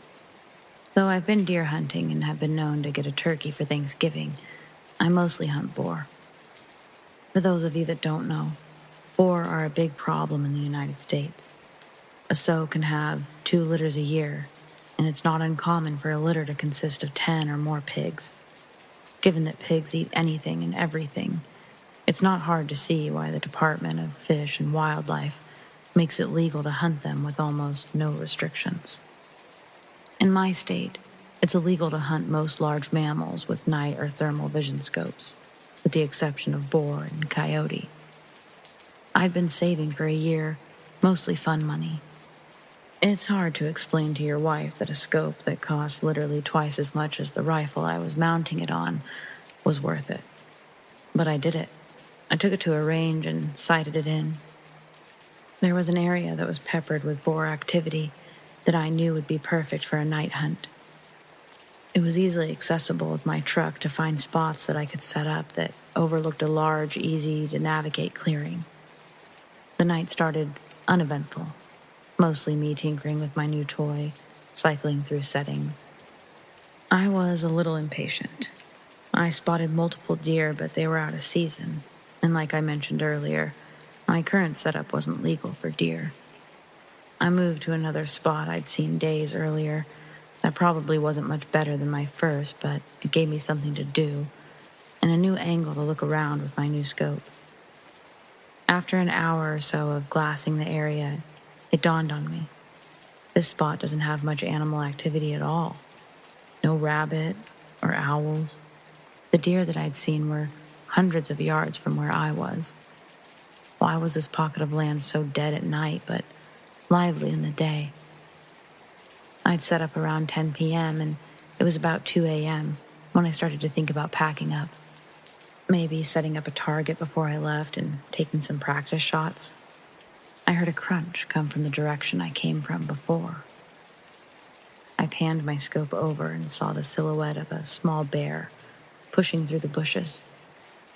It's important to note that my scope isn't exactly night vision. It's a thermal scope, kind of like black and white version of what you see in the Predator movies. I adjusted my range and zoomed in a little. I remember jolting a little when I saw that it wasn't really a bear. It was a man. Because he was so low and hunched over, I thought I was looking at a young bear. Was that a game warden? It couldn't be. I would have seen the headlights coming up the road from where I was perched. And where could he have walked from? I was 30 miles away from anything on public lands. I was about to call out when I adjusted my sights and noticed he was naked. No shoes, pants, or anything. I remember being disturbed by his movements, like a squirrel or something, twitchy and grabbing at the foliage, sniffing around and palming the tree. Was that my tree? The one that I'd been leaning against earlier? The thought terrified me. Could he smell me? Then he did something I still have nightmares about today. He squatted and placed his hands in the dirt between his feet and stared straight up like a dog mid-howl. And I heard it. A voice coming from that direction. A very compelling female voice. There was a long pause, but neither of us moved a muscle. The center of my sights was trained at the dirt in front of his feet. I couldn't bring myself to aim directly at another person. It went against everything I'd been taught about firearms. Were they lost? Was this some guy that had gone crazy out here? Why was his voice so feminine? The voice called out. That's when I called bullshit. Not only could he walk, when I first saw him, he was traversing the land with ease for a naked person. So good I mistook him for a bear. That's a fucking trap. This guy's trying to lure me to him like a damsel in distress routine. Luckily, the lack of activity before It caused me to pack up most of my gear. I think I may have left behind a hat and a sitting pad, but I didn't give a shit in that moment. I took my eyes off of him for a moment to get my pack on. I buckled my chest strap and scrambled for my rifle. To my horror, he was in the same position, but his face was staring in my direction, and I swear, I saw a smile. The thermal scope has an effect that makes animals' eyes appear white. How the hell had he heard me get up and put my gear on? He must have been easily over 150 yards away. "Fuck off!" I screamed in that direction. He stood upright, and it hit me how tall and skinny he was. Easily 6 feet and very lean. He took a couple of long strides in my direction, and I instinctively sent a round sailing above his head into the tree line. He was freaky as hell, but he hadn't threatened me. What would I tell the cops? I was unwilling and unready to shoot someone. He stopped dead in his tracks and hunched down on all fours. "The next one will fuck you up. Go away." He stayed on all fours, and this time, I had my sights trained on the center of him. His eyes were just above the grass, like a large cat or something. I was trying to stop my trembling and knew that my voice had cracked a little on that last warning. I was terrified. That standoff probably lasted a minute or two, maybe less, but it felt like forever. In an instant, he bolted left toward the tree line opposite the road. So much for not being able to walk. I could barely keep him in my scope. He was moving so fast. He disappeared into the brush, and I sent another bullet sailing high in his direction. I racked another round and tried to pocket that mag and swap it for a fresh one. But I dropped it, and I didn't bother looking for it. I wasn't far from my truck, and I wanted to get out of there. I could hear him in the distance, yelling in this weird sound that could have been a laugh or a cry. I scrambled up the trail and arrived at my truck, breathless. I tossed my gear into the cab, but kept the rifle in the passenger seat and sped off. For the longest time, I told that story from the perspective of having spotted some deranged crackhead living off the land, like some kind of caveman. I reported it to Fish and Game, but all they did was scold me for hunting at night alone. Never received an update. It wasn't until I told this story at a camping trip with my nephew, and he told me about wendigos, rakes, skinwalkers. My story scared the piss out of him because the spot we were camping was technically the same forest I'd seen the bastard, just 50 miles east of it. He was so spooked his mom, my cousin, had to take him home. She was really pissed. I've gone down the rabbit hole on these scary stories. I'm not saying what I saw definitely was a wendigo or a skinwalker. I'm saying that if such a thing exists, I may have dodged quite the bullet that night. Or maybe it was just a tweaker, being Donnie Thornberry in the middle of the night. Either way, thought I'd share. Okay, so we've all heard of hauntings and such, but has anyone heard of house ghouls? They lurk inside your homes, undetected by the naked eye. They live inside the cracks in the walls of your home, mainly crawl spaces, attics, basements. Not sure if they're supernatural beings or not, but I once encountered them. Me and the neighbor's house were maybe 80 to 100 feet away from each other when I lived in South Jersey near Vineland. The neighbors weren't what you would call quiet neighbors. They had the county police out a couple of times, mainly domestic calls for the adult son from within the home. He may have had autism or some other type of learning or developmental disability because he would lash out in anger sometimes in the household. It was just the father and the mother with their son residing there. One night, the ambulance and police came out to the house and they brought out the son. It looked like there was visible blood, but I couldn't see anything due to the glare of the police lights and EMS strobes lighting up the area. His mother was also taken to medical, and his father stayed home. A day or two later, no one was at the home, and it looked like they'd moved out. Seemed like they'd just up and left. We're in a small town, so I would think that somebody would have seen somebody leave.